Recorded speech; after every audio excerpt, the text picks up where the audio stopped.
I request all the participants to be seated inside the auditorium. We'll be beginning our program shortly.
A warm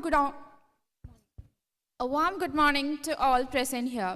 Today we have gathered for a one-day workshop of Climate Conclave conducted by College of Climate Change and Environmental Science in association with National Bank for Agriculture and Rural Development, NABARD. We will be beginning our program shortly.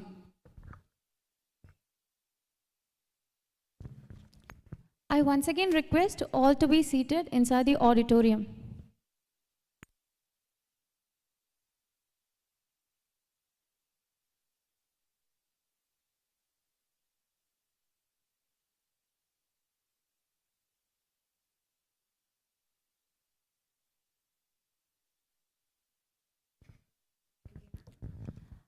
We are going to commence our program. ഏവർക്കും നമസ്കാരം. ഭാരതീയ സംസ്കാരത്തിൻ്റെ നെടും തൂണായ കാർഷിക മേഖലയിൽ പൊൻതൂവലണിയിച്ച കേരള കാർഷിക സർവകലാശാലയ്ക്ക് കീഴിൽ വരുന്ന കാലാവസ്ഥാ വ്യതിയാന പരിസ്ഥിതി ശാസ്ത്ര കോളേജും national bank for agriculture and rural ഡെവലപ്മെൻറ്റും ചേർന്ന് നടത്തുന്ന ഈ ക്ലൈമറ്റ് കോൺക്ലേവിലേക്ക് ഏവരെയും സ്വാഗതം ചെയ്യുന്നു. ശാസ്ത്രലോകം മുഴുവൻ ഉറ്റുനോക്കിക്കൊണ്ടിരിക്കുന്ന കാലാവസ്ഥാ വ്യതിയാനമെന്ന വിഷയത്തിന് പ്രാധാന്യം നൽകിക്കൊണ്ടും പൊതുജനങ്ങൾക്കിടയിൽ കാലാവസ്ഥാ വ്യതിയാനത്തിനെക്കുറിച്ച് അവബോധം നൽകാനും പുത്തൻ തലമുറയുടെ പുതുപുത്തൻ ആശയങ്ങളും ചിന്താഗതിയും കോർത്തിണക്കിക്കൊണ്ട് കാലാവസ്ഥാ വ്യതിയാന പരിസ്ഥിതി ശാസ്ത്രത്തിൽ മാറ്റുരയ്ക്കുന്ന ഒരു സ്ഥാപനമാണ് കാലാവസ്ഥാ വ്യതിയാന പരിസ്ഥിതി ശാസ്ത്ര കോളേജ്. 2010 മുതൽ തുടങ്ങിയ ഞങ്ങളുടെ വിജയഗാഥ 2024 എത്തി നിൽക്കുമ്പോൾ കാലാവസ്ഥാ വ്യതിയാനം എന്ന വിഷയത്തിനു പുറമെ integrated biology, integrated microbiology, MSc എൻവയോൺമെന്റൽ സയൻസ്, MSc ഓഷ്യനോഗ്രഫി എന്നീ വിഷയങ്ങളും ആരംഭിച്ചു. കാർഷിക മേഖലാ വികസനം, ചെറുകിട കുടിൽ വ്യവസായങ്ങളുടെ വികസനം, കൈത്തൊഴിൽ വികസനം, ഗ്രാമപ്രദേശങ്ങളിലെ സാമ്പത്തിക നിലയെ താങ്ങി നിർത്തൽ, ഗ്രാമപ്രദേശങ്ങളിൽ നിലനിൽക്കാവുന്ന സമഗ്ര വികസന പദ്ധതികൾ നടപ്പാക്കുക തുടങ്ങിയ ലക്ഷ്യങ്ങൾ മുൻനിർത്തിക്കൊണ്ട് കാർഷിക മേഖലയുടെ നട്ടെല്ലായി പ്രവർത്തിക്കുന്ന നബാർഡും കാലാവസ്ഥാ വ്യതിയാന പരിസ്ഥിതി ശാസ്ത്ര കോളേജും ചേർന്ന് നടത്തുന്ന ഈ പരിപാടിയിലേക്ക് നിങ്ങൾ ഓരോരുത്തരെയും സ്വാഗതം ചെയ്യുന്നു.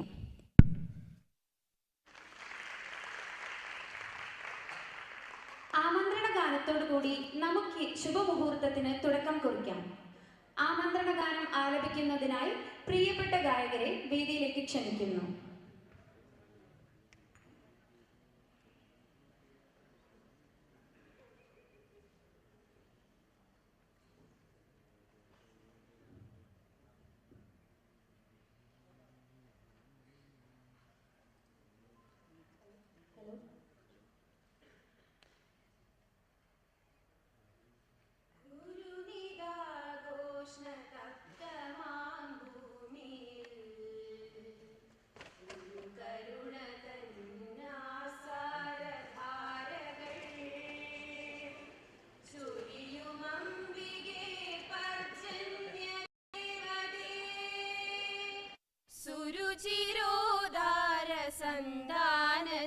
ഭാഗിയായി കരികലപ്പകൾ കാളകൾക്കൊപ്പമായി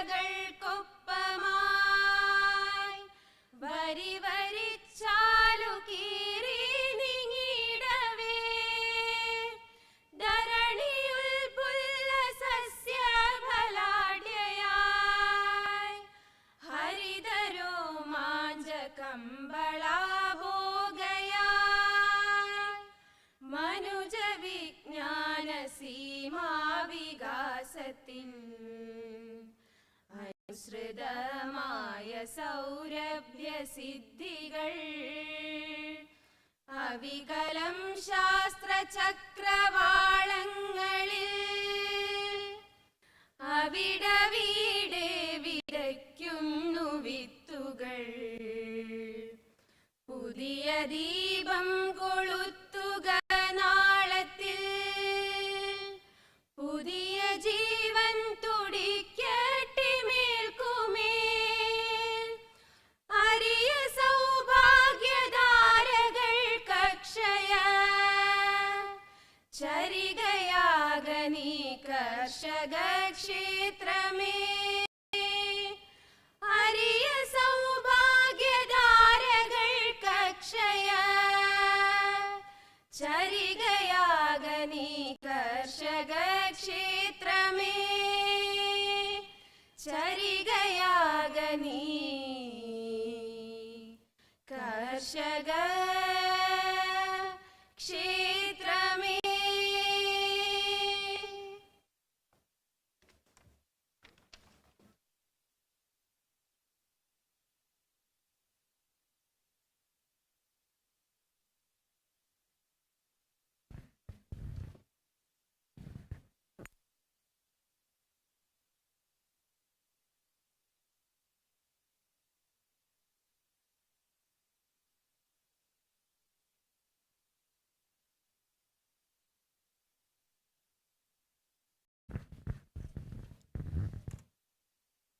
It's our distinct privilege and honor to invite Srimati Jixi Raphael, Deputy General Manager of NABARD, to deliver the welcome address.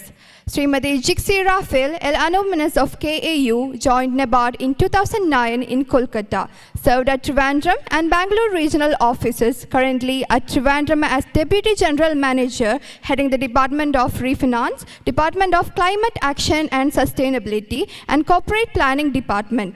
We heartily welcome you to the stage, ma'am. Thank you so much.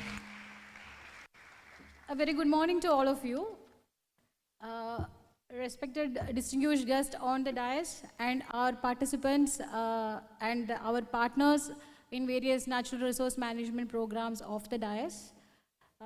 I take this opportunity to welcome all of you to today's workshop on climate change. As we all know, climate change is a buzzword now. And recently with the Baku COP29, with a commitment of contributing to $1.3 trillion for the betterment and for the climate change activities in developing countries. Somebody told in the Baku that it is only a stepping stone. It is miles to go before you sleep. So similar way, this is also a one step towards the climate action in the state of Kerala. So collaboratively, we will see what we can do in association with Kerala Agriculture University, in association with NABARD and with all our partners. As you are aware, like in India, if we say the carbon emission from the agriculture sector, I can say that relatively it is lesser as compared to the industrial sector or to the power sector. Whereas the impact of climate change is being mostly seen in the agriculture sector. So our request would be to focus more on the climate adaptation methodologies rather than focusing on like the preventive activities or the mitigation activities. Mitigation activities can majorly be focused on the other sectors which are the major emitters of the carbon. So that is how we have also formulated this workshop today, wherein we are majorly focusing on the climate resilient agriculture and also the disaster management mechanism, and also followed by a climate finance, how we can monetize the carbon part of it. And also there is a session in the afternoon which will be giving you a hands-on session on how to go about a climate change project. So with this, I once again welcome all of you to this workshop. So I welcome Dr. B. Ashok, IAS, to this event. So hope sir is online. Yes. Welcome, sir. And also I would like to extend my heartfelt welcome to our CGM from head office, Sri D. Rohila sir. I request welcome him with a bouquet.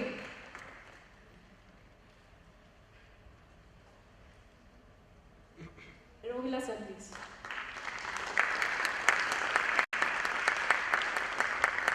Now I welcome our CGM Sri Baiju Kurup sir from Kerala Regional Office of NABARD.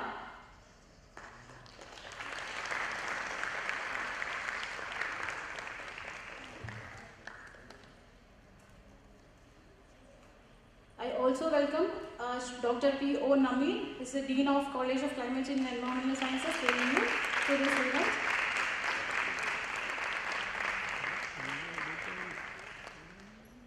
I welcome Dr. Indira Devi Madam, ICR Emeritus Scientist, KU.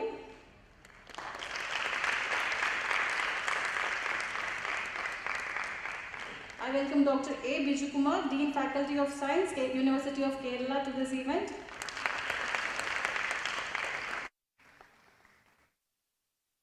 I welcome Sri Ankit Gupta.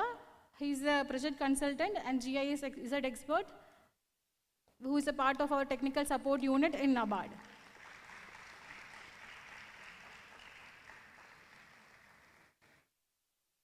I extend my heartfelt welcome to Jude Emmanuel.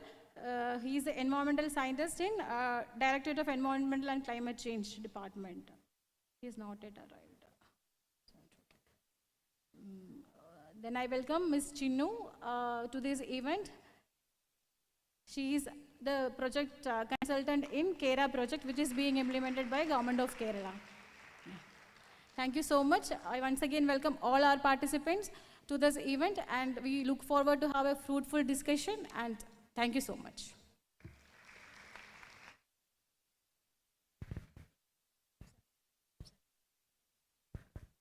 Thank you, ma'am.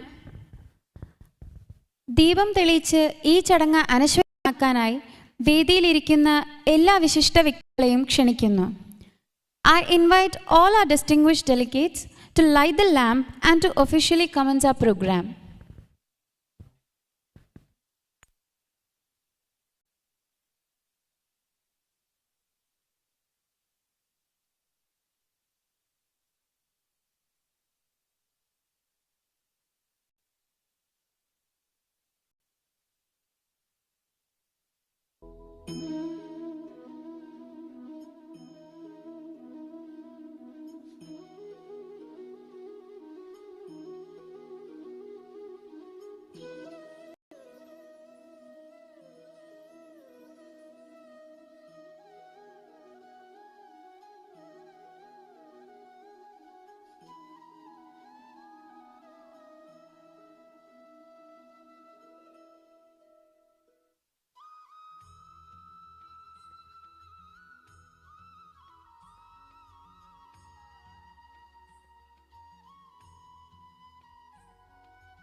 Thank you, everyone.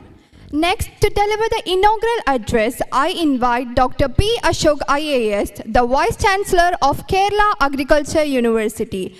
Dr. Ashok has held esteemed roles, including the Vice Chancellor of Kerala Veterinary University, Energy Secretary, and Chairman of KSCB, Managing Director of Film Development Corporation of Kerala, and Secretary of State Chalachitra Academy, and so on. He'll be joining us on hybrid mode. Let us warmly welcome Dr. B. Ashok IAS for the inaugural address. Let's say to one and all, particularly the distinguished dignitaries gracing the university today, Srimati Raphael, Sri Baiju and Guru, my good friend, Chief General Manager, NABARD. So Namir, the Dean of the Climate Change and Environment Science College, Sri Sanjeev Rohila, Sri Akhil Gupta, Dr. Meera Devi and a host of Dr. Vijaykumar, Srimati Chinnu, a lot of the dignitaries who are attending the workshop today. Firstly, I inaugurate the workshop with your consent and thank NABARD for taking the knowledge of climate change for us. It is a very welcome initiative from the premier institution for agriculture and rural development finance in India, and we cherish your partnership. NABARD can do quite a lot in assisting the agriculture university. I already know that they are into financing innovation hub in Velladi College in Thiruvananthapuram, and the university is also preparing to submit substantially into the RIAS portfolio of NABARD, thinking around 250 crores of academic infrastructure, which, if taken forward fruitfully, will give the university a wherewithal to wide research and training in the next 10-15 years, as the sector would want it. So this partnership with NABARD, I don't mind suggesting to Sri Guru to sort of enter into a medium-term assistance framework along with the government for the university, so that the university is able to provide the focused research which NABARD wants. And I'm sure there are disciplines which need focused attention over a longer time frame than standalone projects. I'm sure that Kerala's agroeconomics requires close attention. So the Devi is here, and there should be areas which are the constant long-term study, like the studies which last for more than 2 to 3 years. And I found that the agricultural university, despite weaknesses of inhabiting in a state ecosystem, has indeed produced very high quality research reports, particularly with plantations, particularly with the spices. I find that comparable work is hard to come by. Recently, when we analyzed the plantation sector study done by one of the Indian Institutes of Management, I personally felt proud because I thought that some of the study reports which KNU have done with spices research, the plantation research institutes of ICR, are much more in-depth, much more well researched, much more well investigated, and much more well concluded than what we get across. Anyway, we are looking at that report separately on 13, so we can't get into it at this point in time. Insofar as addressing climate change is concerned, preliminary remarks have summarized the issue at hand. Kerala is one of the hotspots of climate change impact, and because of 3 factors. One is its topography, which contains a wide diversity of topography in a very small width and length of land, like just about 600 into 105 kilometers of breadth and depth, which has a very steep incline, which exposes its topography to a lot of soil-related disturbance which we see. And people say about 20-25% of the topography is prone to severe erosion and soil piping, and therefore high-risk areas for habitation as well as maybe for agriculture. For some types of agriculture, it is too sea.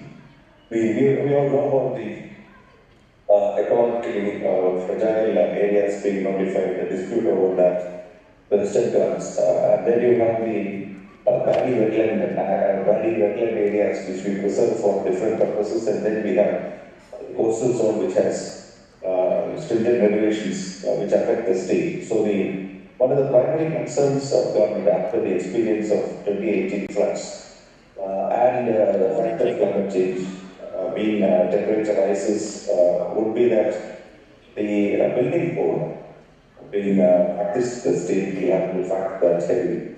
This was one of the recommendations of the post-disaster needs assessment of the 2018 floods, but I'm afraid work towards that has been very slow. We have been doing many things, but I don't find that the building code, the BC, does not factor the CC. The building code does not factor the climate change that is happening around you, and therefore habitations could be in very fragile, vulnerable areas, and there is a way to go about it. If you look at it from a very crude point of view, Kerala is built, when I checked the data last time, they estimate around 7% of its geographic area. Built area is 7% plus of the geographic area, which people say is far too high. Many other countries have made it at 5% of the natural area, built area. We can have a debate about that, but Kerala has to be very conservative about it. So therefore, the sort of urbanization which Kerala is promoting will have a lot to do about how we serve our environment. Short point is that Kerala have a habit of every family building a house, whereas if you go to the west, you will find that the population tends to gravitate towards cities, which will absorb 40 to even 60% of the population, and the rural side will be in general left unbuilt, whereas Kerala's can say maniac building, which is also driven by remittances, left now in various taluks of Kerala, 1/3 of the houses are lying without occupation. In the district, most of the blocks you will find 1/3 of the built houses are being maintained for prestige value, and there is even a risk that most of the houses would actually be sold now because of the if you can say that the trend of depopulation, people are migrating to second nations wherever they are affluent. The next generation has, in a sense, people say they have walked out from Kerala. They want to live elsewhere or on the top 100 destinations of migration. The visa authorities are receiving thousands of applications every day from youngsters aged between 20 to 40 years who want to actually live in. This could be a controversial point, but in free societies, as they say, they want to live in free societies rather than Kerala. Incidentally, I don't ask you whether Kerala is a free society or not, but if you ask every applicant for immigration, they are saying they would like to be free. That's a different question. So therefore, let us not worry about that.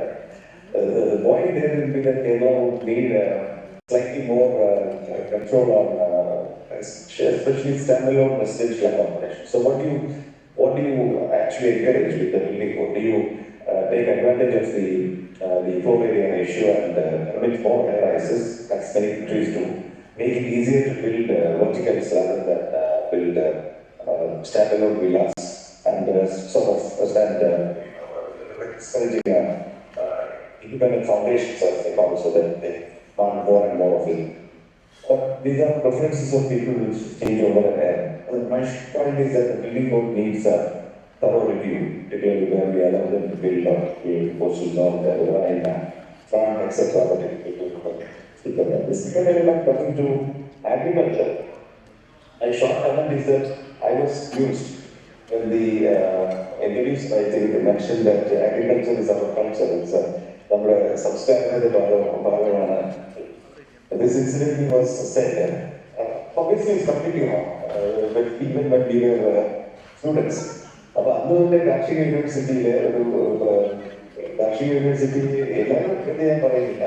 people have this idea that it is an expression of culture. Unfortunately, it is an economic activity which gives a return on the dividend and takes capital and processes, scientific and cultural. Which side is liberating is the business side of the money. So at the end of the day, what happened? We listen to more than it is agriculture people rather than cultural activists in agriculture rather than agriculture economists, for instance. So they would come, they would have very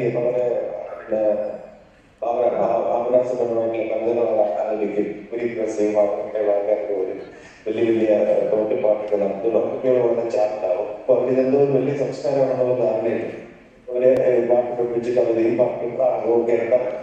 But the problem is that the bottom line would be failing agriculture. Therefore, if you are asked whether you would spend the time doing agriculture, they would rather prefer to listen to agricultural songs after doing another regular work. When they are free time, they would like to listen to the culture part of agriculture, rather than to practice agriculture. So that's what the underneath left is. If you look at the income levels of agriculture, precisely you will know the income from an acre of agriculture in India, in Kerala, is roughly 18,000 rupees, which is 12,000 rupees less than that. The smallest salary paid by the agriculture is lowest at all. Right. So, per acre, if you have only a surplus of around 18,000 rupees, people say, satirically, agriculture can be only practiced as a hobby. You cannot make it a vocation. So that is where probably NABARD and the university and the department have to make a difference. And we have to discover the wealth pyramid in agriculture. The endeavor of the agriculture department has been to discover the value involved in agriculture. And fortunately for us, there are various sectors in which that is possible now. By and large, because you bring together economies of scale. Plantations are a very good example. I personally believe Kerala's plantations can become its growth engine. It's growth engine. If we bring both science, technology, value addition, commerce and agribusiness elements into it. Several things can be done. That is why the plantation report can be a starting point. Several policy measures need to be done, particularly on the sort of land involved in plantations. I was curious to read Professor Biradevi's article on promoting leaseland farming. It's an imperative. We have to get real about the need to apply the factors of production into Kerala's agriculture. If a person wants to enter agriculture as vocation, not looking at 20,000 rupees per acre of surplus per month, looking at the lakhs and crores which you can actually generate. If you put together scales of land, scales of technology, scales of value addition, processing and marketing worldwide, these are opportunities which are new in agriculture. Today, if an entrepreneur is selling more than about 1 million packets of jackfruit powder across the world, which was not possible previously. You buy jackfruit powder, which is going 1 million packets across the world. That's the market which you can discover. Scale is possible because of technology. And all of you are aware about that. So what if we hit the value addition and the scale factors in agriculture and design my policy for people to go big in agriculture, particularly with crops, with fruit care. Kerala is native and excellent for a set of agriculture crops. So much with grains, but a limited rice portfolio. And if you bring together these well within a good policy framework, the younger generation, which are lower in number but very significant and committed players who want to come and get together.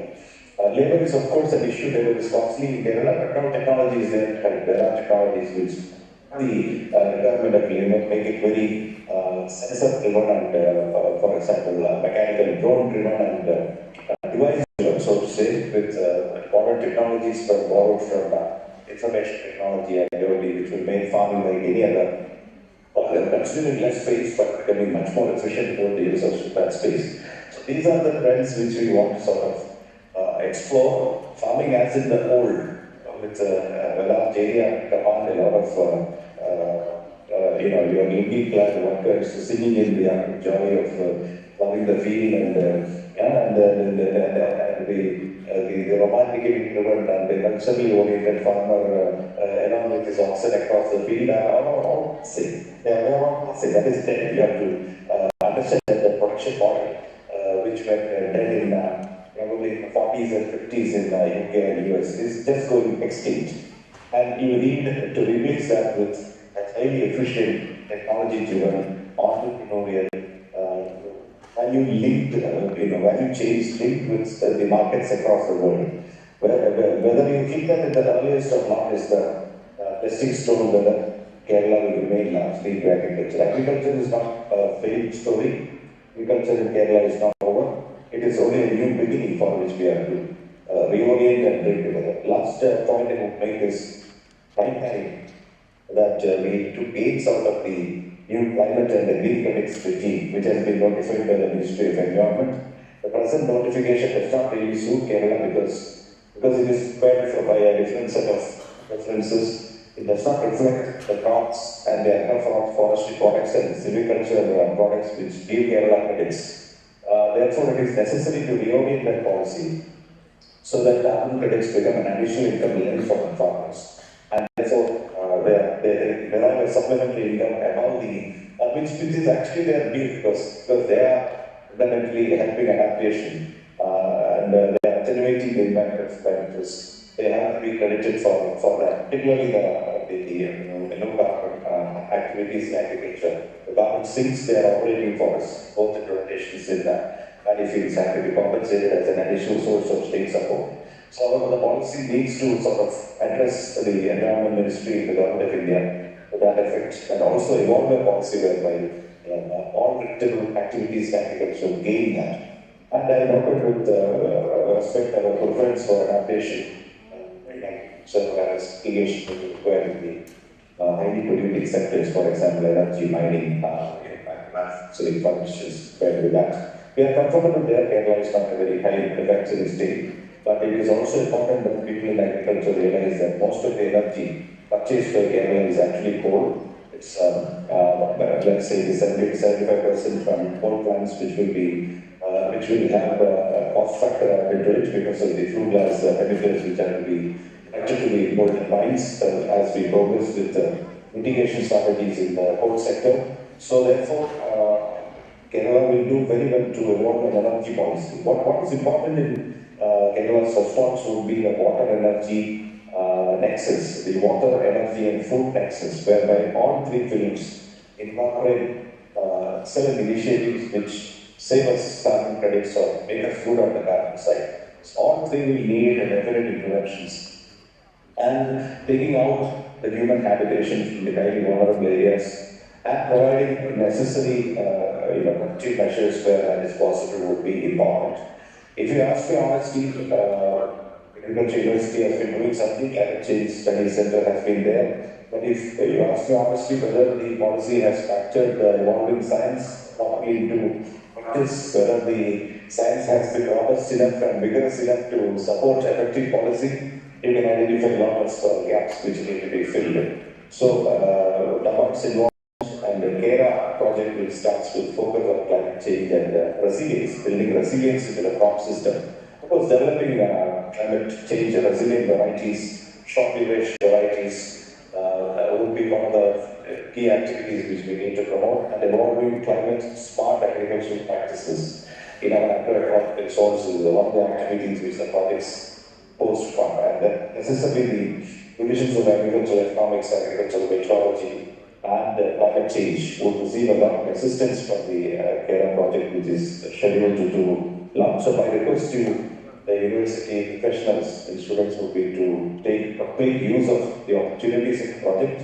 There is a scope to propose new things into the project also, so that let's hope that the effort together in holding together Kerala's the successful part of Kerala's agriculture input side, that is including financing, making gains out of its economies of scale and value addition, and also aligning our breeding policy and variety policy to the realities of climate change will be very central.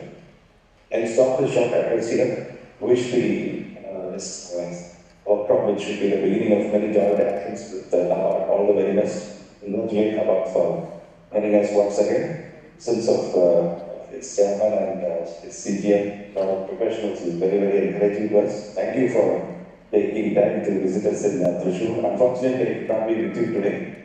I will make it up next time. Thank you so much. Wish the workshop all the very best. And the organizers, I wish all success. Thank you so much. Thank you so much, sir, for your inspiring words and inaugural address. Your presence has truly made this event special. It is our great honor to invite Sri Baiju N. Kurup, Chief General Manager of NABARD's Kerala Regional Office, to deliver the gathering. He has worked in various regional offices of NABARD across India in various capacities. He has more than 3 decades of experience in development banking. I welcome you, sir, to address the gathering.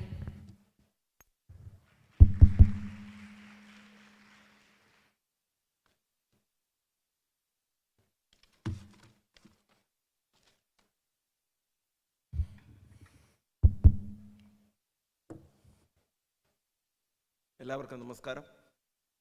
Good morning, everybody.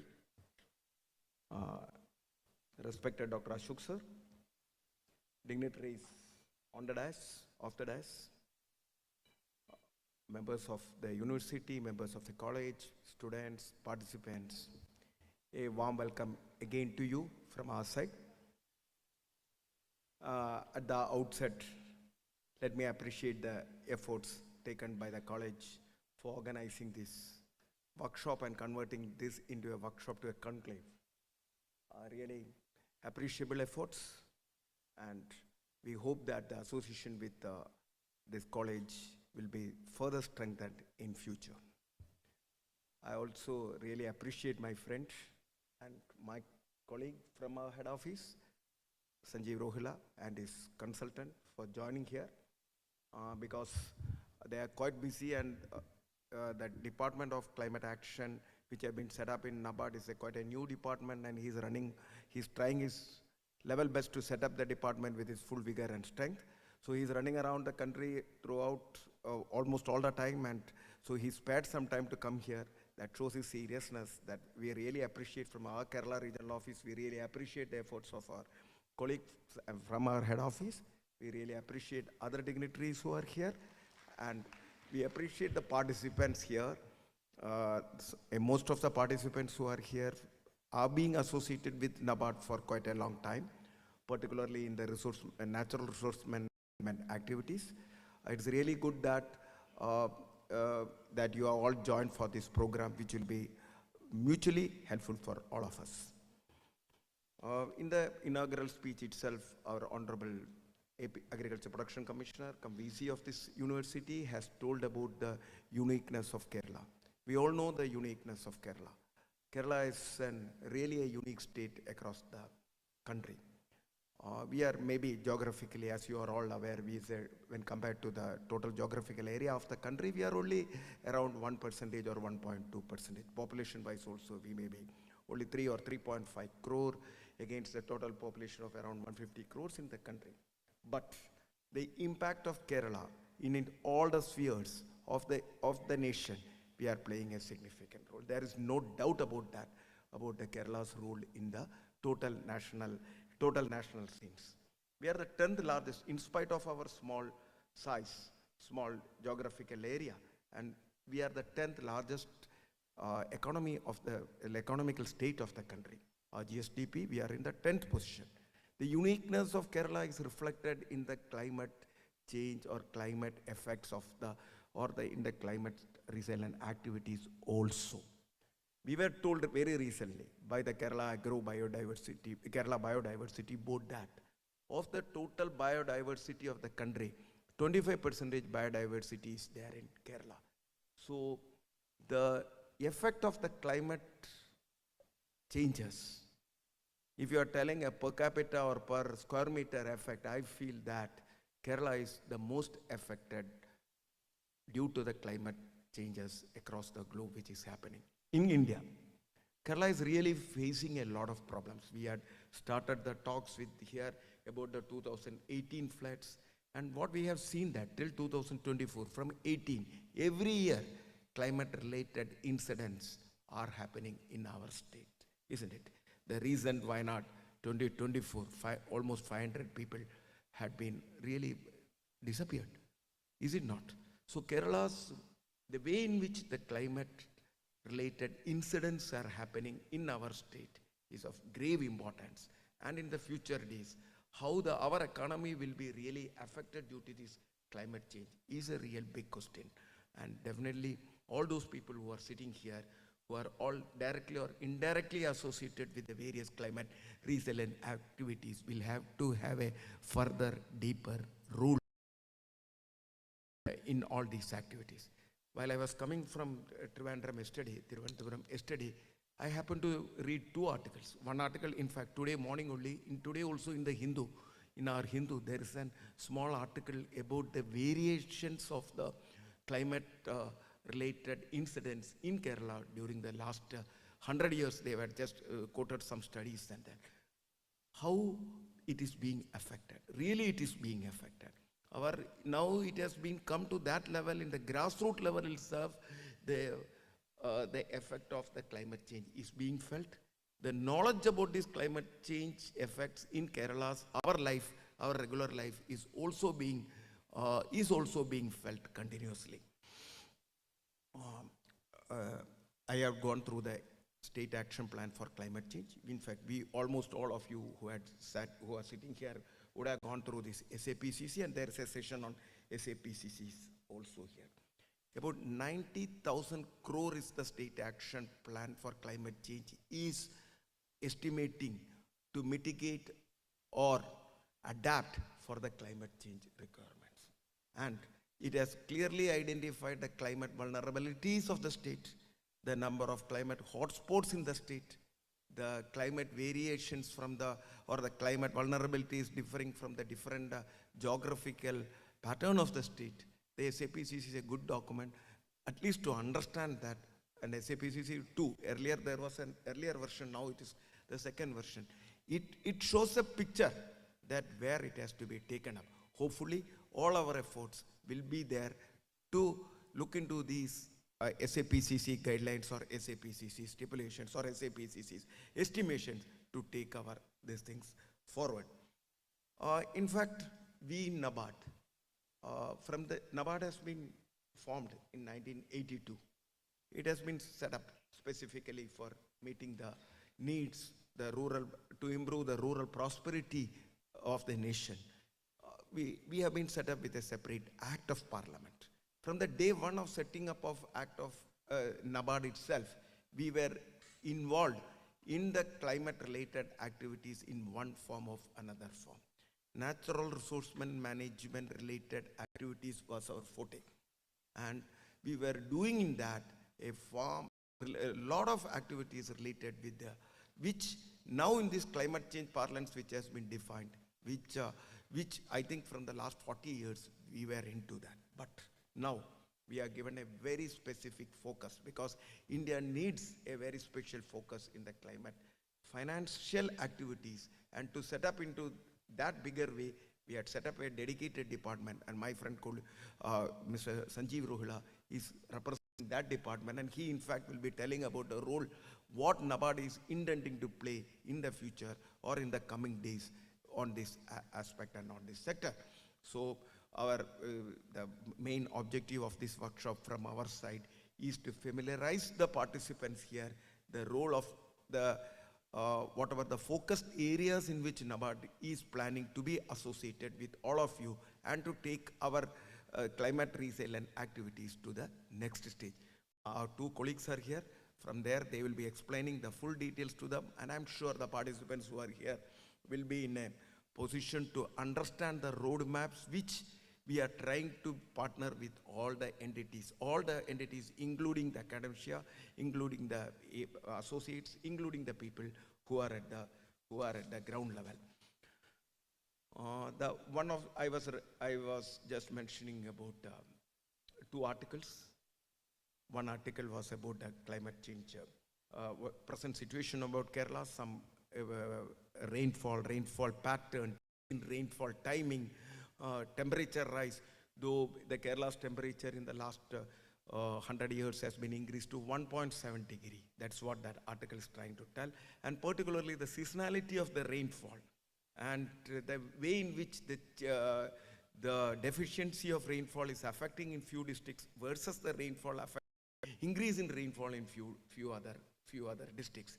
It has been told that in a couple of years back, the rainfall was heaviest during the month of July in Kerala. But now it has been told that it has been shifted to the heavy rainfall days have been shifted to the month of August. It would have been really affecting the agriculture scenario of the state and how the production, productivity, etc., and the quality of the agriculture producers will change is a matter of real concern. That is what the article has been mentioning. The next article was a satirical article in the week. It was written by Mr. R. Prasannan, and it was really, there are a few points in which he was really telling about the climate activities which we are doing it. We are basically, across the world, climate talking is more than real climate activities. He has titled that page that Save the Earth from Climate Talkers. So I was also thinking that, you know, in this workshop or conclave, ultimately we will be treated as a talker, or we will be continuing with that or not.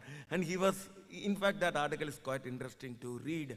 In fact, he was telling that the last Baku conference, in which the nations which want to do climate change resilient activities require an amount of $3 trillion, against which the commitment was $300 billion.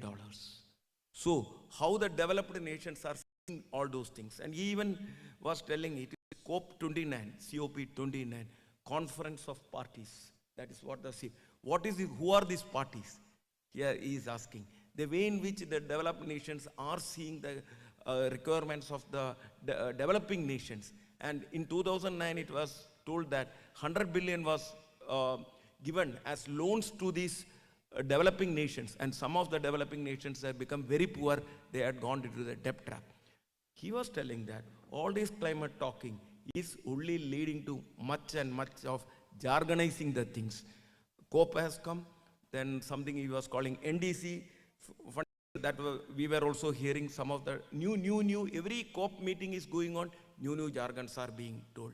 Shall we restrict it to climate talking alone? Another new word had come, maybe Sanjeev will be talking about that also. NCQG, New Collective Quantified Goals on Climate Finance. That is one of the outcomes which has been come out from this scope. Another talking points. Then IHLEG, Independent High-Level Expert Group on Climate Financing. So more and more talking is going on. So sure that, you know, my only hope that after this meeting, at least from the talking to a stage in which what we NABARD and what you all of you sitting can sit together and think and go ahead will be coming out of the outcome. In the initial 5 minutes when we had a chat with our dean of the this institution here, whom within 5 minutes itself I understood that he is very energetic, because he was moving around very quickly around all these places. And my colleague from head office had just told him, because in fact our knowledge about this climate institution of KAU maybe would have been little limited, but my colleague has told him, why don't you send some of your students to us as interns for, because climate finance, NABARD is planning to do quite a lot of things. NABARD is planning, NABARD has set up, has been put into a green taxonomy for that. All those things are there. In fact, I think that was the first beautiful words I heard from both. It would have been both appreciable for both of them. And that is a strong, let us take off from that. And I hope that this meeting here also will be in a position to take some more takeoffs from all the people here. Once again, I thank you and all of you for being here. And I thank you for the Dean and his associates for arranging this meeting here. And I hope we will take to a very positive takeaways after this meeting. Thank you all. Thank you so much, sir, for your inspiring words. Now, to deliver the special address, we have the esteemed Dean of our college, Dr. P.O. Namir, academician, scientist with significant contributions to biodiversity, forest ecology, and ornithology. In the year 2023, he was also honored with Dr. Kamaruddin Environmental Award for his outstanding contributions in bioenvironmental fields. I invite our distinguished Dean, Dr. P.O. Namir, to deliver the special address. A very good morning to one and all present here. Respected Honorable Vice Chancellor, Dr. B. Ashok of Indian Administrative Service, who is also the Agriculture Protection Commissioner of Government of Kerala. Respected Dr. Sri Baiju N. Kurup, the Chief General Manager. Respected Sri Sanjeev D. Rohila, again Chief General Manager from the Mumbai office, and other dignitaries on and off the dais. A very warm welcome to one and all once again. Well, today it's an extremely happy and important occasion as far as Kerala Agriculture University and College of Climate Change and Environmental Science is concerned, because we are able to organize this very important and relevant workshop on climate conclave on two major and very relevant aspects, one on climate smart agriculture and other on the disaster management. And we have eminent personalities to talk about that, so it's an extremely important occasion. And I greatly thank the NABARD for the gracious and very generous support that you've accorded to organize Kerala Agriculture University for the, this workshop. Well, when we talk about climate change, until recently, we all were thinking that this is something that is going to happen in the next, after several decades or centuries. But probably, one of the things that has, made us all immediately realize that, this is something that's already there on your doorstep is the 2018 flood. So, I mean, it is not just the 2018 flood alone. Even prior to that, there has been indications. For example, 2018, not only that, we did have the 2018 flood, we also did have it in 2019 and 2020. Then in the 2016, there were indication by way of, severe drought, where, we did have drought across, all the 14 districts, and, there was a deficit of rainfall to the tune of 34%. And then in 2018, in spite of the fact that we did have this flood, that was the same year, when there was a severe drought also. 9 districts of Kerala has faced severe droughts. And it continued even in 2023 too, with, about, 43% of a deficit in, rainfall. Well, not only that, there has been incidents of, flood and the drought, there also has been incidences of cyclones. For example, you might have been aware about the 2017 Oki incident, and there is a 2020 Amphan incident. So, it's all been, indications of climate change incidences happening in Kerala. It doesn't end there. We also did have the landslides. 2019 landslides we did have in Wayanad, in Kavalapara, as well as in Puttumala. Then Pettimudi in Munnar, we did have in 2020. Then the recent one that we are mentioning today morning about 2024, the Mundakai and Churalmala incidents. Not only that, 2024 has been a year of landslides, it has also been, kind contradictorily, it has also been one of the years where we did have the heat wave also this year. So it's, highly complex scenario that is happening. I've said only from the Kerala context, but then I know that this is happening something all over the globe, and every individual, in spite of rich or poor or belongs to different castes and creeds, every individual, mankind, as well as the other organisms are being greatly affected by this phenomena called as climate change. And it's extremely important that universities and other organizations, NGOs, and with the support of NABARD is organizing this important workshop here today. And I hope that the deliberations of this workshop, Baju sir paranja pole, I hope that it wouldn't remain as just a climate talk, and we will be able to generate some fruitful, results out of this workshop.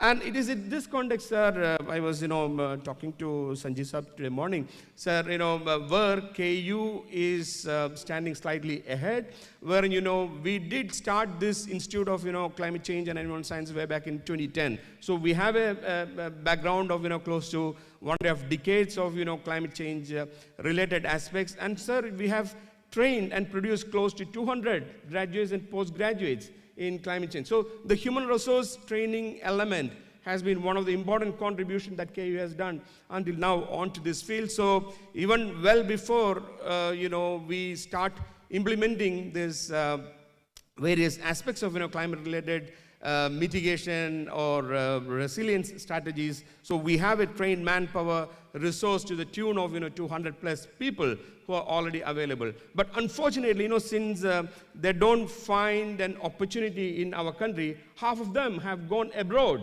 And they're saving the climate change related aspects in other countries. That's where I really appreciate the offer from Baiju sir as well as Sanjay sir, who said that they will make a mechanism where our graduates remain in India. So that's very, very, very, very, very kind of you. Sir, we also have been into, not only in training, we also have been into research aspect in climate change, and we have done very pertinent research in climate change. Just to cite one example of some of the current project, which is also an important mandate or a pet project of government of Kerala, which is carbon neutral farming. So one of the first ever carbon neutral farm that was declared by the state government, which was actually announced by the Honorable Chief Minister in December 2020. The carbon footprint document for that farm has been prepared by Kerala Agricultural University under the aegis of our college. And so the Agriculture Department also has been doing the same similar studies in other farms, and that is we have been primarily mandated with preparing such documents. So we are doing our bit, and I hope that with the collaboration and support from the agency like NABARD, both the university and more importantly our children would be benefited. So with these few words, once again thanking NABARD for this incredible support that you have shown to us. I conclude. Thank you all.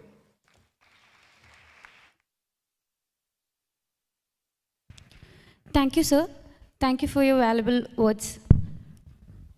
With the inaugural ceremony concluded on a high note, we now move forward to the insightful technical sessions, starting with a presentation on climate financing and the role of NABARD by Shri Sanjeev D. Rohilla, Chief General Manager, Department of Climate Action and Sustainability, NABARD Head Office, Mumbai. Sir, we warmly welcome you to the stage. Thank you.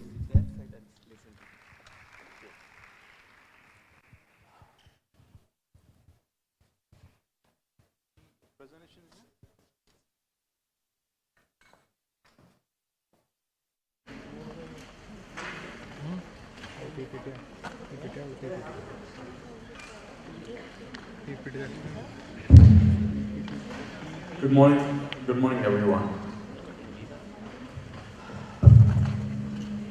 I really thought it was going to be more of a business kind of a setting. So we had made a presentation thinking we are going to talk to people who were looking for climate finance loans. But I was pleasantly surprised to see so many beautiful young men and women, and the whole tone and tenor of our presentations will be different. We will try to bring you closer to things which you need to be close to. And we will keep the business sessions for some other day, whenever Baiju sir gives us an opportunity. Now, before I start this, I want to share some things. I have been talking to students for a very long time. I go as a guest faculty in management schools, and I want to share with you some of the key things which I have noticed in Bombay and in Northeast. And it is that as students, we kind of we start enjoying the college journey a lot.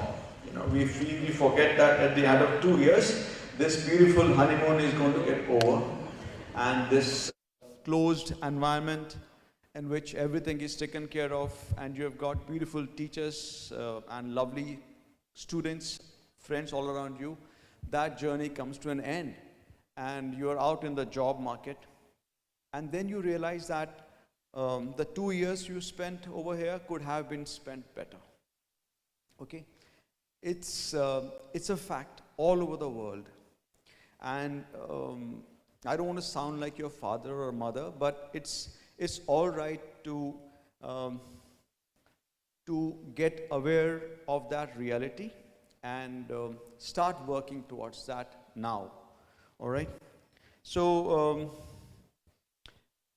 you will be competing with these very same friends. If I told you that NABARD is going to select 5 of you this year, 5 students from you will be selected as interns. No, don't wait. It's still 5 of you will be selected as interns, and everybody gets to earn 50,000 rupees a month and gets to fly around the whole country in a big plane and gets to stay in NABARD officers' quarters and gets to engage with the World Bank and Deloitte and BCG and gets to be a part of sales pitches. I'm sure all of you will say, we are in, right? Everybody will say, Mujhe aana hai, I want to come inside, right? And then there will be competition, right? And how many of you will be sharing notes with each other? If I said I'm going to interview you, how many of you will join hands and say, we are all brothers and sisters and we'll fight together? It's not like that, right? You will be competing, you will be getting ready for those interviews in the privacy of your room. You'll be making your notes and you'll be hiding it close to your chest. So that is real life, all right? And it awaits you. You're going to have that very soon. So what I say in Bombay, I'm saying it now over here.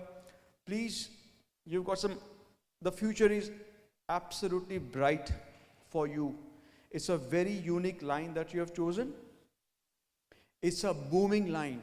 And I'll tell you shortly. I want my colleague, my friend Ankit, to talk about it because he's from the private sector. And he was in Netherlands and he had to come over here because of family reasons, but he was doing very well over there. The future is absolutely brilliant and bright for climate. Whether you are in the research line, or whether you are in the finance line, or whether you are in the advisory business, climate is the new reality. And everybody's talking about it in a lot of fancy English. But you guys, it's all right for a girl in JNU, Delhi, who has done public policy to talk about the need for, climate finance and all that. But when you talk climate, you will be taken seriously because you are professionals from that line, okay? So be proud of the line which you have chosen. Be aware of the role which you will be expected to play in the coming years. Make the most of this absolutely amazing setting which you have over here. So form yourself into groups. Have group discussions with each other. It's all right. It sounds very boring. We like to discuss film stars and page 3 pitches, but once in a while, drop all that aside and say, we're going to be discussing climate budgeting in Kerala. We're going to be discussing what is banking sector doing about climate in India. How is America going to manage its climate crisis? What is Ethiopia doing for climate crisis? Talk to yourself about these issues because these issues are what you will be asked about in your interviews. So get ready with that language, okay? It will be time very, very well spent. And it will be making the most of this amazing, beautiful campus which you have over here and the amazing 2 years which you have with you, okay? One request before I get to my session is that please analyze newspapers. A newspaper every day is your window to what's happening around the world. So if you read the word inflation, if you read the word deficit budgeting, if you read things like revenue deficit, these are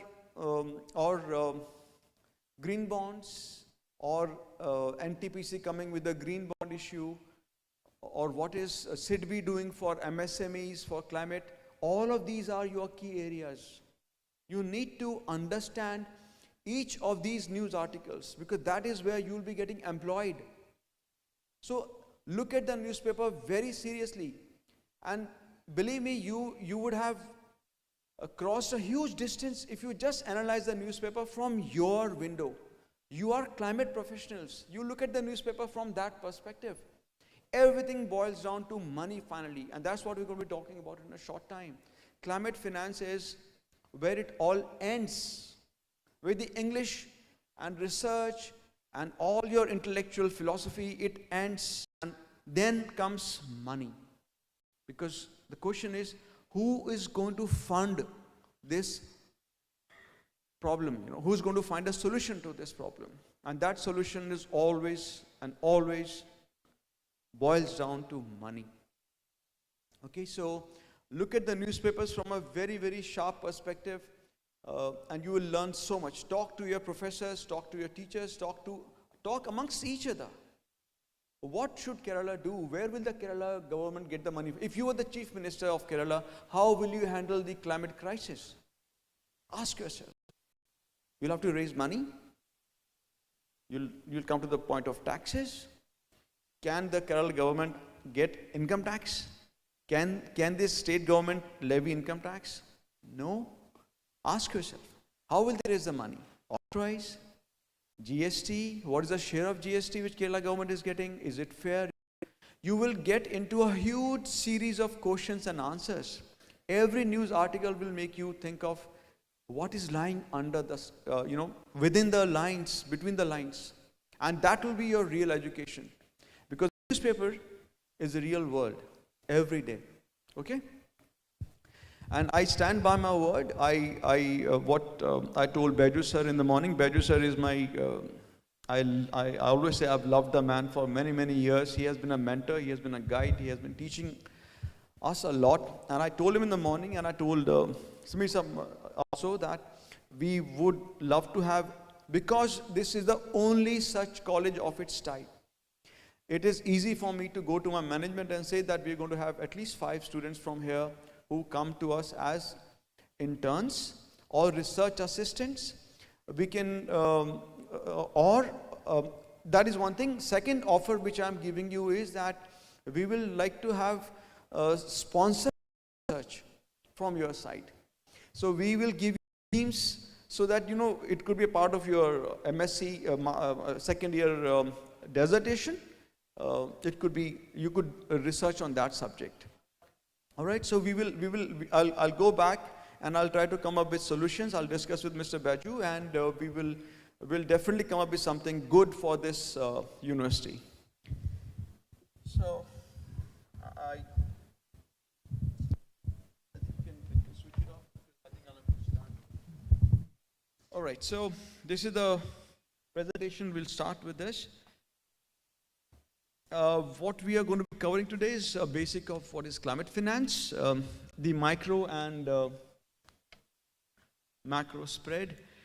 What does macro spread mean? Micro would mean, what does climate finance mean for a farm?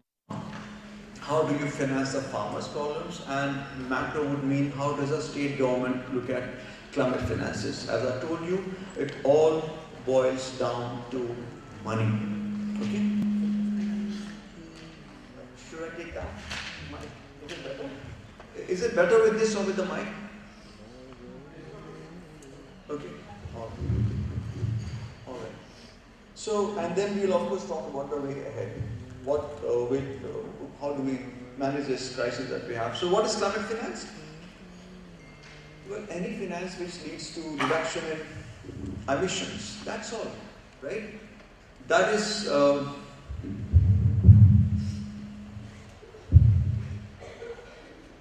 so the United Nations Framework for Climate Change, UNFCCC, has given this definition. It's the longest definition, but I have made it a summary. And I've written over here primary problem. I'll come to that. Okay, why have I written primary problem? So this is a definition, and examples would be what? Well, you can see anything which is like low cost, low carbon, agriculture, cyclone shelters, renewable energy, EV cars, green dairy, reduction in methane, you know all that. It is your line. I will not waste your time on that. Okay. So these are the examples. The problem is this: if I ask you, is a road Is making a road a climate finance project? Your answer would be, of course not. Right? Of course not.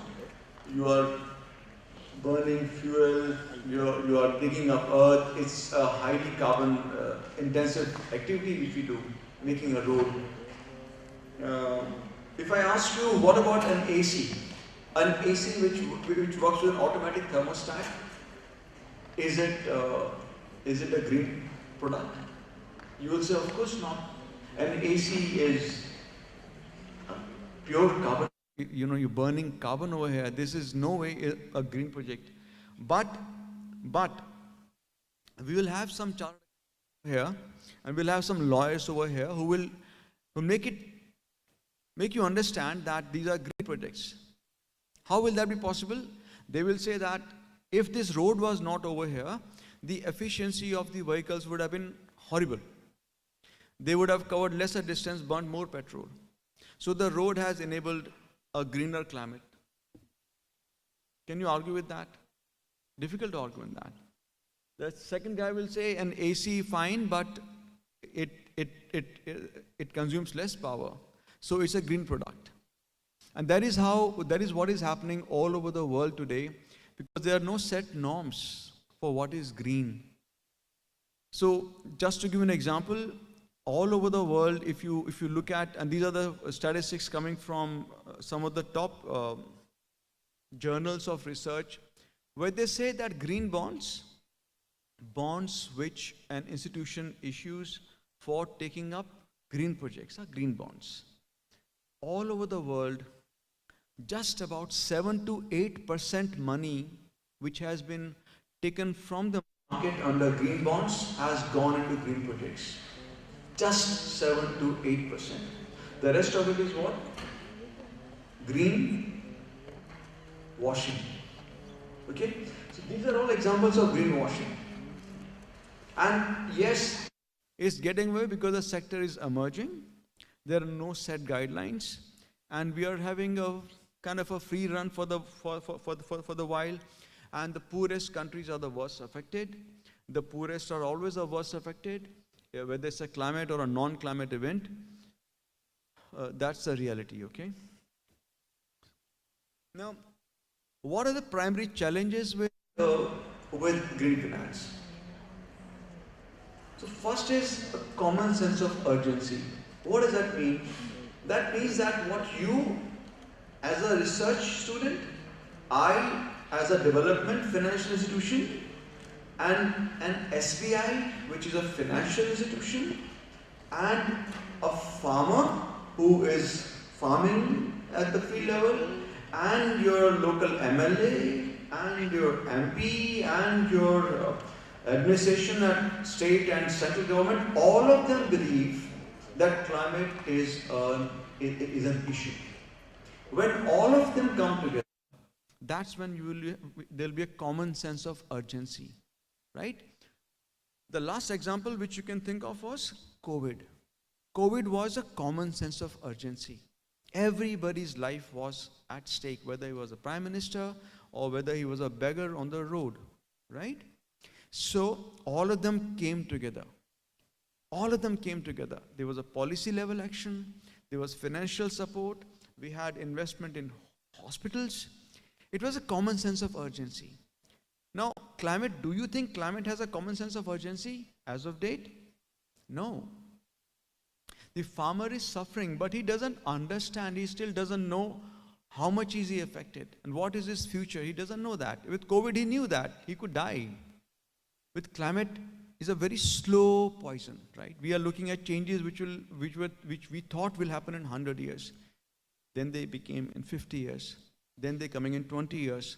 So there will be a common sense of urgency as we go ahead over a period of time. But the question is, can you wait? Can you wait for that sweet moment when everybody feels a common sense of urgency? Well, that's the question. It needs long-term perspective. Long-term perspective is something which is hugely missing for the simple reason that we are a democracy. Our policies are, even the best of them, are finally constrained by the 5-year term. They know that if they start something very nice and beautiful, the next party could perhaps derail it. They live with that reality. Bureaucrats have transferable jobs. They also have problems of time.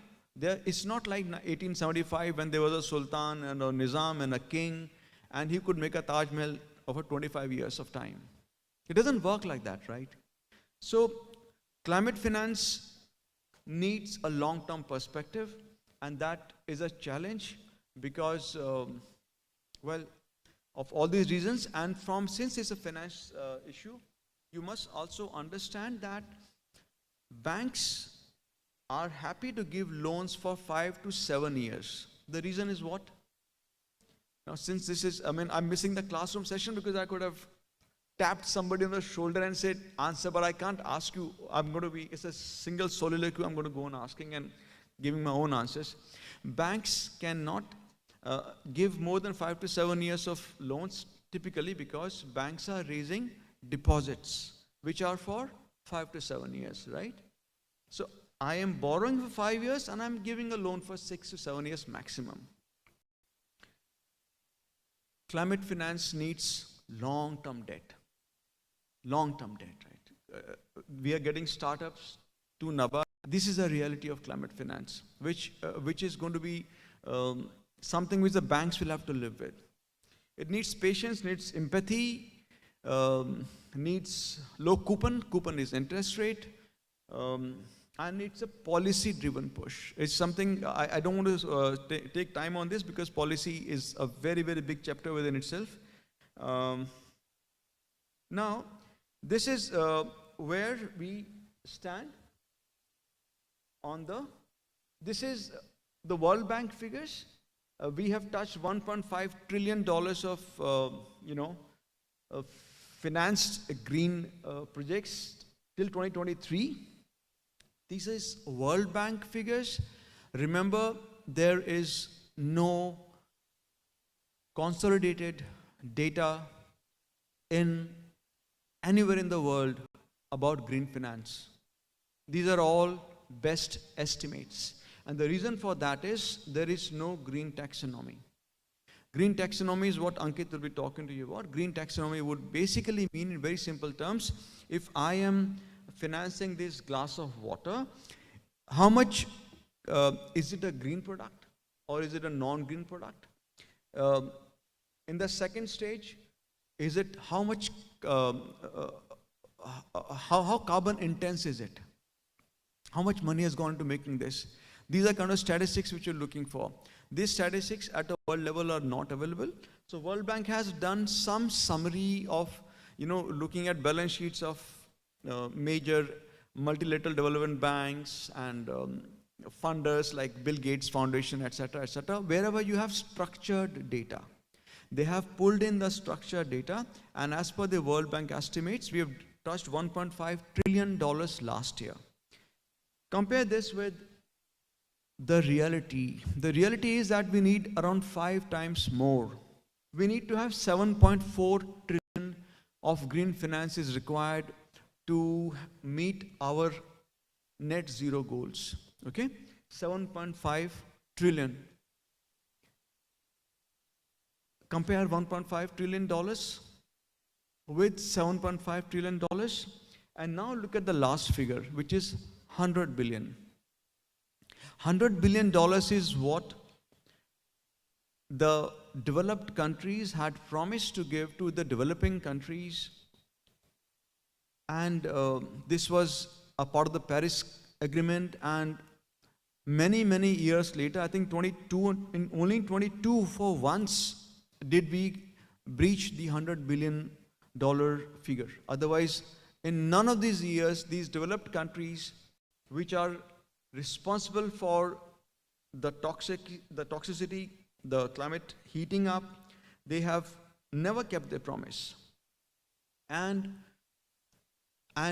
after this, we're discussing Baku. Baku, they've agreed to $300 billion, and even that is nothing. And that is why there was so much of anger and disgust among people for the developing countries. But you need to understand that this is the new reality. And it's a setting for the presentation. This line which I'm saying is very important. The developed countries are in a state of recession. The developed countries may have been responsible for the mess that they have created for the earth, for you and me, but they are in a state of mess themselves today. The populations are aging, the pension bills are ballooning, medical bills are ballooning. From capitalism, there's a move towards socialism. 60% of France's budget goes into, social development, by the way. Social, population-related work. So this is the new reality for this white-skinned, developed world. It is not that they're sitting on trillions and trillions of dollars which they can just give you in a bag. You go and, I am so sorry, I screwed up. Now you take this $100 billion and go and set your house right. It is not going to happen like that. It's not going to happen like that. So the developing countries will have to come up with solutions of their own. They have to think on their own, all right? And that is where India is. And India is finally, at the end of the day, a poor developing nation. We are much better off than what we were in 60s, 70s, 80s, 90s, 2000. Every year we are increasing, we are improving. My daughter had gone to London to study, and she came back in December this year because there were absolutely no jobs in London. And she realized that India is a place where things are moving. And that is a reality which she saw up front, one-to-one basis, how the world is shifting. So this understanding which we have of the developed countries being super rich and financing the ultra poor, it's not true anymore, especially with the way US is looking under Trump at climate, it's not a reality for US. And US drives the world agenda financially, even till date, because US, the dollar is the currency which runs the world, okay? So these are realities which we must understand whenever we look at figures like $7.4 trillion, and the money is not going to come. So we'll have to think smart. What is thinking smart? Thinking smart is hybrid, okay? The future is hybrid. What is hybrid? Hybrid would mean that when you are preparing for your, supposing KAU, there was an entrance exam for your post-graduation, you will go into hybrid mode. You will read the newspaper, you will talk to your friends, you will go through the past newspapers, and you will study in some composite way to crack the exam, right? Hybrid mode of financing is something like that. So if I have to ensure a sustainable line of credit to a particular segment of farmers at say 7%, and the market is the rate at which I can raise from the market is 8%, I have a 1% gap. So I will have to think in smart ways of mixing and matching my financial flows to ensure that the farmer gets 7%. How will I do that? So I will go to the developed countries, I'll go to World Bank, I'll go to Gates Foundation, I'll go to IFC, I'll go to all these people who have got the money, and I'll tell them, I don't want all your money, but can you give me $100 billion at 5%? The interest rate in US today is around 5.5%. So I'm asking the World Bank to give me $250 million at 5.5%. Why? Because the interest rate in India is 7.5%. Basic minimum rate is 7.5%. If I am able to raise $100 billion from US at 5.5%, the World Bank is also happy because they are able to maintain their earnings, and I get that 2% leverage, okay, to make my product cheaper. Then NABARD every year for 35, 40 years now, we have been putting a part of our profits into development projects. Now the CSR business has become, CSR has become a common word now today, but NABARD has been engaged in CSR-like work since its very inception. So since the beginning of our origin, we were taking a portion of our profits and putting it into development projects on a pilot basis. That would mean all climate-related projects. Therefore, we are very proud to say that NABARD was a front runner in climate financing as at a national level. We were discussing soil management, we were discussing crop diversification for farmers and marketing and all of these things 30 years back. And we have been channelizing a part of our profits into these things, into activities. So I could take some funding from NABARD, my organization, out of these funds, and I can still make that interest rate still lower. I can use some of these funds for training the farmers. I can use this content for creating social media content for farmers. That is what farmers are also consuming today. If I'm going to go to them with 5 pages of nice literature in Malayalam or English or Hindi, it doesn't really matter. What matters is a 4-minute WhatsApp clip or a 4-minute video on Instagram. So that is the new reality. So we can perhaps, that is hybridization, That's what we mean by pooling your resources and getting the job done. That is a future.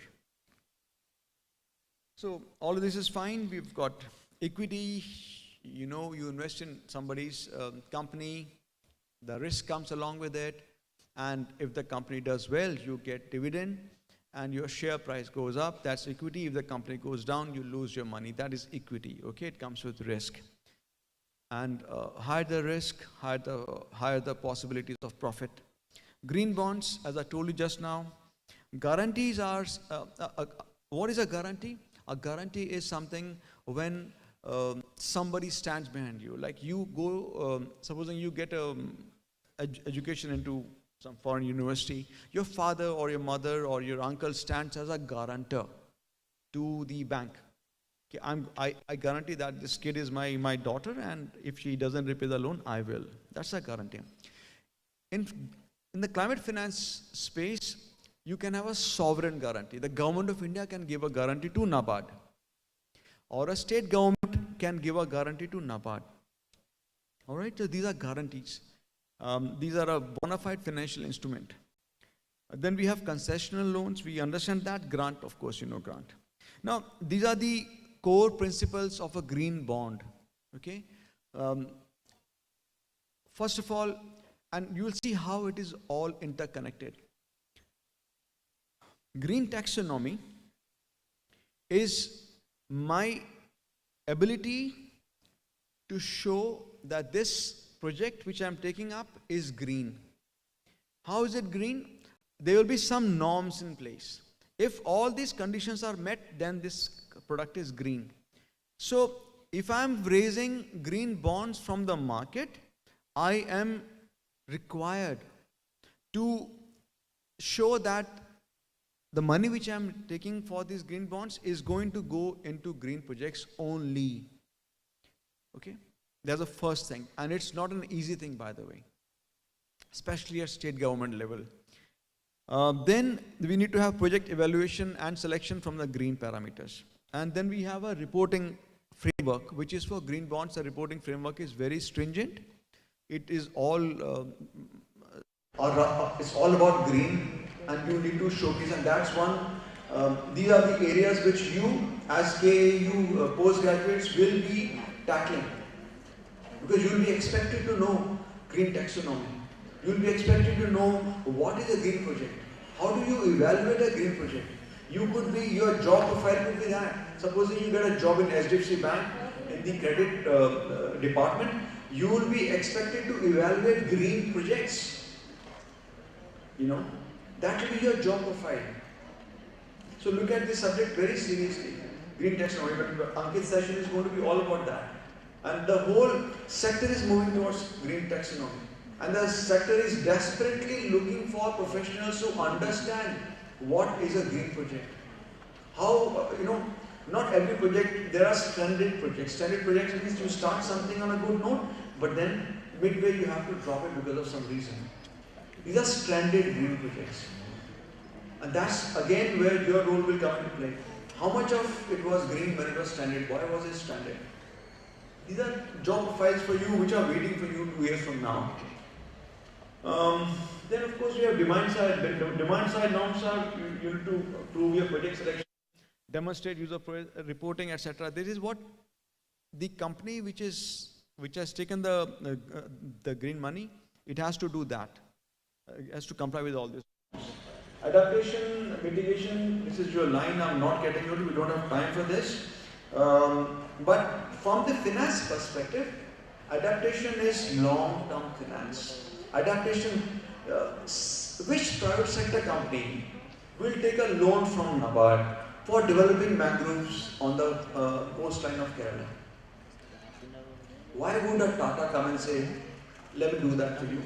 Why will an Adani or an Ambani or a Godrej or a Birla come to NABARD and say, can you give me 500 crores? I want to ensure that a lot of bundling takes place on the beaches and Cochin doesn't drown in 100 years.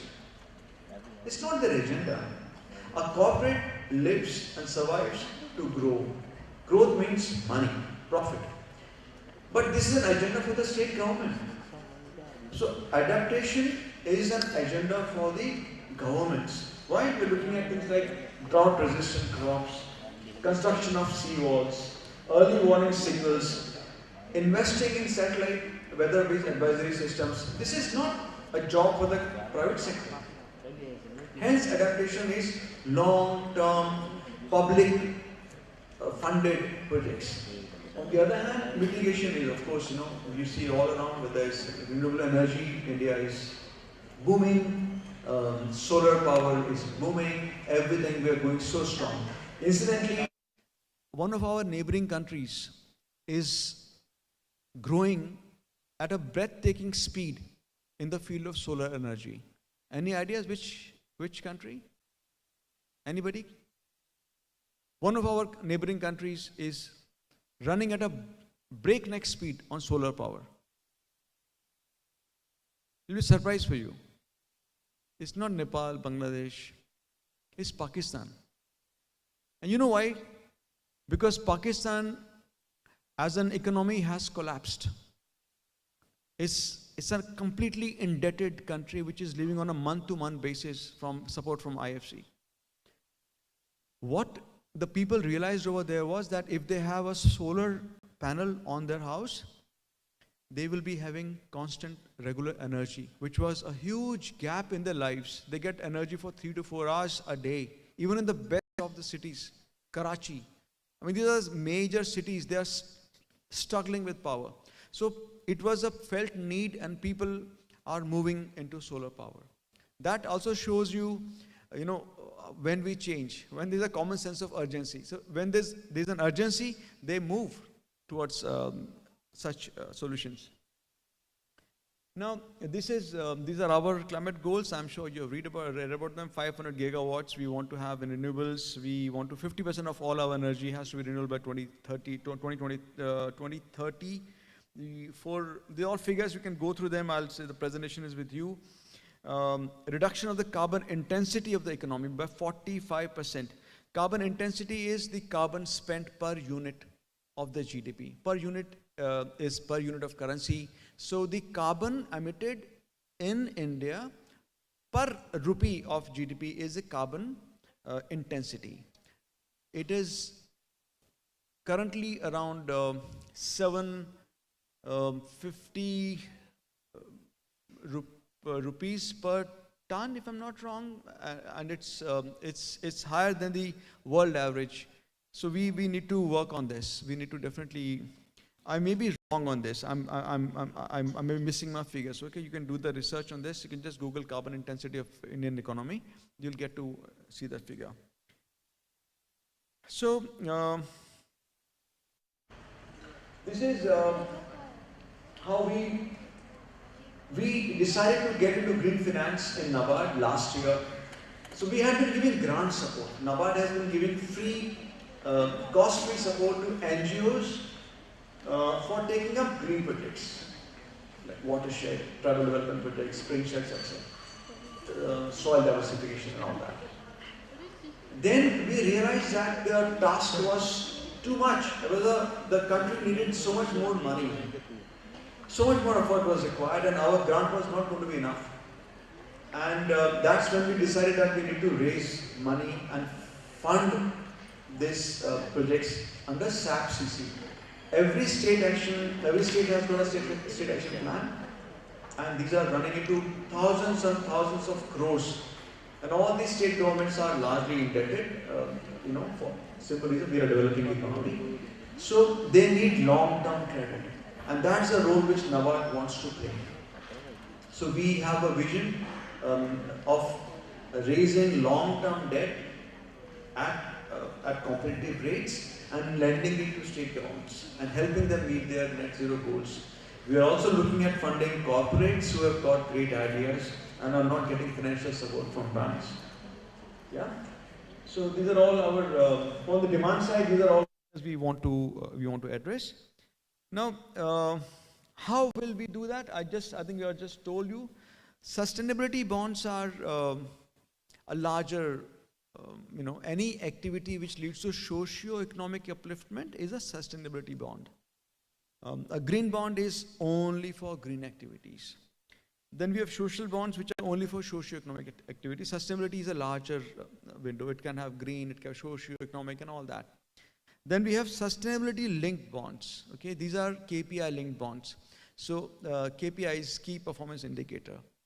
So if I raise 100 rupees for doing a particular thing, and if I do it, the bank will not only, will perhaps charge me lesser interest rate. If I don't do it, the bank will charge me extra money for having defaulted on that. So these are all KPI, they're linked to your performance.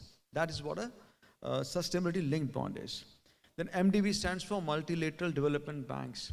MDBs, they are the sources which are raising money from all over the world and giving it to the developing countries. Okay. ECB is external commercial borrowing.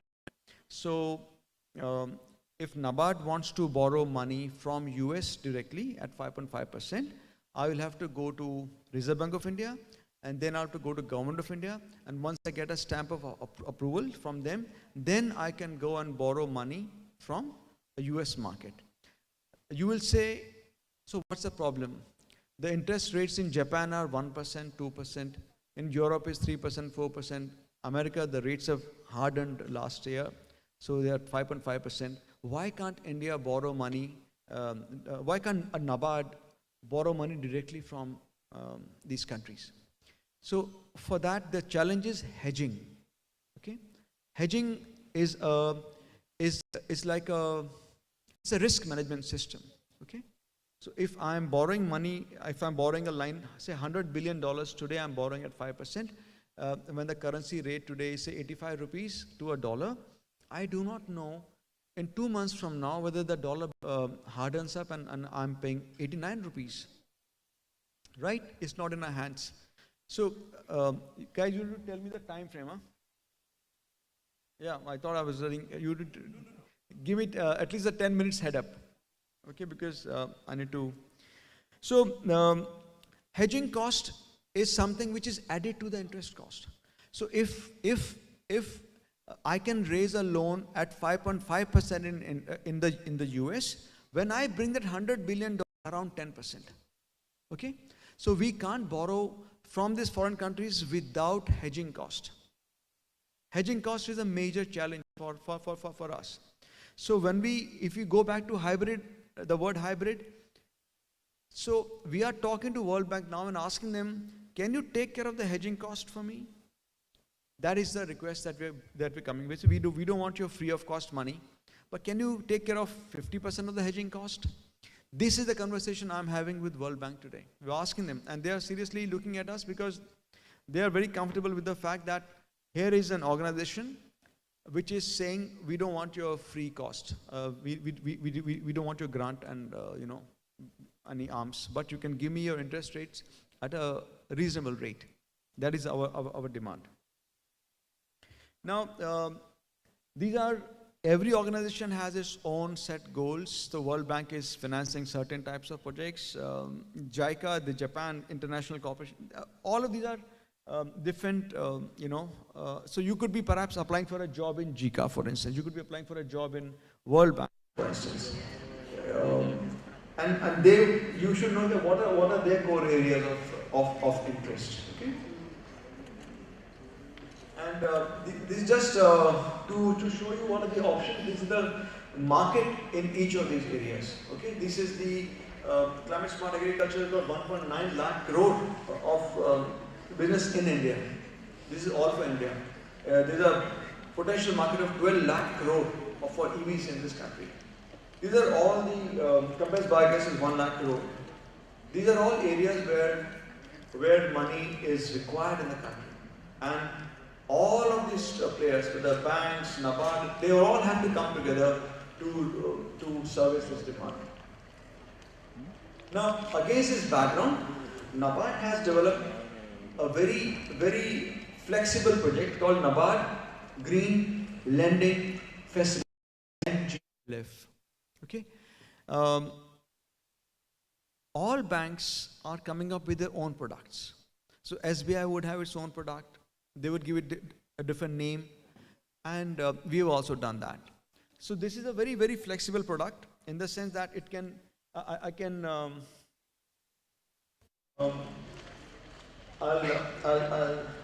Next one is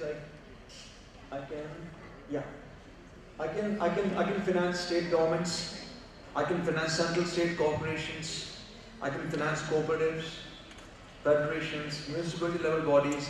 If Thrissur municipality wants to take up a solid waste management project, we are there to finance it.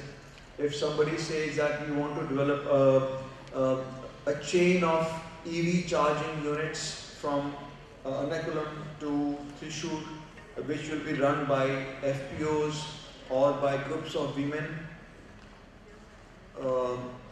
we will finance that. We are of course wanting to finance EV units of farmers. If somebody wants to do research in setting up how to make a solar powered tractor, we would love to sponsor that research. So it's a very, very flexible product in which we will try to push in some elements of grant, but mostly it's a commercial product. To go back, yeah. So it was required because climate adaptation needs around nearly 90 lakh crore are required by 2030 as per RBI estimates. This is a huge, huge, huge number, and it needs some solid raising money from the market. And we want to emerge as one of the lead players in this. This is our goal. So here we are. So we have looked at all the guidelines internally. We also looked at the guidelines of IREDA and REC, which have been in this line for nearly 10 years now. So they understand long-term funding of green projects. We have looked at the best of these norms in place. The norms would be what? What are norms for a loan for a loan product? Who is eligible for this loan? How much money can I give to this person? What will be the repayment schedule? What will be the interest rate? Will there be any early payment charges? Will there be late repayment charges? What will be the collateral? What is the security which this company or corporation will have to provide to me to be eligible for this loan? These are all loan guidelines. Okay, so these are our guidelines which we have put in place. So this is again going back to the hybrid model. We're looking at co-lending, where co-lending is when I give a loan. Supposing Adani wants a loan of 10,000 crore, and SBI says I can only give 4 crore, not more than that. So NABARD and SBI can come together for a co-lending product. We'll design a co-product together. A co-lending product has its own set of legalities, and it's a separate kind of a financial product. Takeout finance is when we are basically, again, I'm blanking out on this, but this is an infrastructure related kind of a project where I will request Ankit to spend more time on this, because these are large sized infrastructure projects, and again, a part of, they're going to be a major type of product which will be coming for the green sector that we're discussing. Viability gap funding, consortium financing, these are all, again, types of direct finance only. We are giving direct finance only under this project. Viability gap funding, it's a very thing, I think, don't need to explain it, but that little amount which will make that project viable.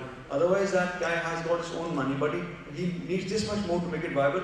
We will come forward for that. Consortium is, of course, when a couple of people come together. Told you who is eligible, and I have told you eligible activities, and these are all, as I told you, this slide was basically prepared thinking that we're going to meet people who are looking for green finance, okay, but this is slightly, you're all future borrowers for us. So these are just product features, okay? And that's about from my side as far as NABARD Green Lending Facility is concerned. And if you have any questions, I'll take it now or later. Maybe one or two quick questions.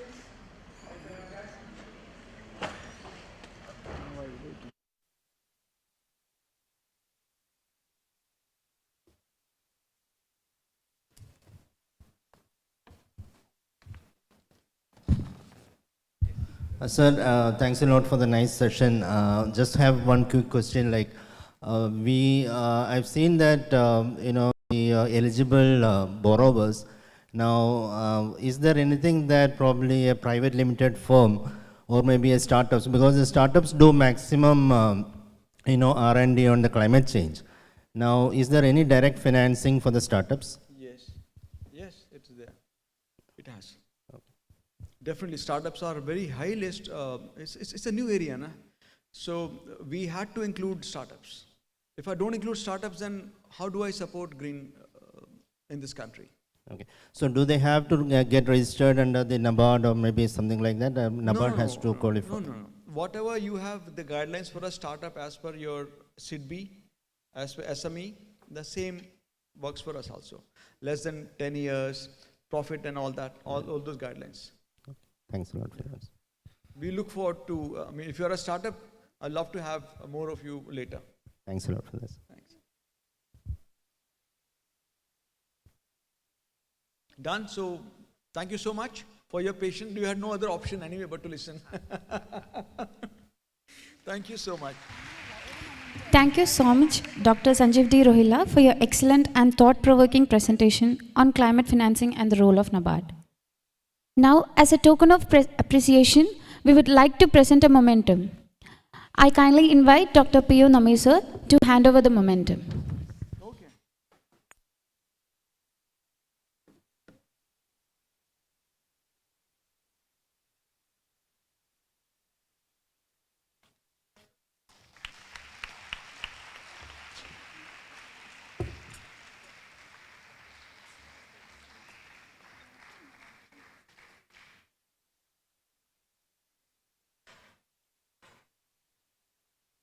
Thank you, sir, again for your inspirational words. Now, let's take a small tea break. And those who haven't had tea yet, it's arranged at the entrance. Please be back within 10 minutes. Thank you.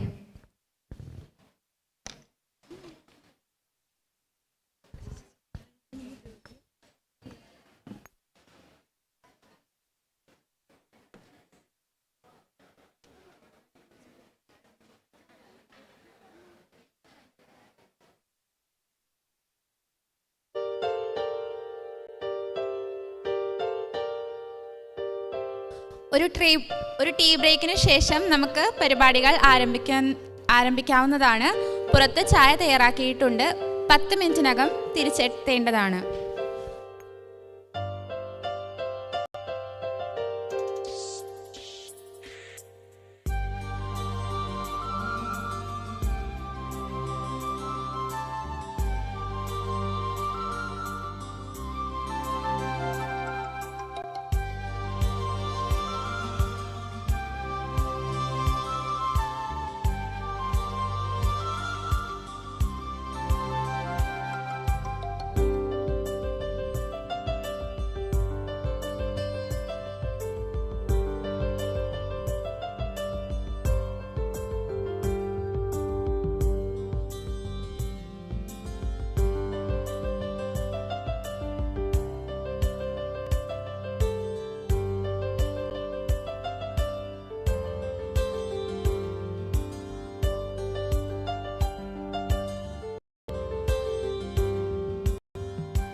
Welcome back to the session of Climate Conclave, a one-day workshop on climate-smart agriculture and disaster risk management, jointly organized by the College of Climate Change and Environmental Science and NABARD.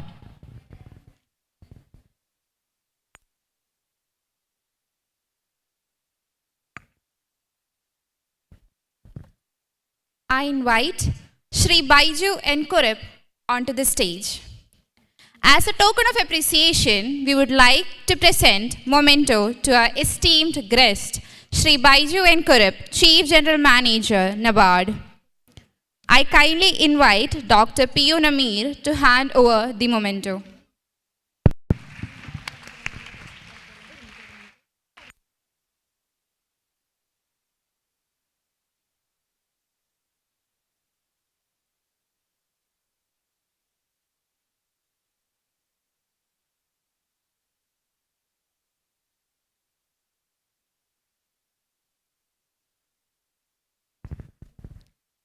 Next, we have a presentation on climate-smart agriculture by Dr. Indira Devi, Emeritus Professor at the Indian Council of Agricultural Research and Director of Kerala State Farmers Welfare Board. With over 33 years of experience in agricultural research and teaching, she has held various esteemed roles at Kerala Agricultural University. Dr. Indira Devi has received several prestigious awards, including the Ford Foundation Fellowship, Professor Ramesh Chandra Agarwal Award, and Women and Development Pilot Project Award. Ma'am, we warmly invite you to take the stage.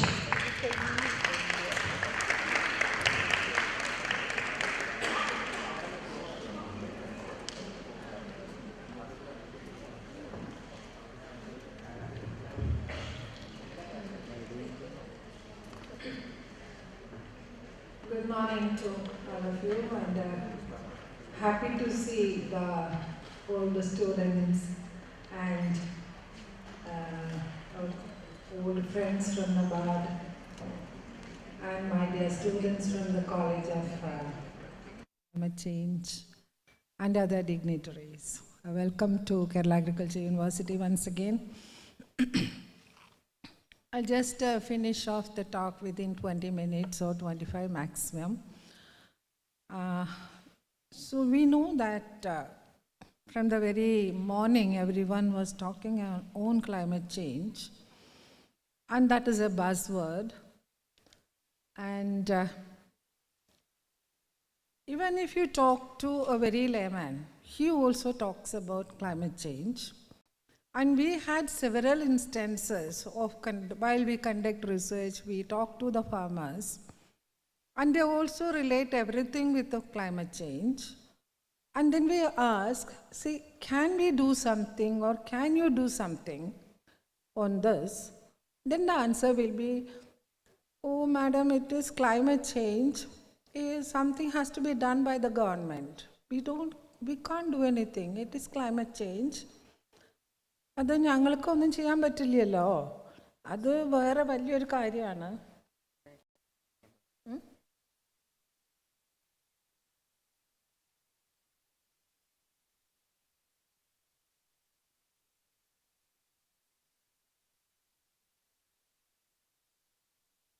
It's not moving.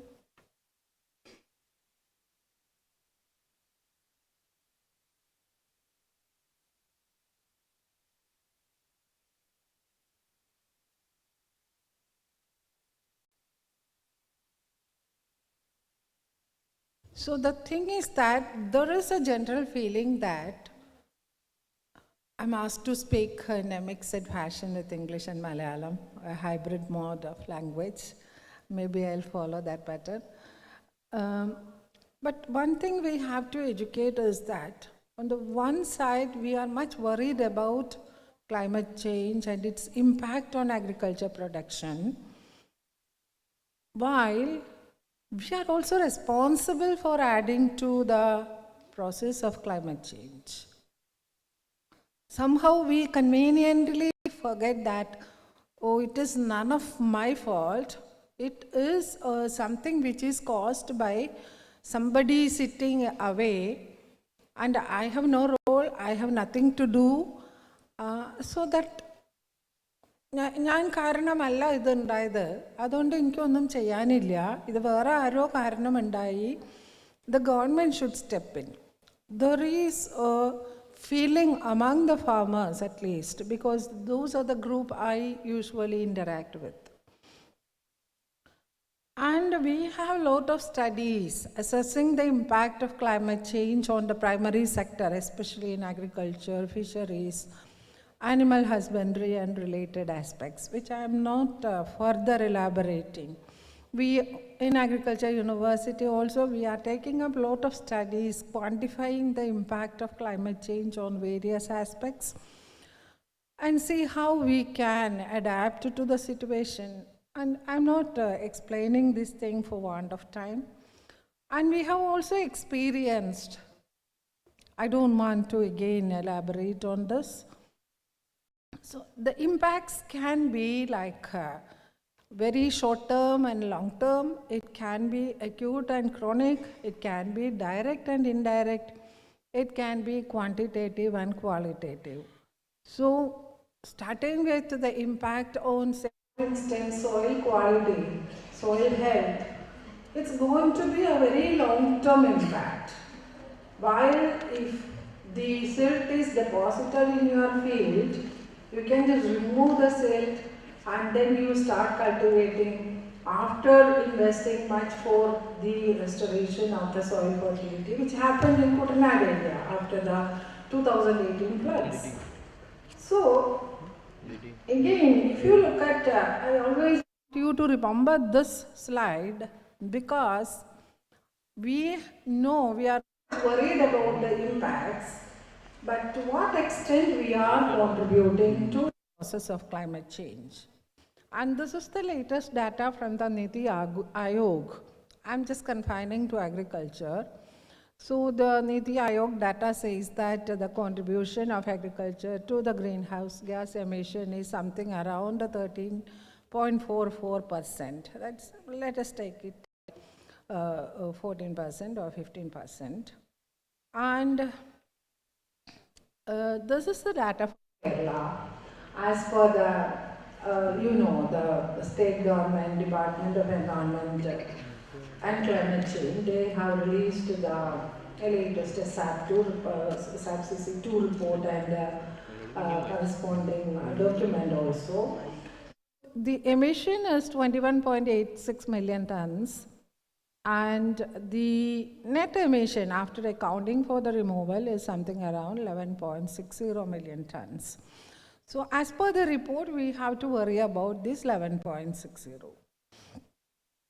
So as a person from agriculture, I'm more concerned, or I'm more comfortable with the agriculture sector. So in the agriculture sector, of course, it includes the, what you call the animal husbandry, fisheries and all. So majority, more than 50% is from the animal husbandry sector. And the rice cultivation, enteric fermentation, agriculture soils, manure management, and all those put together, you can see the figures. I'm not again elaborating. But within agriculture sector, we can see that rice cultivation and agriculture soils are the major sectors within agriculture. Keep away the case of animal husbandry, which is a different scientific section, but within agriculture, because we don't have much of this field burning of agriculture residue as in Punjab or Haryana. So our major concern, as per this statistics, is rice cultivation and emission from agriculture soils. And this is the data again, which tells us that the per capita emission is much, much less in Kerala. And this again gives you a better picture of sector-wise emission. I think there was a jumbling of my slide. So this is the share of agriculture is less than 10%, that is just 7.15%. And from within agriculture, I have shown the figure that soils and rice cultivation are the major sectors of emission. Okay, this is the data. So you can just have a look at what I have written in the red color. Agricultural activities were responsible for 1.56 metric tons of CO2 equivalent during in the year 2021. In the year 2020. This is the state government data that I'm talking about. And agriculture soils is responsible for 16.55%, and rice cultivation something around 12%. So 16% and 12%, the rest by other components. And this data also says you that it is slowly declining. In the sense, we are on a positive path. The emission from agriculture sector is gradually declining. And here they have estimated that the greenhouse gas emissions from 2005 to 2021 has declined to the tune of 23%. That is from 2005 to 2021 period. The decline is to the tune of 23%, which is a comparable thing. And if you look at the sector-wise performance of agriculture sector, again you can see that agriculture soil, it is the yellow color you can see. Don't look at the enteric fermentation, let us not touch upon that. So agriculture soils, emission from agriculture soils is also reducing. Rice cultivation is also shown as on the decline. So this gives a positive and comfortable information, data. So I just by the highlights like agriculture soils, it was 18% as I said, 0.26 metric tons of CO2 equivalent, and the growth rate is a very modest. Actually it is 0.12 means it's a very modest, it's not a decline but it's a very modest.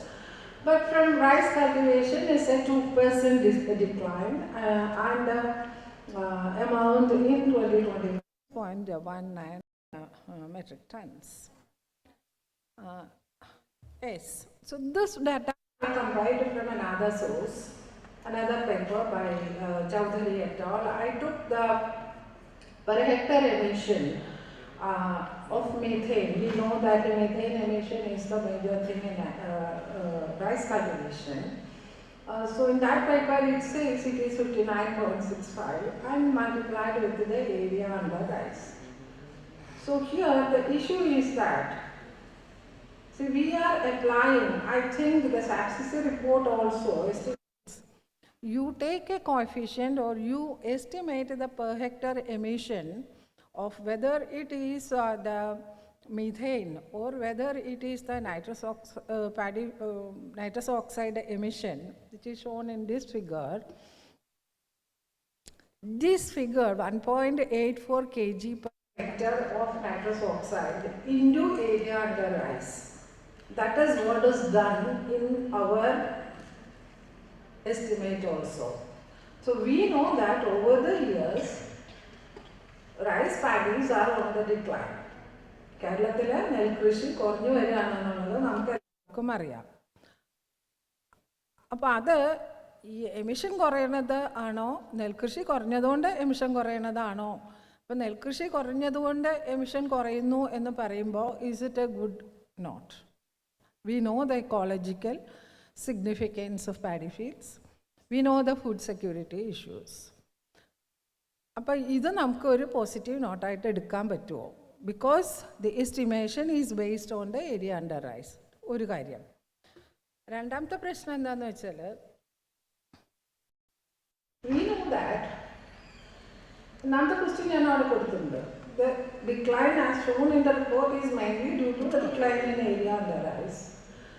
The second thing is that we know that the CO2 emissions are, or greenhouse gas emissions are largely influenced by the season, the management that is followed, and the type of rice ecosystem. And in Kerala, we have different type of rice ecosystems. I'm just taking the case of rice alone as an example, and trying to highlight the need for an alternative mechanism to have a realistic data estimation. So we have the coallands, we have the Pokali fields, we have the Kuttanad ecosystem, we have the upland rice, we have the ecosystems in the northern Kerala, which is unique with respect to its geography, its altitude and everything. So, but we are applying a common coefficient to all the rice ecosystems. Then the management. The fertilizer management, the plant protection management, the use of varieties, everything differs. And there is also the seasonal factor.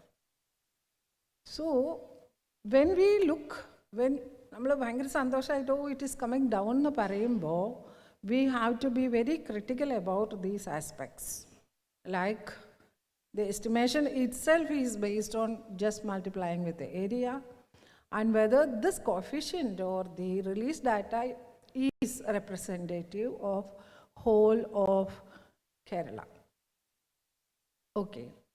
I take the example of emission from soils, which again is showing a very modest increase. You remember it was just 0.12% increase, which may be true in the sense, this is our fertilizer use pattern, nutrient use pattern, wherein you can see that the nutrient use shows only a very modest growth rate.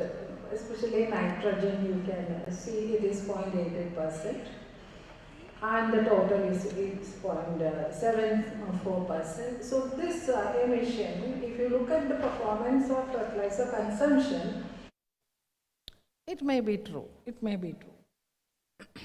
And another concern in this aspect is, like if you read the emission data and the estimation of emission from respective sectors, there are several international papers wherein the emission from agriculture sector is taken at the consumption level. Like, what is the emission from 1 kilogram of urea from its production, transportation and consumption?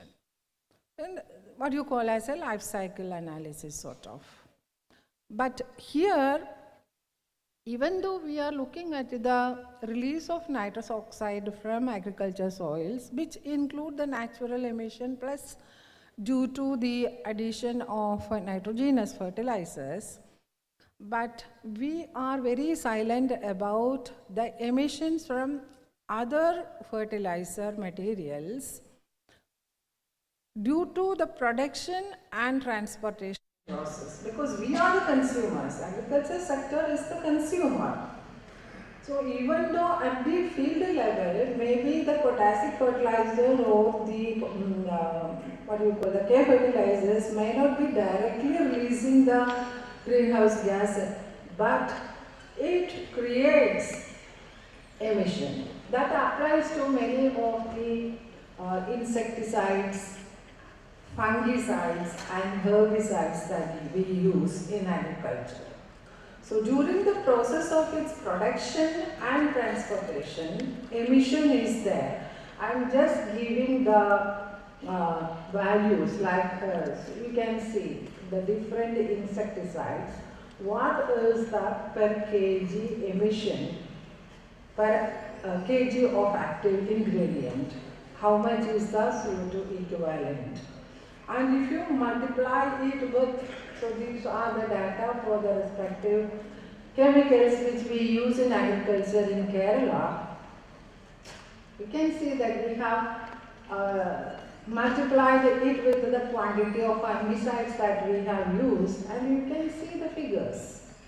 And this is from the greenhouse gas emission of production and transport of major fungicides in Kerala. So this we have multiplied with those figures which we have drawn from already published papers. And this is with respect to the herbicides. This is the unit figures and this is the estimation when we multiply it with the consumption in Kerala agriculture. So, my question or something which we have to ponder upon is that whether the agriculture emission that we right now talk about is really inclusive of the related emissions, which is for the consumption of agriculture sector. All the fertilizers are consumed by the agriculture sector. All these pesticides are consumed by the agriculture sector. But right now, in our estimate, we are not including the emission due to its production and transportation. Okay. And that applies to the fertilizers also. We have just included the nitrous oxide emission from nitrogenous fertilizers alone. Okay.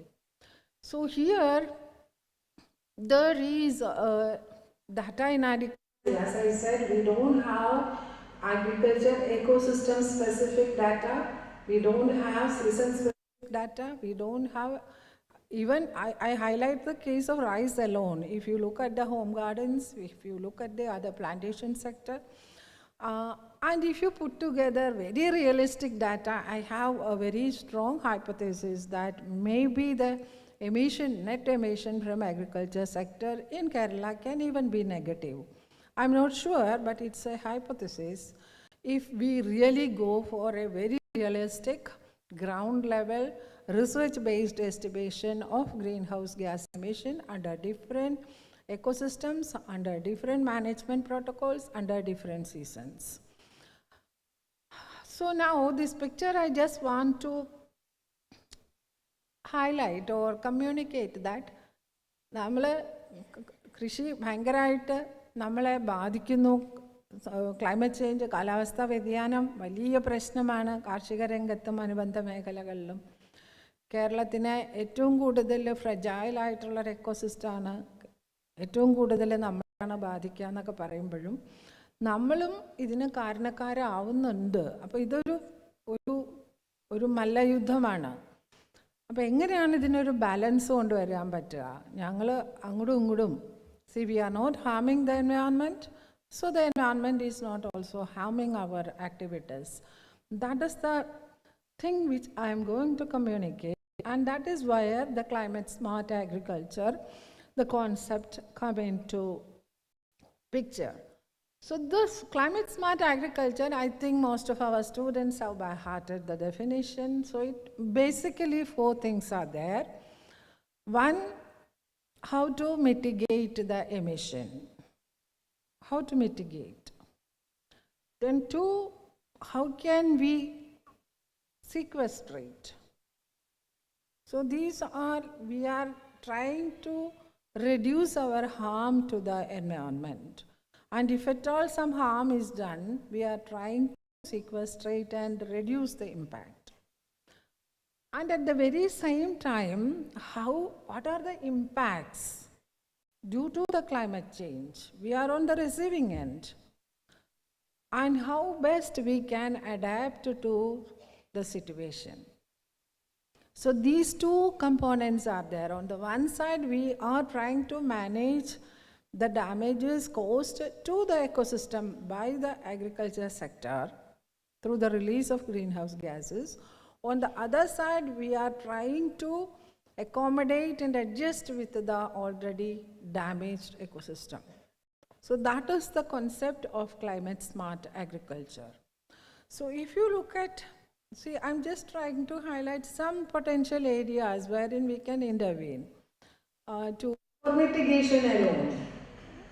See, there are studies which says that we can go for rice variety selections.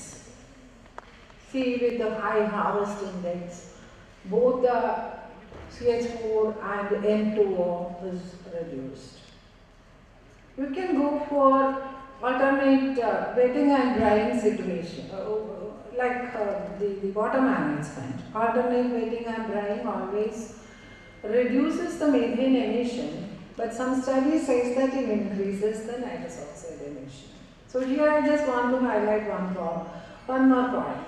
See, most of our studies are very sectoral, in the sense, you undertake studies to see whether the alternate wetting and drying leads to a reduction in CH4 and say yes. But you are not looking at the nitrous oxide emission. So it is adversely affected in the sense of the crude. So what is the net effect? So So we should have a system approach here, not a sectoral approach as to see what is the impact on this gas and that gas. Okay. Then regarding the organic matter content, we have a lot of studies as to how to manage the organic matter content in the soil and how best we can do with the minimum damage to the environment. And biochar is highlighted as a very good substitute in that context. And this is regarding the balancing of nitrogenous fertilizers, slow release fertilizers, no tillage, liming of the soils.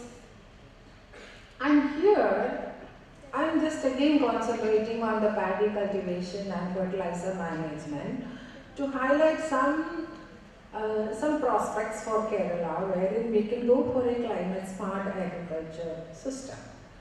So here you just look at the proportion of primary nutrients in our total nutrient consumption in Kerala.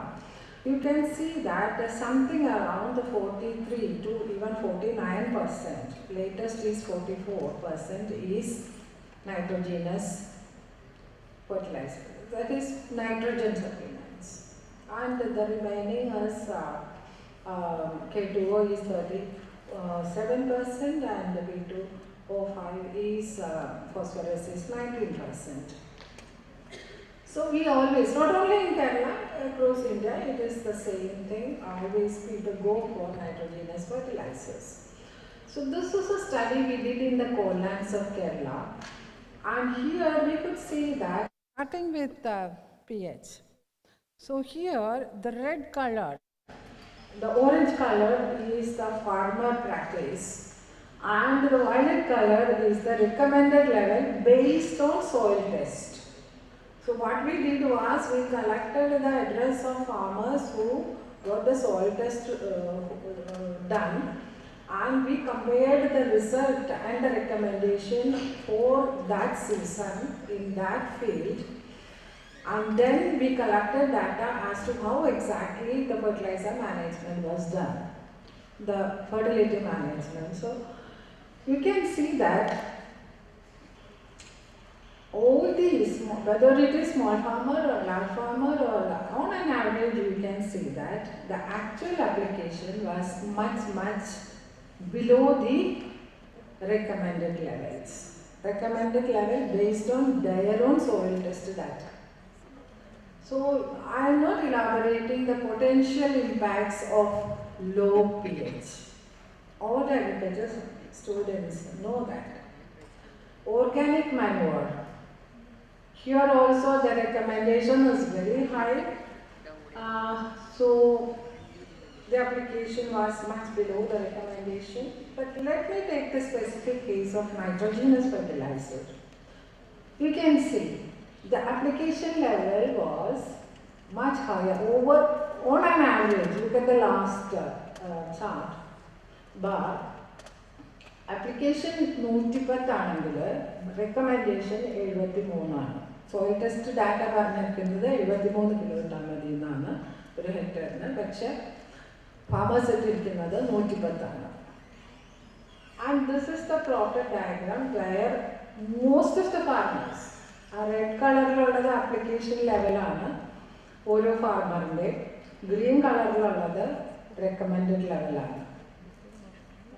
So, and we could also see that most of them were depending on urea as a source of nitrogen. So I did a very simple, like a very back of the envelope analysis sort of thing.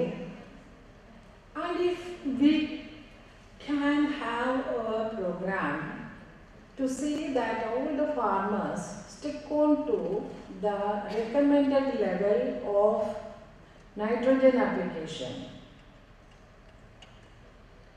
all the farmers following the recommended level of nitrogen application based on soil test data, and also under the fact that only 50% depend upon nitrogen is from urea, I just made a calculation and we could see that in coal lands alone, we can reduce, based on the consumption in coal lands alone, we can reduce 2.360 million tons of CO2 equivalent during the production and transportation of urea, and 7.89 lakh tons of nitrous oxide emission from the field. Without going for any other major investments, or rather it is economical for the farmers. And our analysis could also see that the level of investment on fertilizers is uneconomic. It is not leading to a corresponding increase in outcome. And so, scientifically, the yield is not going to come down. Actually, it is going to go up. The returns to the farmer is going to go up. So and right now, I'm not elaborating the related findings of this study, but we know that most often the soil test analysis by the department is a costly affair. It's public money. It's not a costly affair for the farmer, but it is a costly affair for the state. And there is a time lag, and there are a lot of issues connected with the estimation and transfer of the information to the farmer.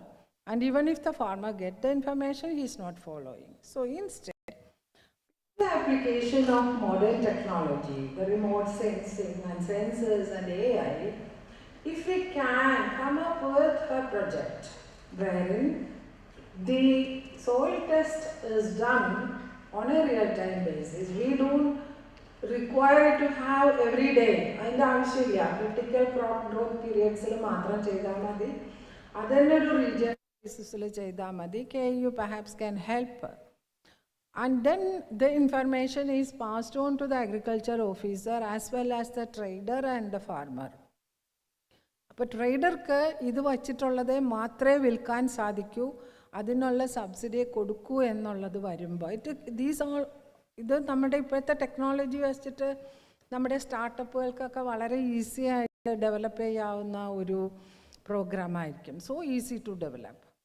So if we can imagine or visualize a project like that, that adds to a considerable reduction in our emission. ഇതിപ്പോൾ കോളിലെ മാത്രമാണ്. If you extend it to other rice growing areas and to other crops, I think the savings with respect to the economics as well as the release of greenhouse gases will be commendable. I just took one example. So we have a lot of studies as to show how each one of these practices like integrated nutrient management, it reduces the emission by 20%, they say. No tillage, 10 to 20%, residue retention, 20%, organic amendments, 30%, biochar, it's 40%, and crop rotation, 10%. So we have a lot of technologies like our home garden agroforestry systems and forthcoming national mission on natural farming. So technological options are many for climate smart agriculture, and I'm not taking much time explaining all these things, but there is one more emerging area wherein we can convert these savings into the income of the farmer, maybe another 2, 3 or 4 years through entering into the carbon credit market. Government of India is planning to. Actually, they have initiated the process of starting a domestic carbon market. So the agriculture sector, basically the income of the farmer is the most important thing. We know that the income is very low. Even the NABARD latest report also highlight the very low level of income of Indian farmers. So this can also add to the income. And the prospects are very region specific in that sense. So I just conclude with some final points. One is the research intervention on estimation and monitoring of emissions under different agroecosystems, seasons and cropping systems. And here, listening to the earlier deliberations, I was thinking aloud, like whether NABARD can set up an NABARD chair on climate change in the College of Climate Change to coordinate these activities. And that will be a very good contribution from the side of the NABARD and KNU put together to estimate on a continuous basis and monitor and develop strategies to ensure climate smart agriculture with the net zero emissions. They have very good expertise over these aspects we have. So that is a suggestion which I have to make listening to the deliberations in the forenoon session. And the estimation process, as I said, let us not confine to what is actually released from the field. Let us be very realistic. We have to consider the emission during the production and transportation as well. And we can start with a shift in agriculture management practices based on scientific prescriptions, and then slowly move on to maybe sustainable agriculture to natural farming or organic farming. All those options are there. And the research on climate smart agriculture should be on a system-based approach rather than compartments. As I said, what is the effect on methane, what is the effect on nitrous oxide, what is the effect on some other gas. Instead, what is the net effect is what is important to us. So thank you very much for the time given and for the patient listening. I don't know whether I can take some questions. If the organizers agree, I can take a few questions, or I'll be available during the lunch session if the time is very short. Thank you so much.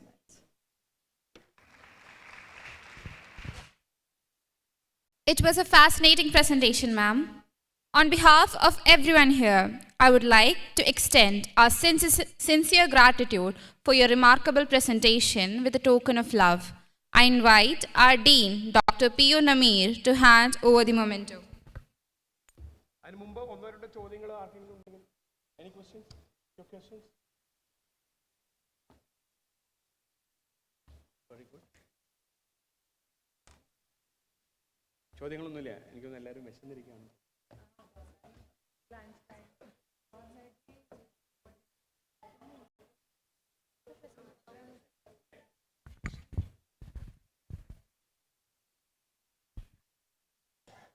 Hi, ma'am. Okay.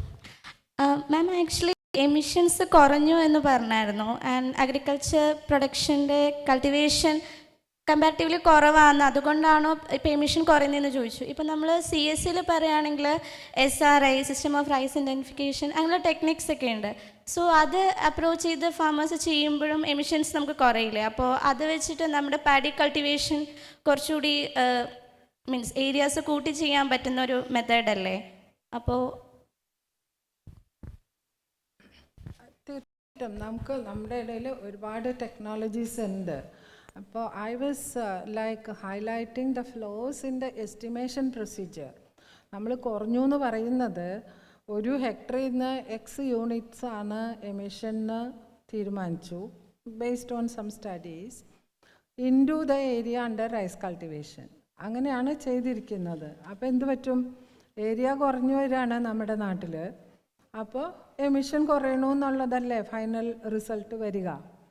അപ്പോൾ അത് actual emission reduction ആണോ എന്നുള്ളത് we have to relook. Area കുറഞ്ഞതുകൊണ്ടുള്ള റിഡക്ഷനാണ് ഇപ്പോൾ കാണിക്കുന്നത്. അതിന് പകരം നമുക്ക് what exactly is the emission under varying management situations, varying ecosystems, varying seasons and varieties. അപ്പോൾ നമുക്ക് കറക്റ്റായിട്ട് എസ്റ്റിമേറ്റ് ചെയ്യാം. And then there are different alternatives. As you said, SRI is there and many other technologies are there. Then we can plan for a technology. നമ്മൾ എപ്പോഴും പ്ലാനിങ്ങിൽ പറയുക we should have very good database. Actually എന്ത് സംഭവിക്കണമെന്ന് അറിഞ്ഞിട്ടാണല്ലോ further അതുമായുള്ള discussion നടക്കുക. You got the answer? Okay.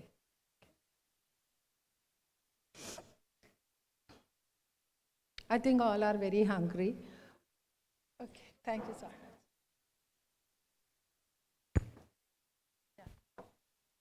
Someone want to answer it? Ask a Ma'am? question? Please. Ma'am, it was a good presentation. Thanks for that.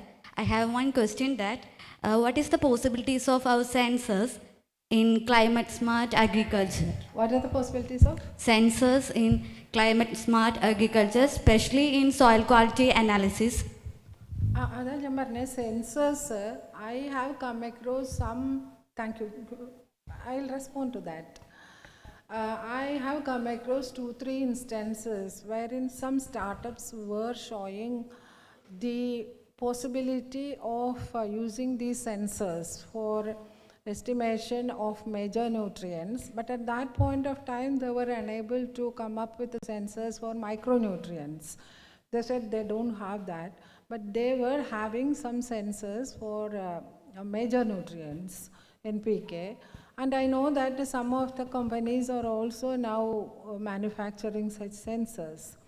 So they have demonstrated, actually they came up with a different idea, but I was a mentor, and then there was a partial success in that, on monitoring of the soil nutrient status and communicating it on a real-time basis. It has great scope. I think with the artificial intelligence and other things, the application can be further made very easy and cost-effective. Okay, thank you, ma'am. Okay. Ma'am,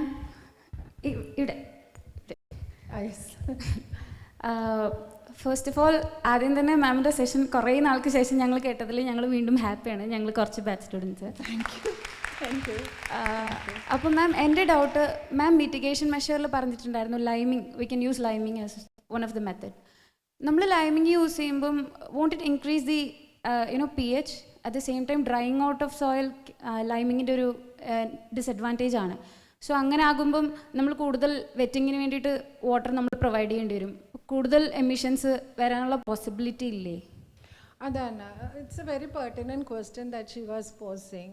അത് തന്നെയാണ് ഞാൻ ഇതിനു മുമ്പ് ഒരു example കാണിച്ചിട്ട് പറഞ്ഞു. അതായത് alternative wetting and ഡ്രൈയിങ്ങിൽ methane emission കുറയും, പക്ഷേ നൈട്രസ് ഓക്സൈഡ് എമിഷൻ കൂടും. ഈ രണ്ട് റിസൾട്ട് ഉണ്ട്. പക്ഷേ what is the net result, whether it is positive or negative നമ്മളുടെ കയ്യിലില്ല. അപ്പോൾ നമ്മൾ വളരെ ഒരു സിസ്റ്റം അപ്രോച്ചിലുള്ള ഒരു റിസർച്ച് വേണം. There are lot of research gap. That is why I have also from the side of the university, not in any official position to demand, but I was part and parcel of this university for 36 years and now as emeritus professor. So this is a very pertinent question that she raised. Yes. Thank you. Right now I don't have an answer to that particular question. Thank you, ma'am. Okay. If there are any more questions, we can have during the lunch session. Thank you so much, ma'am. I welcome Dr. Indra Devi to receive the memento from our Dean.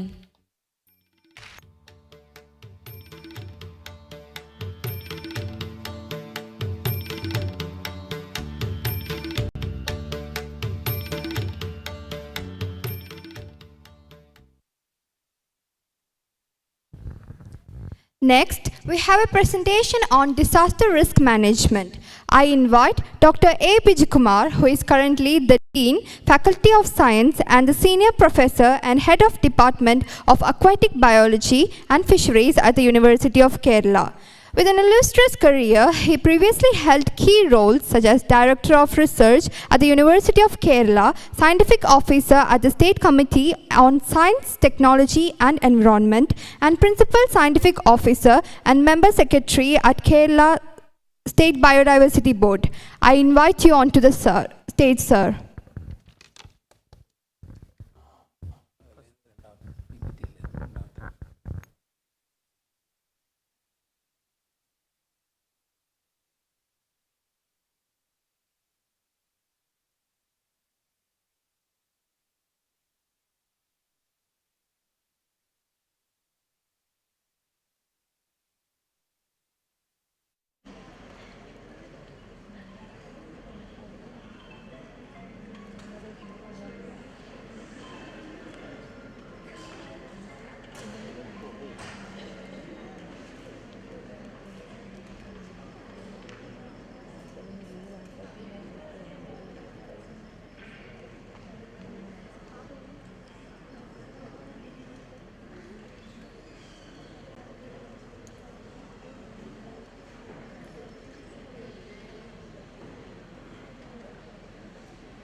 Good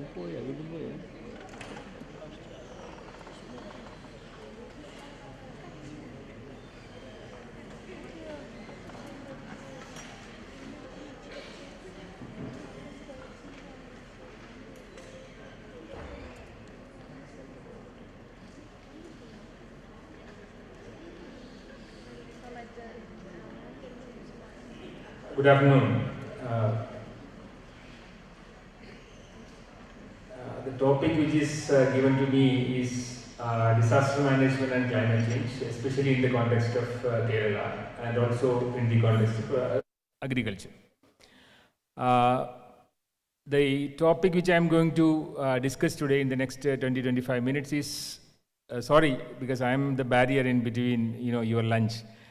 Okay, so I'll go through quickly through these aspects. Primarily, the climate impact on agriculture and fisheries, and then since my topic is disaster, I try to explain to you what is vulnerability and how do you address the vulnerability in terms of mitigation and adaptation. My focus will be on adaptation. And what are the adaptation strategies in Kerala and few models which are tried best in Kerala with some case studies, and how do we move forward. I speak in both English and Malayalam so that some of the farmers here may also get the benefit out of that. And so the first thing is the disaster. We now understand that climate change is a disaster. And then the question is how to manage the whole disaster, and how do we, especially in the context of agriculture, how we can enable the communities, the fishing communities, the farmer communities, how do they cope up with the challenges? നമ്മുടെ ചോദ്യം ഇത്രയേ ഉള്ളൂ. കാലാവസ്ഥാ മാറ്റം വലിയൊരു പ്രശ്നമാണ്. അത് ഏറ്റവും വലിയ പ്രശ്നം ഉണ്ടാക്കിയിരിക്കുന്നത് കൃഷിയിലും പിന്നെ മത്സ്യകൃഷിയിലുമാണ്. അത് എങ്ങനെയാണ് സാധാരണ കൃഷിക്കാർക്ക് അതിനെ പ്രതിരോധിക്കാനുള്ള ഒരു സംവിധാനത്തിലേക്ക് നമ്മൾക്ക് എത്തിച്ചേരാൻ കഴിയുക? ഇതാണ് ഇന്നത്തെ ഒരു ചിന്തയിലെ ഒരു വിഷയം. In a global context, when you look, ഇതൊരു വലിയ ചർച്ചയായിരുന്നു. ഇപ്പൊ ബാക്കുവിൽ കഴിഞ്ഞ കോപ്പ് 29 മീറ്റിംഗിൽ ഏറ്റവും വലിയ ചർച്ച ഇത് തന്നെയായിരുന്നു. അതിനകത്ത് പറയുന്നത് സിഗ്നിഫിക്കന്റ് ആയിട്ടൊരു കാര്യം, between 1920, 1991 and 2021, disasters linked to climate change cost estimated 3.8 trillion in crop and livestock losses. അപ്പോൾ ഇതൊരു വലിയ നഷ്ടമാണ്. ആഗോളതലത്തിൽ നോക്കുകയാണെങ്കിൽ കാലാവസ്ഥ കൃഷിക്കും കന്നുകാലി വളർത്തലിനും ഉണ്ടാക്കിയിരിക്കുന്ന നഷ്ടം എന്ന് പറയുന്നത് അതിഭീകരമാണ് എന്നുള്ളൊരു കാര്യത്തിലേക്ക് എത്തുന്നു എന്നുള്ളതാണ്. അത് മാത്രമല്ല, ഈ കൃഷി രംഗത്ത് കാർഷിക രംഗത്ത് ഉണ്ടായിരിക്കുന്ന മാറ്റങ്ങൾ കാർഷിക വ്യവസ്ഥയിൽ മാത്രമല്ല ആൾക്കാരുടെ സാമൂഹ്യ സാമ്പത്തിക സുരക്ഷയിലേക്കും കൂടെ കടന്നു കയറിയിരിക്കുന്നു എന്നുള്ള സത്യം മനസ്സിലാക്കുക എന്നുള്ളതാണ് നമുക്ക് ചെയ്യാൻ കഴിയുക. അതേസമയം the agriculture is actually A double edged soared. ഒരു ഇരുതല വാളാണ്. ഒരു ഭാഗത്ത് അഗ്രികൾച്ചർ കൃഷി ഒരുപാട് കാർബൺ എമിഷൻസ് അല്ലെങ്കിൽ ഗ്രീൻ ഹൗസ് ഗ്യാസ് എമിഷൻ ഉണ്ടാക്കുന്നുണ്ട്. അതേസമയം തന്നെ നന്നായി കൃഷി ചെയ്ത് കഴിഞ്ഞാൽ ഒരു എക്കോളജിക്കൽ ഫാമിംഗിലേക്ക് വന്നു കഴിഞ്ഞാൽ നമുക്ക് പോസിറ്റീവായിട്ട് കാലാവസ്ഥ പ്രതിരോധിക്കാനുള്ള സംവിധാനങ്ങൾ ആയിട്ട് കൃഷിയിടങ്ങൾ മാറ്റാൻ കഴിയുമെന്നുള്ളതാണ്. So the question is how we can actually reduce the emissions from the agricultural systems, and second is how we can actually manage our agricultural land so that we can actually cope up with the changing scenarios. അപ്പോൾ അതുകൊണ്ടാണ് ഇരുതല വാളാണെന്ന് പറയുന്നത്. ഒരേ സമയം നമുക്ക് പ്രശ്നക്കാരാകുകയും ചെയ്യാം, അതേസമയം നമുക്ക് ഒരു വലിയ സംവിധാനത്തിലേക്ക് കാലാവസ്ഥാ മാറ്റത്തിനെ പ്രതിരോധിക്കുന്ന ഒരു സംവിധാനത്തിലേക്ക് എത്തിച്ചേരുകയും ചെയ്യാൻ കഴിയും എന്നുള്ളതാണ്. ഞാൻ ഇന്ത്യയിലെ ഡീറ്റെയിൽ സിനാരിയോയിലേക്ക് പോകുന്നില്ല. ഇന്ത്യയിലെ ഒരു വലിയ ചലഞ്ചസ് ആണ്. The challenges in India definitely is, which is overlooked in many of the discussions, is that we have a huge population. 2030 India ചൈനയെ ഓവർടേക്ക് ചെയ്യുന്ന ധാരണ ഉണ്ടായിരുന്ന പൊതുവെ അത് മാറിയിട്ട് ഇപ്പൊ തന്നെ overtook China in terms of number of people in this land. So the latest record says that every second a new Indian is born. Every second a new Indian is born means the requirement of food is so high. അപ്പോൾ അങ്ങനെ ഓരോ സെക്കൻഡിലും ഒരു പുതിയ India ഉണ്ടാകുമ്പോൾ അതിന് വേണ്ടുന്ന ആഹാരത്തിന്റെ വഴികൾ നമ്മൾ എങ്ങനെ കണ്ടെത്തുമെന്നുള്ള ആലോചിക്കുമ്പോൾ സ്വാഭാവികമായിട്ട് ഏറ്റവും വലിയ ചലഞ്ച് വരുന്നത് പല ചലഞ്ചുണ്ട്. അതിൽ ഏറ്റവും വലിയ ചലഞ്ചായിട്ട് വന്നിരിക്കുന്നത് ക്ലൈമറ്റ് ചേഞ്ച് ആണെന്നുള്ളത്, കാലാവസ്ഥ മാറ്റമാണെന്നുള്ളത്. അപ്പോൾ എങ്ങനെ പ്രതിരോധിക്കും? ഈ ഒരു കാര്യത്തിലേക്കാണ് നമ്മൾ കൂടുതൽ ചർച്ച വരേണ്ടത്.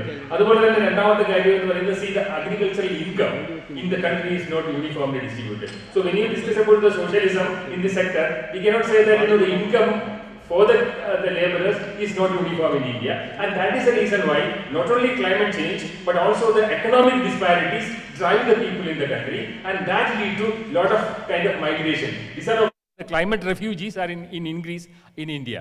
But climate refugees in the karyam I was in Sundarbans last month, and because there is a special assignment with the governor of the West Bengal, primarily to study some of the issues in Sundarbans, primarily human-wildlife conflict and related things.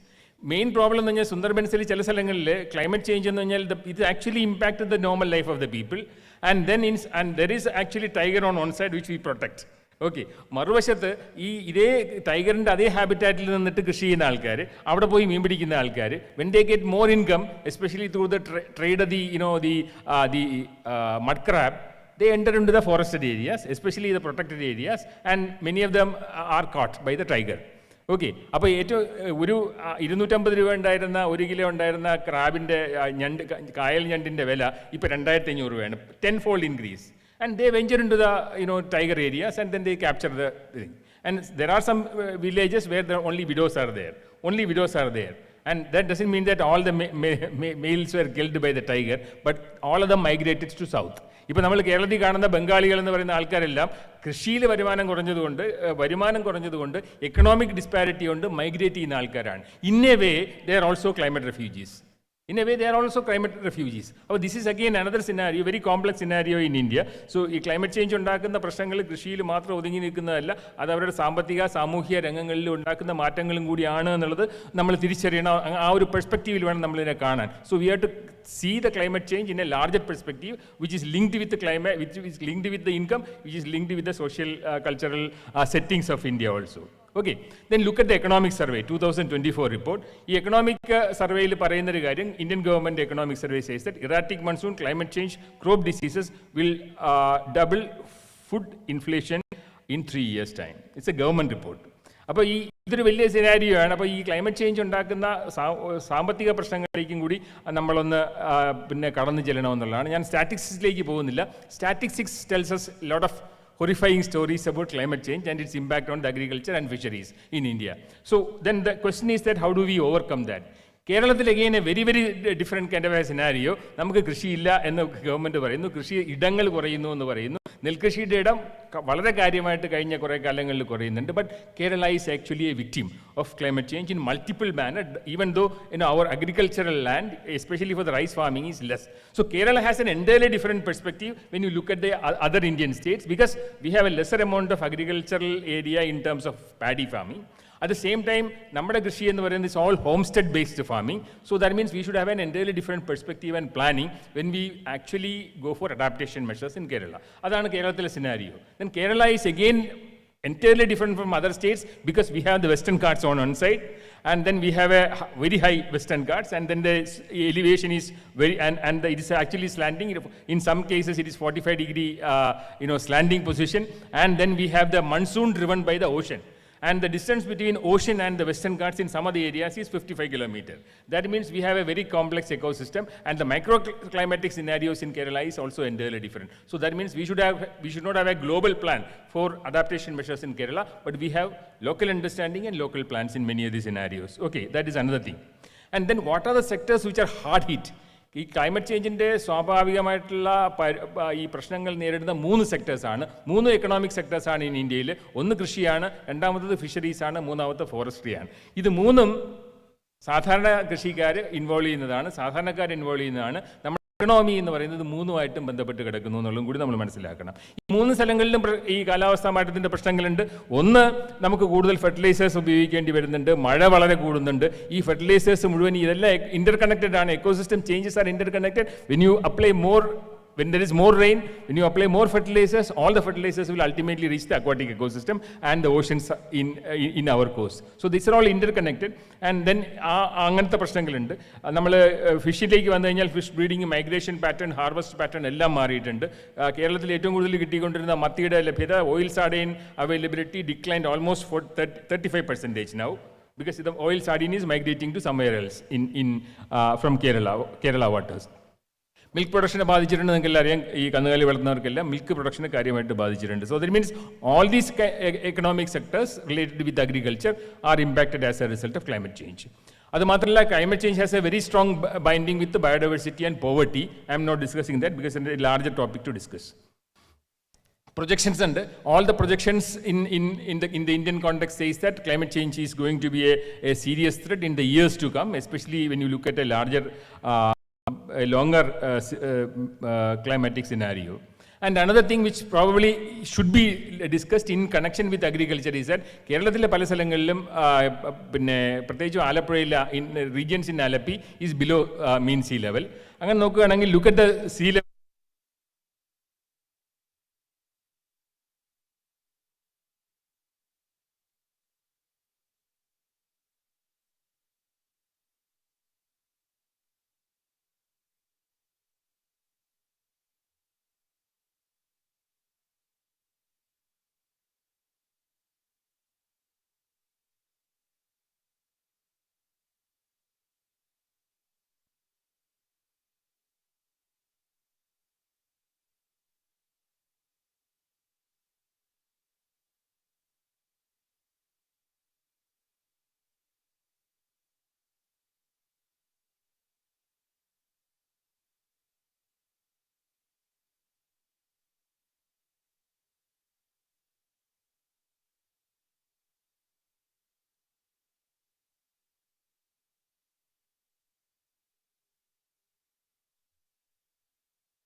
and expanding the safety nets.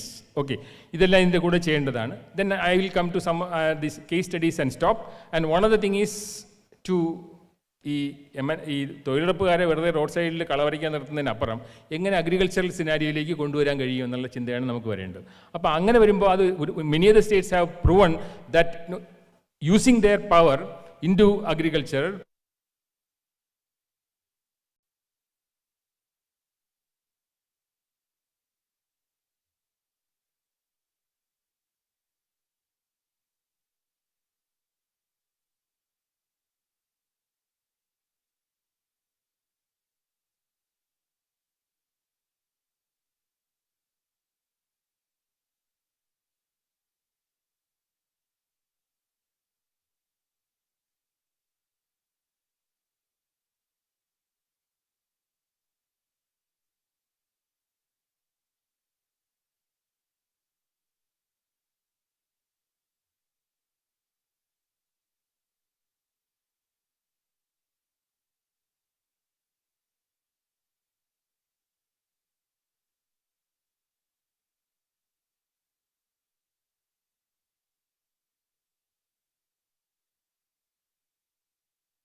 Any questions from the audience?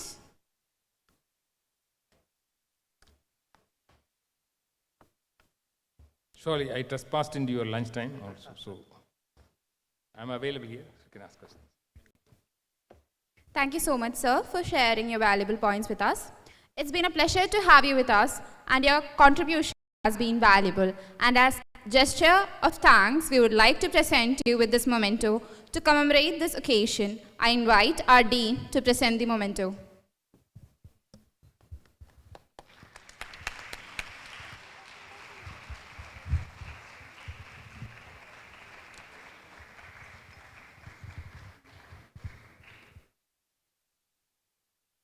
Now it's time for our lunch break. Lunch has been arranged at the PWD guest house. To ensure convenience, we have arranged a university bus service for participants. Please note that only one bus is available, so we'll make multiple trips as needed. We'll reconvene at 2:30 p.m. sharp. We are looking forward to the rest of our exciting sessions. Also, I request all the participants to be with us for our afternoon session. And participants will receive certificates of participation at the end of our session. Thank you.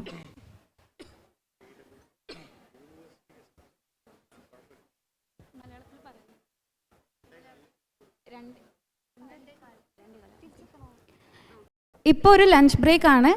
ഉച്ച കഴിഞ്ഞ് നമ്മുടെ പരിപാടികൾ ആരംഭിക്കുന്നതാണ്.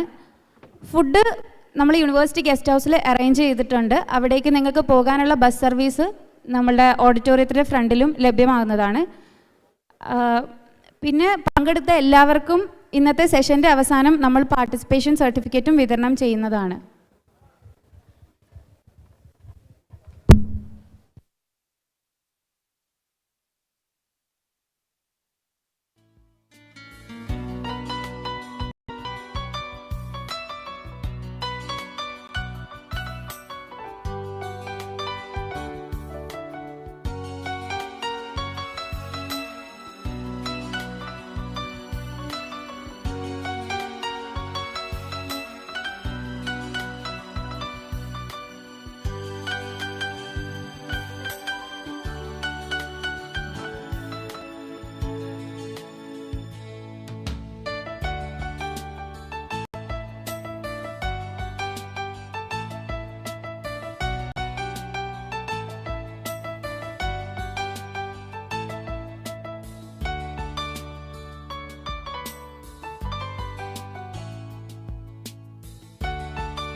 വരൾച്ച, ജലക്ഷാമം, വെള്ളപ്പൊക്കം, ഉരുൾപൊട്ടൽ തുടങ്ങി ഒട്ടനവധി കാലാവസ്ഥാ വ്യതിയാന പ്രതിഭാസങ്ങൾ നമ്മുടെ സംസ്ഥാനത്തും അനുഭവപ്പെട്ടു വരുന്നുണ്ട്.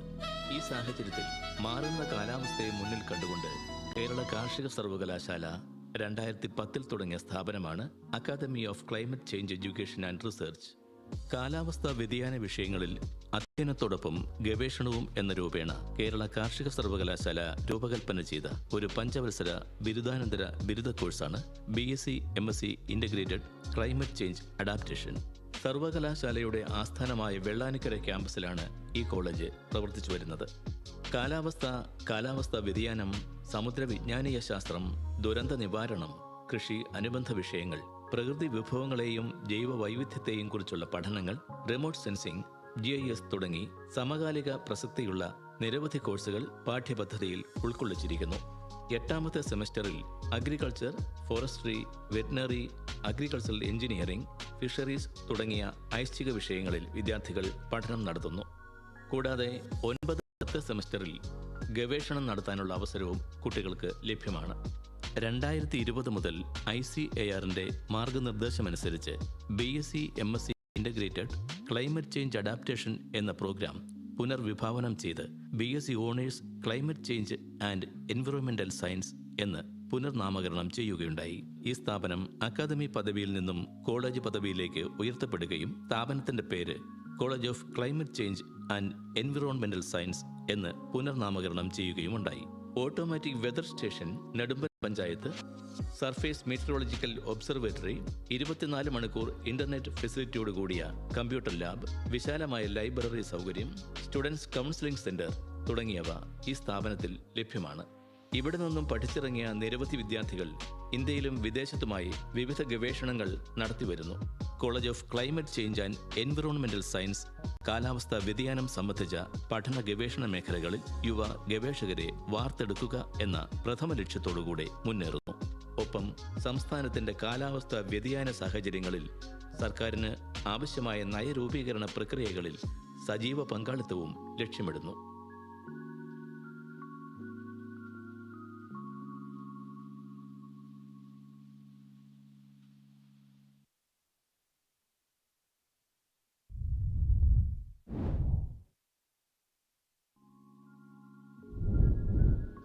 വരൾച്ച, ജലക്ഷാമം, വെള്ളപ്പൊക്കം, ഉരുൾപൊട്ടൽ തുടങ്ങി ഒട്ടനവധി കാലാവസ്ഥാ വ്യതിയാന പ്രതിഭാസങ്ങൾ നമ്മുടെ സംസ്ഥാനത്തും അനുഭവപ്പെട്ടു വരുന്നുണ്ട്.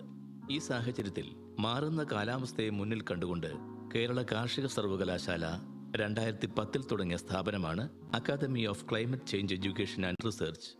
കാലാവസ്ഥാ വ്യതിയാന വിഷയങ്ങളിൽ അധ്യയനത്തോടൊപ്പം ഗവേഷണവും എന്ന രൂപേണ കേരള കാർഷിക സർവകലാശാല രൂപകൽപ്പന ചെയ്ത ഒരു പഞ്ചവത്സര ബിരുദാനന്തര ബിരുദ കോഴ്സാണ് BSc MSc integrated climate change adaptation. സർവകലാശാലയുടെ ആസ്ഥാനമായ വെള്ളാനിക്കര ക്യാമ്പസിലാണ് ഈ കോളേജ് പ്രവർത്തിച്ചു വരുന്നത്. കാലാവസ്ഥാ വ്യതിയാനം, സമുദ്രവിജ്ഞാനീയ ശാസ്ത്രം, ദുരന്ത നിവാരണം, കൃഷി അനുബന്ധ വിഷയങ്ങൾ, പ്രകൃതി വിഭവങ്ങളെയും ജൈവ വൈവിധ്യത്തെയും കുറിച്ചുള്ള പഠനങ്ങൾ, റിമോട്ട് സെൻസിംഗ്, GIS തുടങ്ങി സമകാലിക പ്രസക്തിയുള്ള നിരവധി കോഴ്സുകൾ പാഠ്യപദ്ധതിയിൽ ഉൾക്കൊള്ളിച്ചിരിക്കുന്നു. 8ാമത്തെ സെമസ്റ്ററിൽ agriculture, forestry, veterinary, agricultural engineering, fisheries തുടങ്ങിയ ഐച്ഛിക വിഷയങ്ങളിൽ വിദ്യാർത്ഥികൾ പഠനം നടത്തുന്നു. കൂടാതെ 9, 10 സെമസ്റ്ററിൽ ഗവേഷണം നടത്താനുള്ള അവസരവും കുട്ടികൾക്ക് ലഭ്യമാണ്. 2020 മുതൽ ICARന്റെ മാർഗനിർദ്ദേശമനുസരിച്ച് BSc MSc integrated climate change adaptation എന്ന പ്രോഗ്രാം പുനർവിഭാവനം ചെയ്ത് BSc honours climate change and environmental science എന്ന് പുനർനാമകരണം ചെയ്യുകയുണ്ടായി. ഈ സ്ഥാപനം അക്കാദമി പദവിയിൽ നിന്നും കോളേജ് പദവിയിലേക്ക് ഉയർത്തപ്പെടുകയും സ്ഥാപനത്തിന്റെ പേര് college of climate change and environmental science എന്ന് പുനർനാമകരണം ചെയ്യുകയുമുണ്ടായി.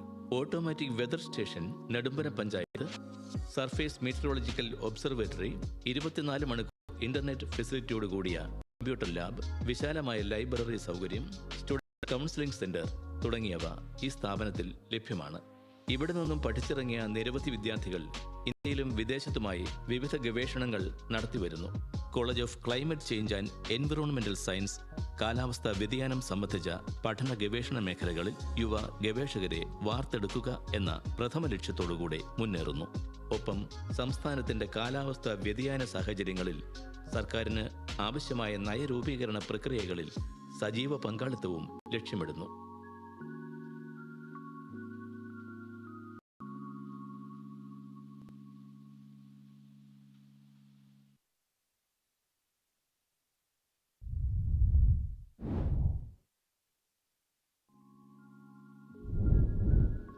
വരൾച്ച, ജലക്ഷാമം, വെള്ളപ്പൊക്കം, ഉരുൾപൊട്ടൽ തുടങ്ങി ഒട്ടനവധി കാലാവസ്ഥാ വ്യതിയാന പ്രതിഭാസങ്ങൾ നമ്മുടെ സംസ്ഥാനത്തും അനുഭവപ്പെട്ടു വരുന്നുണ്ട്. ഈ സാഹചര്യത്തിൽ മാറുന്ന കാലാവസ്ഥയെ മുന്നിൽ കണ്ടുകൊണ്ട് കേരള കാർഷിക സർവകലാശാല 2010 തുടങ്ങിയ സ്ഥാപനമാണ് academy of climate change education and research. കാലാവസ്ഥാ വ്യതിയാന വിഷയങ്ങളിൽ അധ്യയനത്തോടൊപ്പം ഗവേഷണവും എന്ന രൂപേണ കേരള കാർഷിക സർവകലാശാല രൂപകൽപ്പന ചെയ്ത ഒരു പഞ്ചവത്സര ബിരുദാനന്തര ബിരുദ കോഴ്സാണ് BSc MSc integrated climate change adaptation. സർവകലാശാലയുടെ ആസ്ഥാനമായ വെള്ളാനിക്കര ക്യാമ്പസിലാണ് ഈ കോളേജ് പ്രവർത്തിച്ചു വരുന്നത്. കാലാവസ്ഥാ വ്യതിയാനം, സമുദ്ര വിജ്ഞാനീയ ശാസ്ത്രം, ദുരന്ത നിവാരണം, കൃഷി അനുബന്ധ വിഷയങ്ങൾ, പ്രകൃതി വിഭവങ്ങളെയും ജൈവ വൈവിധ്യത്തെയും കുറിച്ചുള്ള പഠനങ്ങൾ, റിമോട്ട് സെൻസിംഗ്, GIS തുടങ്ങി സമകാലിക പ്രസക്തിയുള്ള നിരവധി കോഴ്സുകൾ പാഠ്യപദ്ധതിയിൽ ഉൾക്കൊള്ളിച്ചിരിക്കുന്നു. 8ാമത്തെ സെമസ്റ്ററിൽ agriculture, forestry, veterinary, agricultural engineering, fisheries തുടങ്ങിയ ഐച്ഛിക വിഷയങ്ങളിൽ വിദ്യാർത്ഥികൾ പഠനം നടത്തുന്നു. കൂടാതെ 9, 10 സെമസ്റ്ററിൽ ഗവേഷണം നടത്താനുള്ള അവസരവും കുട്ടികൾക്ക് ലഭ്യമാണ്. 2020 മുതൽ ICARന്റെ മാർഗനിർദ്ദേശമനുസരിച്ച് BSc MSc integrated climate change adaptation എന്ന പ്രോഗ്രാം പുനർവിഭാവനം ചെയ്ത് BSc honours climate change and environmental science എന്ന്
A small announcement.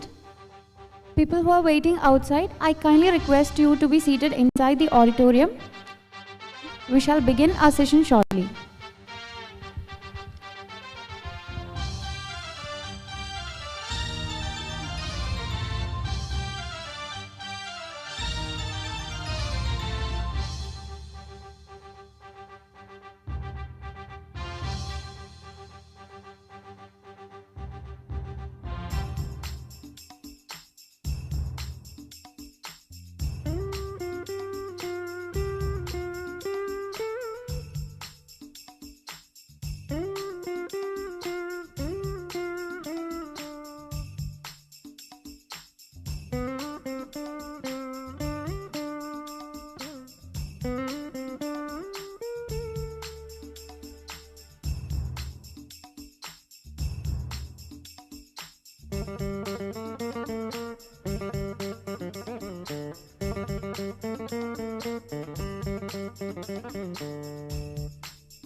I request all to kindly take your seats in the central auditorium.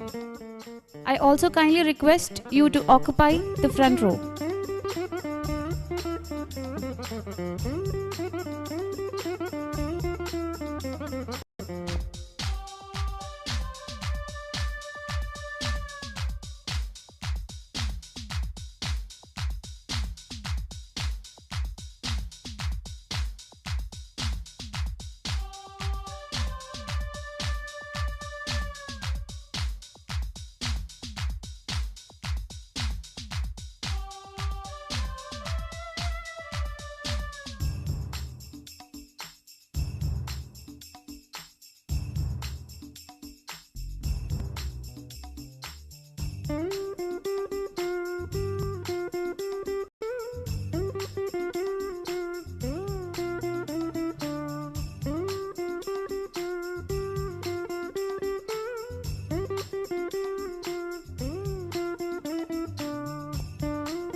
once again request all to be seated inside the central auditorium.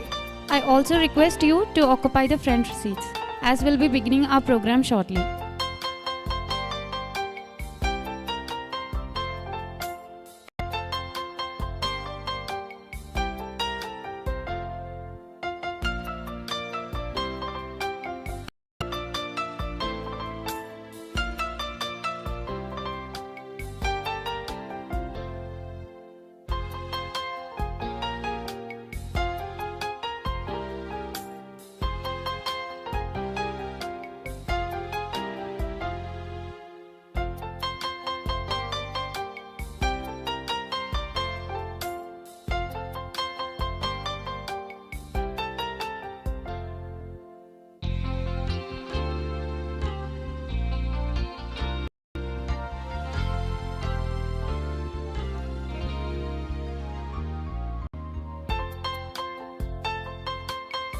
Dear participants, please take your seats inside the central auditorium.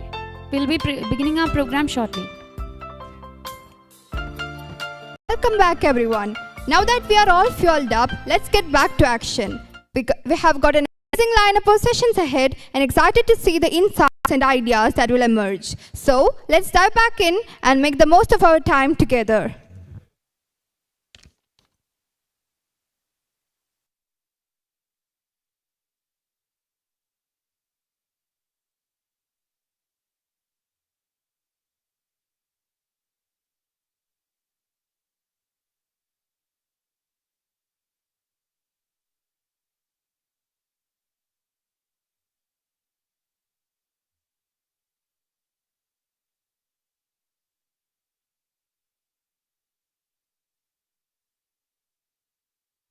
Thank you.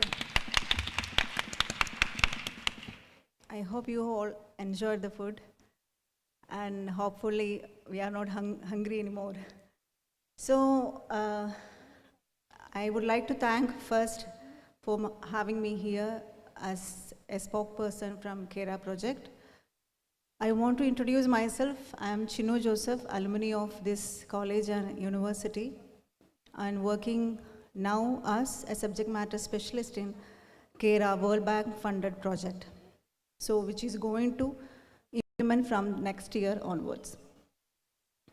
So I will also use both languages so that audience can understand it better. So KERA stands for Kerala Climate Resilient Agri-Value Chain Modernization. It's not a project of coconut. So that is the first assumption. എല്ലാവരും ആദ്യം അതാണ് ചോദിക്കുന്നത്, കേര എന്ന് പറയുമ്പോൾ അതിൽ കോക്കനട്ടിൽ എന്തെങ്കിലും നാളികേര വികസനവുമായി ബന്ധപ്പെട്ട എന്തെങ്കിലും പ്രോജക്റ്റ് ആണോ? അല്ല. ഇതിൽ climate resilient agri-value chain modernization. These are the two aspects we are concentrating on KERA. So the concept of KERA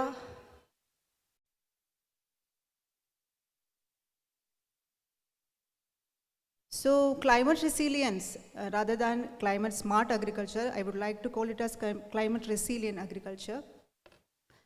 2018 RKI, Rebuild Kerala Initiative തുടങ്ങിയത് മുതൽ അഗ്രികൾച്ചർ എക്കോസിസ്റ്റത്തിന് വേണ്ടിയിട്ടൊരു പ്രോജക്റ്റ് ഗവൺമെൻറ് ഓഫ് കേരള ആലോചിക്കുന്നുണ്ടായിരുന്നു. അതിനെ ബേസ് ചെയ്തിട്ട് ഒരു ടാസ്ക് ടീമിനെ രൂപീകരിച്ച് ഗവൺമെൻറ് ഓഫ് കേരള വേൾഡ് ബാങ്കിൻ്റെ എല്ലാ എക്സ്പെർട്ടൈസും ഉപയോഗിച്ചിട്ട് ഫോർമുലേറ്റ് ചെയ്തിട്ടുള്ള ഒരു പ്രോജക്റ്റാണ്. So which is covering almost all the sectors which is coming in part of agriculture sector. So the question of why KERA is, it's bridging the challenges and opportunities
sorry.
And revisions of package of practices with KAU at agroecological unit level. So this package of practices we know. എല്ലാ വർഷവും നമ്മളിങ്ങനെ പുതുക്കിക്കൊണ്ടിരിക്കുകയാണ് package of practices. അപ്പോൾ നമ്മൾ common ആയിട്ട് കുറച്ച് ക്രോപ്സിനുള്ള package of practices നമ്മൾക്കുണ്ട്. എന്നാൽ climate റെസീലിയൻ പ്രാക്ടീസസിനെ base ചെയ്തിട്ടുള്ള package of practices ഒരു അഡ്ഹോക്ക് POP ആദ്യം വരും. പിന്നെ അതിനെ AEU ബേസ്ഡ് ആയിട്ടുള്ള POPയിലേക്ക് ക്രോപ്പ് കലണ്ടറിലേക്കും ക്രോപ്പ് അഡ്വൈസറിലേക്കും ഒക്കെ പോകാൻ പറ്റുന്ന രീതിയിലേക്കുള്ള കമ്പോണൻ്റ് ആണത്. സോ അതിൽ നമ്മൾ ഫണ്ട് ചെയ്യുന്നത് KAUനാണ്. സോ KAUന് ഡെമോൺസ്ട്രേഷൻസ് ഉണ്ടാവാം ഫാമേഴ്സ് ഫീൽഡിൽ. അതേപോലെ തന്നെ capacity building for extension officers through empowering SAMETI. SAMETI is a training institute under department of agriculture. So ഇതിനു മുമ്പ് ബിജു സാർ പറഞ്ഞിരുന്നു പലർക്കും ട്രെയിനിങ്സ് ഇല്ല. ഓക്കെ, ഇതിന് പല പ്രാക്ടീസസിനെ കുറിച്ചും ആൾക്കാർക്കും അവെയർ ആവണമല്ലോ. നോട്ട് ഓൺലി ദ ഫാമേഴ്സ്, സ്റ്റാഫിനും അത് അവെയർ ആവണം, ടെക്നിക്കൽ പേഴ്സൺസിനും അതിനെക്കുറിച്ചുള്ള അവെയർനെസ് വരണം. അപ്പോൾ ഇതിൻ്റെ അകത്ത് ഈ പ്രോജക്റ്റിൻ്റെ അകത്ത് അഗ്രികൾച്ചർ സെക്ടറിലുള്ള ഓൾമോസ്റ്റ് എല്ലാ ലൈനിലുള്ള ആൾക്കാർക്കുമുള്ള കപ്പാസിറ്റി ബിൽഡിങ്ങും ട്രെയിനിങ്ങും ഉണ്ടാവും regarding CRA. Then upgradation of regional agricultural technology training centers, soil testing laboratories, all this infrastructure upgradation will be there.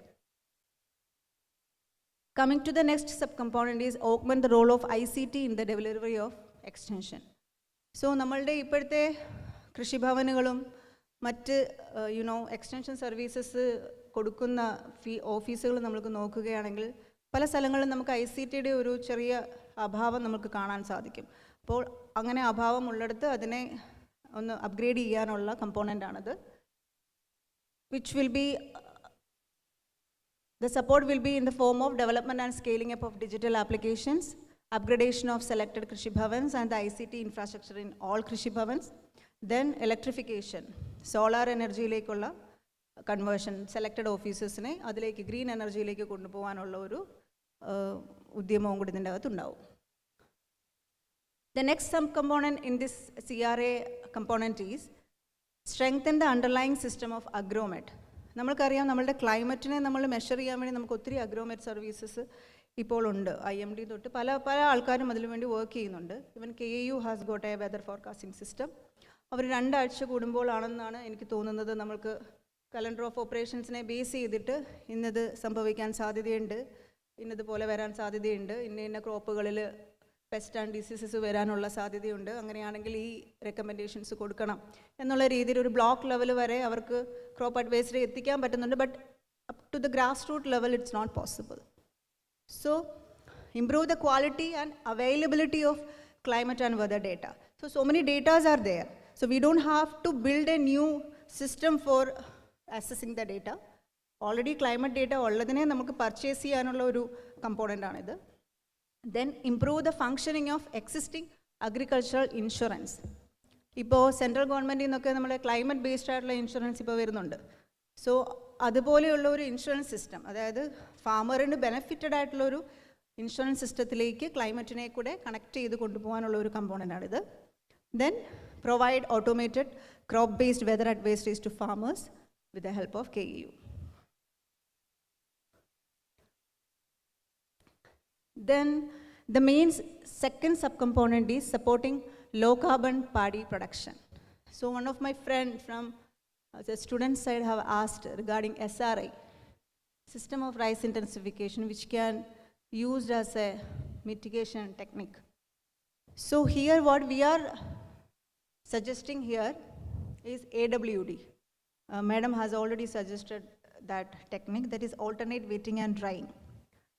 So advisory for adoption of low carbon paddy cultivation practices, in which we will be using AWD techniques with the help of International Rice Research Institute, Kerala Agriculture University, and also CWRDM. So all these agencies will be together, work as a group, and they will do the pilot project for the baseline study first. Because going to a carbon credit is a very, it's not, അതിപ്പോൾ നമുക്ക് ഭയങ്കര കുറച്ച് ദൂരേക്കുള്ള ഒരു കാഴ്ചയാണത്. നമുക്കിപ്പോൾ അതിനെക്കുറിച്ചിട്ടൊന്നും നമുക്ക് പറയാൻ പറ്റില്ല. So it's not certain now how to trade carbon credit and all. പക്ഷേ ഒരു ബേസ് ലൈൻ സ്റ്റഡി നമ്മൾക്ക് ചെയ്യാൻ പറ്റും. അതായത് ഇപ്പോൾ നമ്മൾക്ക് എത്രയുണ്ട്, ഗ്രീൻ ഹൗസ് ഗ്യാസ് എമിഷൻ എത്രയുണ്ട്, നൈട്രസ് ഓക്സൈഡ് ഗ്യാസ് എമിഷൻ എത്രയുണ്ട്. അപ്പോൾ അതിനൊക്കെ ഒരു ഡേറ്റയുടെ കുറവുണ്ട് എന്ന് മാഡം ഇതിനു മുമ്പത്തെ ഒരു ഇതിൽ പറഞ്ഞു. സോ നമുക്കൊരു പ്രത്യേക സ്ഥലം മാത്രം എടുത്തിട്ടൊരു പൈലറ്റ് പ്രൊജക്റ്റായിട്ടായിരിക്കും ഇത് ആദ്യം വരിക. കാരണം ഇതിന് ഒത്തിരി ഇൻവെസ്റ്റ്മെൻറ്റ് വരുന്നതാണ്, സെൻസേഴ്സ് വരണം, അത്രയും സ്ഥലത്ത്. ഓൾട്ടർനേറ്റ് വെറ്റിംഗ് ആൻഡ് ഡ്രൈയിങ് എന്ന് പറയുന്ന ഒരു ടെക്നോളജി, ആ പേര് പോലെ തന്നെ പണ്ട് മുതലേ ഫാമേഴ്സ് യൂസ് ചെയ്തുകൊണ്ടിരുന്ന ഒരു മെത്തേഡ് തന്നെയാണ്. കുറച്ച് നാൾ വെള്ളം കെട്ടി നിർത്തുക, എന്നിട്ട് വെള്ളം ഇറക്കി കളയുക. But it's A scientific basis ഉണ്ട് അതിന്. ആ ഒരു പ്രാക്ടീസസാണ് നമ്മളിവിടെ കൊണ്ടുവരാൻ ഉദ്ദേശിക്കുന്നത്. പക്ഷേ the thing is, alternate wetting and drying നമ്മൾ ചെയ്യുമ്പോൾ വെള്ളത്തിൻ്റെ ഓൺ ആൻഡ് ഓഫ് നമ്മൾ എപ്പോഴും റെഗുലേറ്റ് ചെയ്യാൻ പറ്റണം. മാത്രമല്ല to the tail end farmers താഴെ വരെയുള്ള ഫാമേഴ്സിനും ആ വെള്ളം എത്തണം. So what is the challenge we faced in this formulating this component is our irrigation channels are not strong enough to reach the tail end farmers. Seepages undu, maintenance nadannilla. So from here we started thinking of converging different departments to the project. കാരണം irrigation നമ്മളുടെ agriculture ഡിപ്പാർട്ട്മെൻറ്റിൻ്റെ കയ്യിൽ വരുന്ന ഒരു സംഭവമല്ല. It's not under agriculture department. So we had discussion with the irrigation department, and for the pilot they have agreed to maintain their canals, and we are piloting the left bank canal of Malambura irrigation project, reaching around 500 hectares first. Then we will expand it to the later stages. Alternate wetting and drying technology, we are trying to focus only on Thrissur and Palakkad district, because this is effective only where we can control the water regulations. It's not, it cannot be done in Kuttanad, Kol or Kaipad areas, because water level is very high. So wherever the irrigated land paddy is cultivated, we are trying to pilot it there. So when you do the alternate wetting and drying, we need to have a baseline study for greenhouse gas measurement, soil sample analysis, hydrology, and for all these we need to incorporate farmers also, because we are saying to them to do this. So we have to give farmers some assistance for all these purposes. So all these components will be coming under this alternate wetting and drying, that is low carbon paddy production component.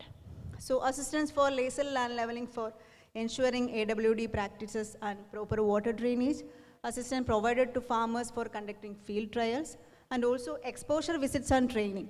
for extension personals. Like I told you, we need to know if somewhere else it is practiced, whether it is a good practice or not, to see and learn from them.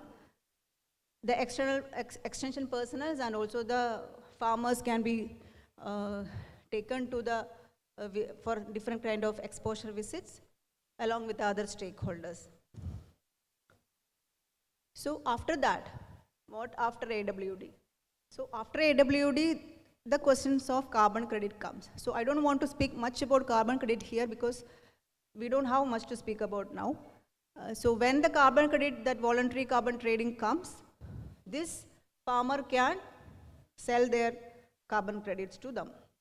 So to teach them how to do it or how to earn the carbon credits, that's what we are doing now. So incentive to farmers for maintain the record for generating the carbon credit. So we have, for these carbon credits, we have to maintain a lot of records. So all these kind of record keeping, how to do it, all this will be taught to farmers in this project. And also, as I told you, strengthening of irrigation infrastructure. And it will be done first as a pilot in the Malambura left bank canal system. So targeting around 500 hectares.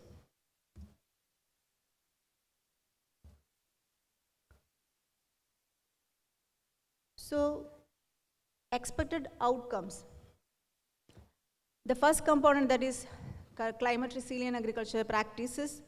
So we are expecting around 4 lakh farmers applying CRA practices across wide range of crops. That is our target. And also 1 lakh hectares covered, who is doing, I mean, that land area is under climate resilient farming practices. It can be achieved only with the help of KAU because they have to simultaneously do the package of practices, you know, demonstration trials, varieties and all. So it will go parallelly. The next component, low emission paddy. The second component, we are targeting GHG emission reduced around 40,000 net emission per year in metric tons. And also we are planning to extend the hectares under AWD around 22,000 hectares. That is only in Thrissur and Palakkad district. So we can say that area under low carbon paddy cultivation techniques will be extended to 20,000 hectare area. One second.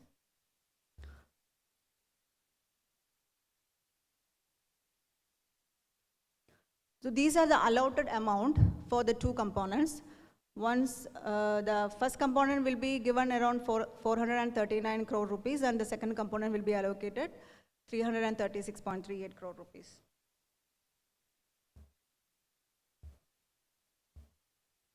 So along with this, in the first component, the infrastructure upgradation also is proposed. Training center upgradation, allotted amount will come around 30 crores. Then improving the soil testing laboratories, Krishi Bhavan upgradation, and also the canal maintenance. So these are the amount allocated for that. So that was the component 1, which is typically talking about climate resilient. But I want to further extend the second and 3 component also, because that is also become a part of KERA project. The component 2 will be enhancing smallholder commercialization for value addition.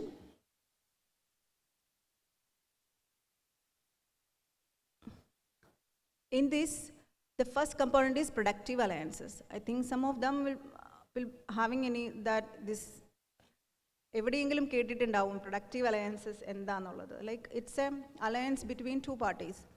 So നമ്മളിപ്പോൾ വിചാരിക്കുന്നത് എന്താണെന്ന് വെച്ച് കഴിഞ്ഞാൽ agri business players നമ്മളുടെ ഇവിടെ നിന്ന് പ്രിക്വയർ ചെയ്യുന്നത് മാത്രമല്ല, നമ്മുടെ ചുറ്റുമുള്ള സ്റ്റേറ്റുകളിൽ നിന്നും സ്പൈസസിലാണെങ്കിലും ഫ്രൂട്ട്സിലാണെങ്കിലും ഒക്കെ ഒത്തിരി അഗ്രി ബിസിനസ് പ്ലെയേഴ്സ് പ്രവർത്തിക്കുന്നുണ്ട്. സോ നമ്മളുടെ നാട്ടിലും കുറേ FPOs and FPCs farmer groups organisations പ്രവർത്തിക്കുന്നുണ്ട്. സോ ഇവർ തമ്മിലുള്ള ഒരു ലിങ്കേജാണ് ഇതിൽ നമ്മൾ പ്രപ്പോസ് ചെയ്യുന്നത്. We are planning to have a 150 productive alliances, but we don't know. We have to, when we start implementing it, because FPOs and FPC should come forward for all these things, and also the ABP. The agri-business players also should come forward for that, like we want this kind of commodity from you, from Kerala, so that only the niche market will be working here, because all crops will be, business players will be mostly working on their business aspects. നമ്മളുടെ നാട്ടിൽ നിന്ന് നമുക്ക് കിട്ടാവുന്ന ഒരു പ്രൊഡക്ഷൻ്റെ amount ടണ്ണുകളിൽ മാത്രമായിരിക്കും നമുക്ക് അവർക്ക് കൊടുക്കാൻ പറ്റുന്നത്. അതേസമയം തമിഴ്നാട്ടിലോ അല്ലെങ്കിൽ കർണാടകയിലോ ഒക്കെ പോയി കഴിഞ്ഞാൽ അവർക്ക് മെട്രിക് ടൺസ് ഓഫ് പ്രൊക്യൂർമെൻറ്റ് അവിടെ നിന്ന് പറ്റും. അപ്പോൾ നമ്മളുടെ ചില നിശ്ചയ മാർക്കറ്റിലേക്ക് Wayanad coffee, Alleppey turmeric, pepper, ഇങ്ങനെയുള്ള ചെറിയ നിശ്ചയ മാർക്കറ്റിൽ വർക്ക് ചെയ്യുന്നവരുണ്ടെങ്കിൽ നമുക്ക് ഈ പ്രൊഡക്റ്റീവ് അലയൻസസ് എന്ന് പറയുന്ന കൺസെപ്റ്റിലേക്ക് കുറച്ചൊക്കെ ഒരു സക്സസ്ഫുൾ റേറ്റിലേക്ക് കൊണ്ടുവരാൻ പറ്റും. സോ നമ്മൾ ആദ്യം അതിൻ്റെ ഔട്ട്റീച്ചാണ് വിചാരിക്കുന്നത്, ഇതിനെക്കുറിച്ചിട്ടുള്ള സെൻസിറ്റൈസേഷൻ കൊടുക്കുക. Then call for proposal from farmer producer organizations and farmer producer companies and also agri business players, and we are giving a matching grant. Like we are not fully subsidizing them, they have to place a share from their part, maybe from the loan, but we are giving a matching grant, and also we are giving them a technical support agency, and also we are trying to make a market linkages and training exposure visit so that we will encourage their capacity building also. These FPOs are there. നമ്മളിപ്പോൾ നോക്കുകയാണെങ്കിൽ നബാർഡിൻ്റെ കീഴിലാണെങ്കിലും agriculture ഡിപ്പാർട്ട്മെൻറ്റിൻ്റെ കീഴിലാണെങ്കിലും അങ്ങനെ പല സംവിധാനങ്ങളുടെ കീഴിൽ ഒത്തിരി FPOs form ചെയ്തിട്ടുണ്ട്. പക്ഷേ ചിലതൊക്കെ നെയിം സേക്കിലായിരിക്കും, ചിലത് നല്ലതുപോലെ പ്രവർത്തിക്കുന്ന FPOs ഉണ്ട്. അവർക്ക് പക്ഷേ ചിലവർ മാർക്കറ്റിങ്ങിൽ വളരെ ഉത്സാഹമുള്ളവരായിരിക്കാം, ചിലവർക്ക് ഈ മാർക്കറ്റിങ്ങിൻ്റെ തന്ത്രങ്ങളെക്കുറിച്ചൊന്നും അറിയാത്തവരായിരിക്കാം. സോ അതിനെ ബേസ് ചെയ്ത് അവർക്ക് എന്താണോ ടെക്നിക്കൽ അസിസ്റ്റൻസ് വേണ്ടത് അത് നമ്മൾ കൊടുക്കുവാനും ഈ കമ്പോണൻറ്റ് പ്രപ്പോസ് ചെയ്യുന്നുണ്ട്. Next component is commodity cluster development program. അതായത് കേരളം പോലുള്ള ഒരു ചെറിയ സംസ്ഥാനത്ത് ഒരു ക്ലസ്റ്റർ ഡെവലപ്മെൻറ്റ് മാത്രമാണ് നമുക്കിപ്പോൾ ഇനി ഈസി ആയിട്ട് ചെയ്യാൻ പറ്റുക. അപ്പോൾ നമുക്ക് വാല്യൂ ചെയിൻ എവിടെയൊക്കെയാണ്, ഏതൊക്കെ ക്രോപ്സിലാണ് നമ്മുടെ വാല്യൂ ചെയിൻ നന്നായിട്ട് വരാൻ പറ്റുക എന്നുള്ളതിനെക്കുറിച്ചുള്ളൊരു സ്റ്റഡി നടന്നിട്ട് അത് 4 ക്രോപ്പ് ഗ്രൂപ്പ്സ് ആണ് നമ്മൾ കൺസിഡർ ചെയ്യുന്നത്. Spices, plantations, fruits and vegetables and millets. ഈ 4 കാറ്റഗറി ഓഫ് കേരളത്തിൽ നമുക്ക് പറ്റാവുന്ന ഈ 4 കാറ്റഗറിയിലുള്ള ഒരു വാല്യൂ ചെയിൻ സ്റ്റഡി നമ്മൾ നടത്തും. അതിനെ ബേസ് ചെയ്തിട്ടൊരു 4 കമ്മോഡിറ്റി ക്ലസ്റ്റേഴ്സ് ഉണ്ടാക്കും. ആ ക്ലസ്റ്റേഴ്സിനെ 15 അഗ്രി ബിസിനസ് സെൻറ്റേഴ്സ്, അതായത് ഒരു ഇൻഫ്രാസ്ട്രക്ചർ ക്രിയേഷനാണത്. ചിലപ്പോൾ അവർക്കൊരു പ്രോസസ്സിംഗ് സെൻറ്റർ ആയിരിക്കാം ആവശ്യം, അല്ലെങ്കിൽ ഒരു വാഷിങ്ങിനോ ഗ്രേഡിങ്ങിനോ പറ്റിയിട്ടുള്ള ഒരു പ്രൈമറി പ്രോസസ്സിംഗ് ആയിരിക്കാം ആവശ്യം. അതിനെന്താണോ വേണ്ടത് അതിനുള്ള ടെക്നിക്കൽ സപ്പോർട്ടും ഫിനാൻഷ്യൽ സപ്പോർട്ടും നമ്മൾ കൊടുക്കുന്നു. Then training to the stakeholders in value chain and also in productive alliances. അതാണ് സെക്കൻഡ് സബ് കമ്പോണൻറ്റിൽ വരുന്നത്. പിന്നെയുള്ള മെയിൻ ആയിട്ടുള്ള ഒരു സബ് കമ്പോണൻറ്റ് ഇതിലേത് റിജുവനേഷൻ ഓഫ് ട്രീ ക്രോപ്പ് സെക്ടറാണ്. So as we all know, Kerala has got a very large area under plantation. So here we are considering 3 crops only: rubber, coffee and cardamom. These are not mandatory crops of agriculture department because the commodity boards are managing these crops. We do have rubber board, spice board and coffee board for managing these farmers. So we don't have direct schemes for them. But still we are incorporating them also in the project because there are a lot of area which is senile and unproductive, which needs replanting. നമ്മളുടെ plantation സെക്ടറിൽ ഒരു long term ആയിട്ട് നമ്മൾ നോക്കുന്ന ഒരു സെക്ടറാണ്. അപ്പോൾ പലതും വയനാടൊക്കെയുള്ള പല കോഫി കൾട്ടിവേറ്റഡ് ഏരിയയും 60-70 വർഷമൊക്കെ കഴിഞ്ഞ സ്ഥലങ്ങളുണ്ട്. ബട്ട് സ്റ്റിൽ അവിടെയുള്ള ആൾക്കാർ അതിനെ ഇപ്പോഴും നിർത്തിയിരിക്കുന്നത് അവർക്കൊരു സൈഡായിട്ടൊരു ഇൻകം കിട്ടുന്നു എന്നുള്ള രീതിയിലാണ്. അവരൊരിക്കലും അതിനെ ഒരു ബിസിനസ്സായിട്ട് ചിന്തിക്കുന്നില്ല. സോ അത് മാത്രമല്ല, അത്രയും ഏരിയനെ റീപ്ലാന്റ് ചെയ്തെടുക്കുക എന്ന് പറയുന്നത് ഇറ്റ്സ് എ ഹ്യൂജ് ക്യാഷ്. അപ്പോൾ അങ്ങനെയുള്ള സ്മോൾ ആൻഡ് മാർജിനൽ ഫാമേഴ്സിന് നമ്മൾ ട്രീ ക്രോപ്പ് റിജുവനേഷന് വേണ്ടിയിട്ട്, അതായത് അത്രയും സ്ഥലം വെട്ടിമാറ്റി പുതിയ ക്ലൈമറ്റ് റെസിലിയൻ്റ് ആയിട്ടുള്ള ക്ലോൺസ് അല്ലെങ്കിൽ വെറൈറ്റീസ് വെച്ചിട്ടുള്ള ക്രോപ്പിനെ കൾട്ടിവേറ്റ് ചെയ്യാനുള്ള ഫണ്ടാണ് നമ്മളിതിൽ ഉദ്ദേശിക്കുന്നത്. So rubber, coffee and cardamom. So we are replanting the senile crops. We are giving replantation grants and also capacity building and training. We are giving irrigation support also.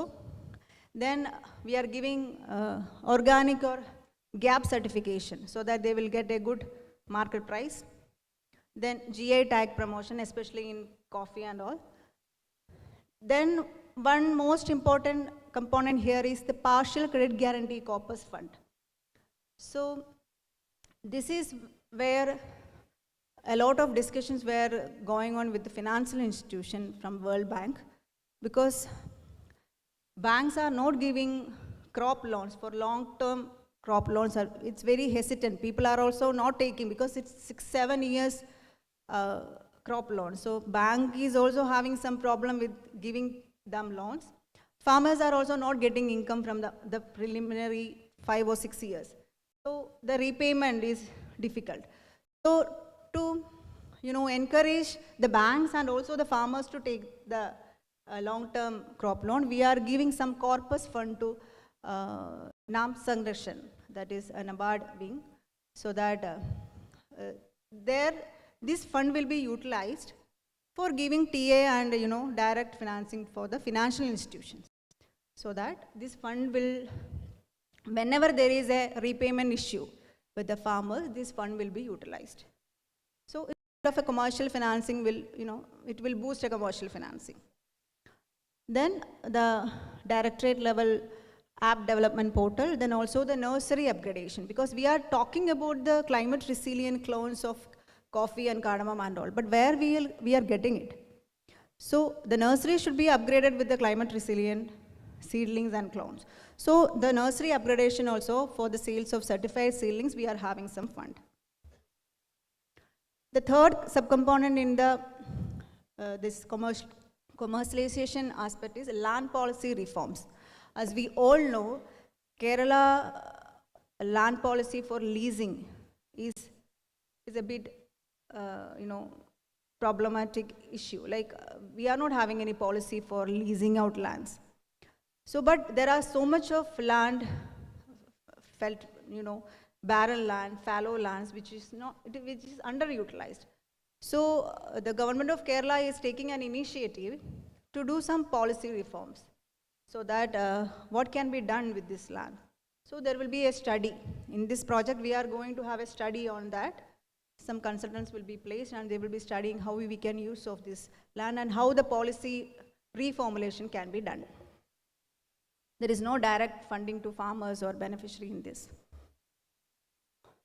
So this component is allotted with 899 crores.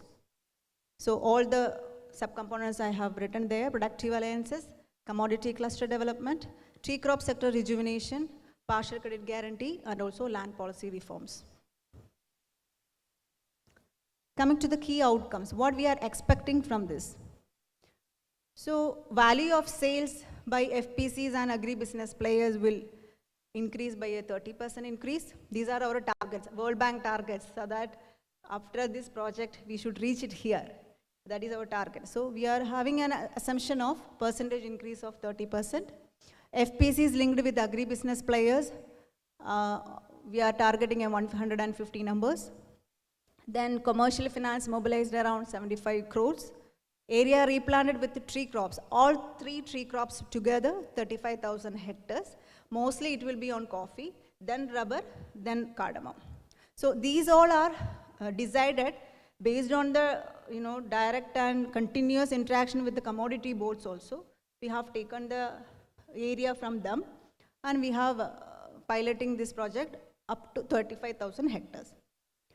Farmers replanting climate resilient varieties. Here also the climate resilient aspect will come around 70,000 numbers.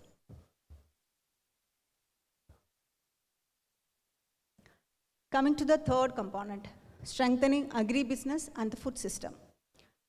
So here the first subcomponent will be supporting agri-food MSMEs. So we were talking about production sector now. So now we are going to talk about the agri-business sector. But after harvest, what can be done? So we do have a lot of MSMEs registered in Kerala, but food and agri sector is very less.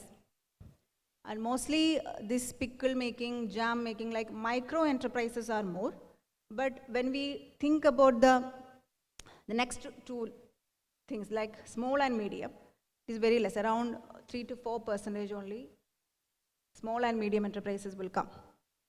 So we are planning, through this project, we are planning to support 250 SMEs, not micro, SMEs, so that Kerala's agricultural ecosystem will get a boost.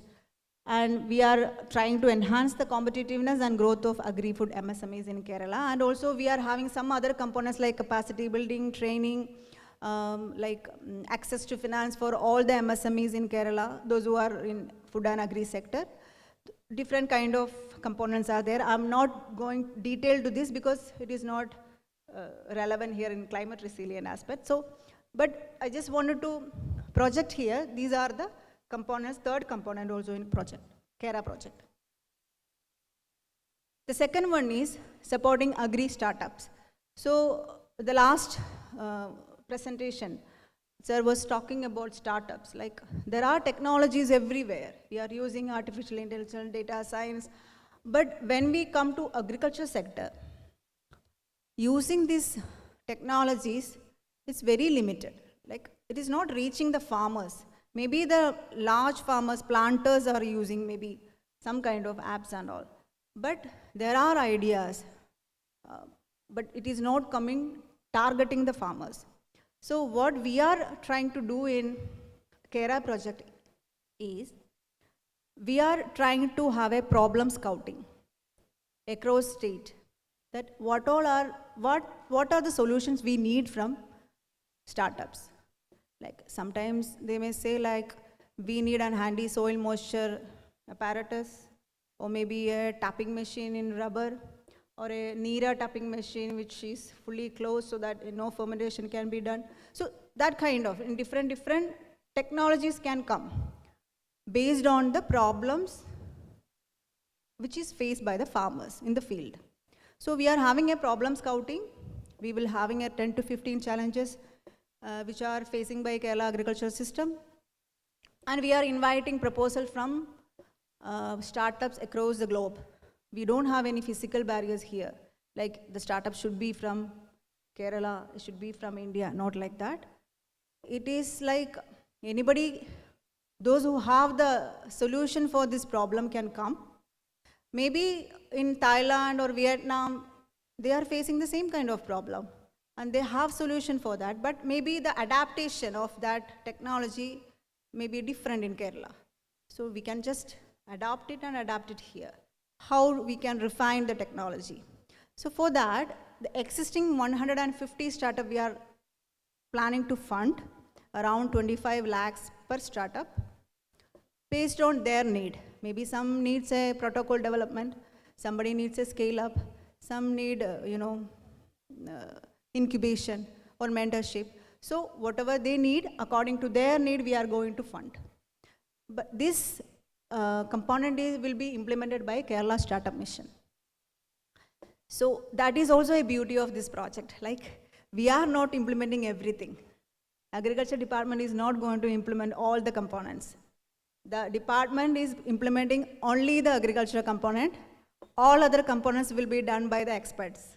So Kerala Startup Mission will be, as you all know, one of the best institution in incubating the startups. So they will be doing this. We are funding them. But we have to get the solutions. The third one is support food park establishment. This is also a industry related component. Like we are going to attract the players so that they can come and invest in our land. We are giving some land for a better premium price so that they can come and take based on a lease, based on lease agreement, they can do their processing centers here so that we will have, it will add some GDP in Kerala's agro ecosystem. So the allotted amount for all these three components together is 508.9 crores.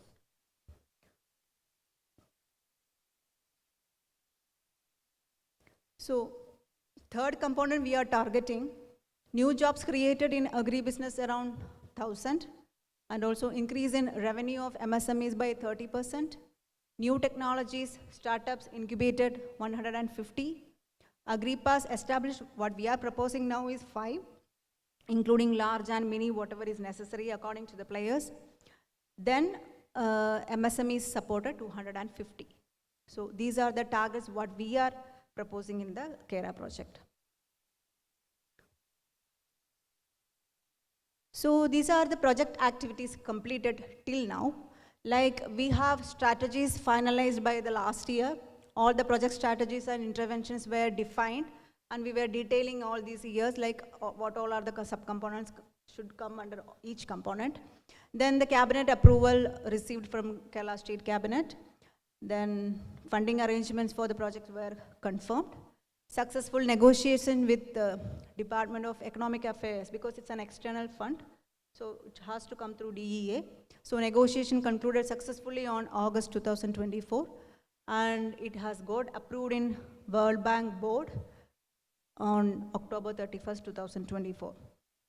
So we are going to sign the project, maybe possibly by 2025 January, and we are planning to kick off the project by March.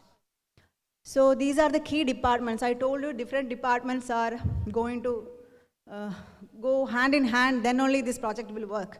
So the key departments are Department of Agriculture, Department of Industries, Kerala Startup Mission, and KINFRA, Kerala Industrial Infrastructure Development Corporations. So who will be looking after the park-related, infrastructure-related works. Then supporting agencies are International Rice Research Institute, CWRDM, Irrigation Department, and Kerala Agriculture University for the low emission paddy and climate resilient components, and also commodity boards along with the plantation, Directorate of Plantation in the second component, like tree crop rejuvenation. So these are the 5-year allocation. Like we don't have that much amount allocated in this year because we are just going to start the project. So from the year 2 onwards, it is equally split up, and at 2029, we are planning to complete the project. Total layout of 203.65 crores with 70-30 share. Thank you. The time is open for a quick doubt session. Participants can ask their questions. Suggestions undengilum parayam, like it's a project which is going to happen. So I just ഞാനിപ്പോൾ നിങ്ങൾക്ക് project ചെയ്ത് തന്നത് ഒരു outline മാത്രമാണ്. അതിൻ്റെ അകത്ത് ഒത്തിരി components അതിൻ്റെ അടിയിലേക്ക് വരുന്നുണ്ട്. പക്ഷേ ഓൾമോസ്റ്റ് എല്ലാം ഞാൻ ടച്ച് ചെയ്തു എന്ന് വിചാരിക്കുന്നു. എന്തെങ്കിലും ഡൗട്ട്സ് ഉണ്ടെങ്കിൽ നിങ്ങൾക്ക് ചോദിക്കാം. ഈ സംരംഭകർക്ക് ഡൗട്ട് ക്ലിയർ ആയിട്ടൊരു ഏകജാലക സംവിധാനം ഉണ്ടോ? ഇപ്പോൾ കൃഷി ഓഫീസിലൊക്കെ പോകുമ്പോൾ അറിയില്ല, അല്ലെങ്കിൽ അങ്ങനെയൊക്കെയുള്ള കുറേ ക്രിട്ടിക്കൽ ഗ്യാപ്സ് ഉണ്ട്. അവർക്ക് പലർക്കും ഇത് അറിയില്ല, ജില്ലാ ഓഫീസിലൊന്നും അറിയില്ല. അപ്പോൾ സംരംഭകരെ ഈ പദ്ധതിയെക്കുറിച്ച് അറിയാൻ വേണ്ടിയിട്ട് ബന്ധപ്പെടേണ്ട ഒരു കോണ്ടാക്ട് ഉണ്ടോ? ഉണ്ട്. കാരണം ഈ പ്രോജക്റ്റ് വരുമ്പം നിങ്ങൾ വിചാരിക്കുന്ന പോലെ കൃഷി ഓഫീസ് വഴിയല്ല വരുന്നത്. ഇത് എൻറ്റയർലി ഒരു പ്രോജക്റ്റ് മാനേജ്മെൻറ്റ് യൂണിറ്റ് ആയിട്ടാണ് വരിക. കാരണം ഇത്രയും ഡിപ്പാർട്ട്മെൻറ്റ് ഒരുമിച്ചിട്ടല്ലേ പ്രോജക്റ്റ്. അപ്പോൾ ഒരു സെപ്പറേറ്റ് ഓഫീസും സെപ്പറേറ്റ് റീജിയണൽ ഓഫീസസും ഒക്കെ ആയിട്ട് വരും. ഒരു ഏകജാലക സംവിധാനം എന്തായാലും ഉണ്ട്. കാരണം ആപ്ലിക്കേഷൻസും എല്ലാം ഓൺലൈൻ ആയിരിക്കും. ഈ ഓഫീസിൽ പോയി ഇത് കൊടുത്ത് അതിൻ്റെ ഗ്രീവിയൻസസ് എടുത്ത് അങ്ങനെയുള്ള ഒരു സംവിധാനം ഇതിലില്ല. അപ്പോൾ ഇത് സെൻസിറ്റൈസേഷൻ ആയിരിക്കും നെക്സ്റ്റ് ഇയറും മെയിൻലി ഉണ്ടാവുക. ഇങ്ങനെ ഒരു പ്രൊജക്റ്റ് വരുന്നുണ്ടെന്ന് എല്ലാവരും അറിയണമല്ലോ. So maybe this is a first stage. I think we are telling it to the public that we are going to have a project here. Because ഇതുവരെ അതൊരു preparatory സ്റ്റേജിലായിരുന്നു. We were not sure that we are going to get the project or not. So ഒരു 3-4 വർഷമായിട്ട് നമ്മളിത് പ്രയത്നിച്ചുകൊണ്ടിരിക്കുകയായിരുന്നു. So ഇനി almost ഇതിലെല്ലാ സെക്ടേഴ്സും വരുന്നത് കാരണം agri business വരുന്നുണ്ട്, പ്ലാന്റേഷൻസ് വരുന്നുണ്ട്, സ്റ്റാർട്ടപ്പ് വരുന്നുണ്ട്. അപ്പോൾ ഇതിന് റിലേറ്റഡ് ആയിട്ടുള്ള എന്തൊരു പ്രോഗ്രാം ഉണ്ടെങ്കിലും there will be A part which is talking about കേര. സോ പതുക്കെ ആ അവയർനെസ് വർഷം തൊട്ട് സ്റ്റാർട്ട് ചെയ്യും. മാഡം, ഇതിനകത്ത് ഈ അഡ്വൈസറി പറഞ്ഞതിലൂടെ ഈ അഡ്വൈസറി എങ്ങനെയാണ് ഇത് ഉള്ളത്? ഇപ്പോൾ ഉദാഹരണമായിട്ട് പലപ്പോഴും കർഷകരുടെ പ്രശ്നം എന്ന് പറയുന്നത് ഈ വളരെ ലോക്കലൈസ്ഡ് ആയിട്ടുള്ള അഡ്വൈസറീസ് ഇല്ല എന്നുള്ളതാണ്. ഇപ്പോൾ നമ്മുടെ RARS പോയി കഴിഞ്ഞാൽ അവിടെ ഡിസ്പ്ലേ ഉണ്ട്, പക്ഷേ എല്ലാ ഫാർമറും RARS KOUയിലേക്കോ വരാൻ വേണ്ടി പോകുന്നില്ല. അതെ. അപ്പോൾ ഇപ്പോൾ നമ്മൾ ഇഫ്കോ കിസാൻ വഴി കൊടുക്കുന്നുണ്ട്. പക്ഷേ അതിനകത്തുള്ള ഒരു പ്രശ്നം വരുന്നത് ഫോൺ വഴി വരുന്നതല്ലേ? ഫോൺ വഴി വരുന്നത്. അത് ആദ്യമൊക്കെ ഫാർമേഴ്സിന് പ്രശ്നം ഉണ്ടായിരുന്നു, അവരുടെ ലാംഗ്വേജിൽ കിട്ടണം എന്നൊക്കെ ഉള്ളത്. ഇപ്പോൾ കുറേയൊക്കെ അത് അവരുടെ ലാംഗ്വേജിൽ വരുന്നുണ്ട്. പിന്നെ അതിനകത്ത് വരുന്നൊരു പ്രോബ്ലം എന്താണെന്ന് വെച്ചാൽ, ഞാൻ ആദ്യം പറഞ്ഞത് ഇതാണ്, ഈ ലോക്കലൈസ്ഡ് ആയിട്ട് അവൈലബിൾ ആകുമോ എന്നുള്ളത്. അങ്ങനെയാണെങ്കിൽ അത് വളരെ പ്രയോജനകരമായിരിക്കും. പിന്നെ രണ്ടാമത്, ഇത് നമുക്ക് അറിയാം, പല ഫാമേഴ്സും എന്ന് പറയുന്നത് ഒരു സിംഗിൾ ക്രോപ്പ് അല്ല, നമ്മളൊരു മിക്സഡ് ഫാമിംഗ് ആണ്. പല ക്രോപ്പിനും പല തരത്തിലുള്ള അഡ്വൈസറി ആയിരിക്കും വേണ്ടി വരും. അപ്പോൾ ഇങ്ങനെ ഒരു കാറ്റഗറൈസ്ഡ് ആയിട്ടുള്ള, സെഗ്രിഗേറ്റ് ചെയ്തിട്ടുള്ള, do they get such kind of categorised advisories? അതാണ് ഒന്ന്. പിന്നെ ഇതിനകത്ത് എന്തെങ്കിലും കോസ്റ്റ് ഇൻവോൾവ് ആയിരിക്കുമോ എന്നുള്ളതാണ്, അതായത് ഫാമറിൻ്റെ സൈഡിൽ നിന്നും. ഇതിനകത്ത് കുറച്ച് ഡെമോൺസ്ട്രേഷൻ പറഞ്ഞു. അപ്പോൾ അത് ഈ ഫാർമർ പ്ലോട്ടിൽ തന്നെ ഡെമോൺസ്ട്രേറ്റ്, ഉദാഹരണമായിട്ട് പല സെൻസേഴ്സും ഈ നമ്മുടെ സോയിൽ മോയ്സ്ചർ ഡിറ്റക്ട് ചെയ്യുന്നത്, അങ്ങനെ വരുന്ന അത്തരത്തിലുള്ള അത് ഫാമേഴ്സിൻ്റെ തലത്തിൽ ചെയ്ത് അവിടെ തന്നെ ഡെസിമിനേറ്റ് ചെയ്യാനുള്ള എന്തെങ്കിലും സപ്പോർട്ട് സർവീസ് ഉണ്ടാകുമോ എന്നുള്ളതാണ്.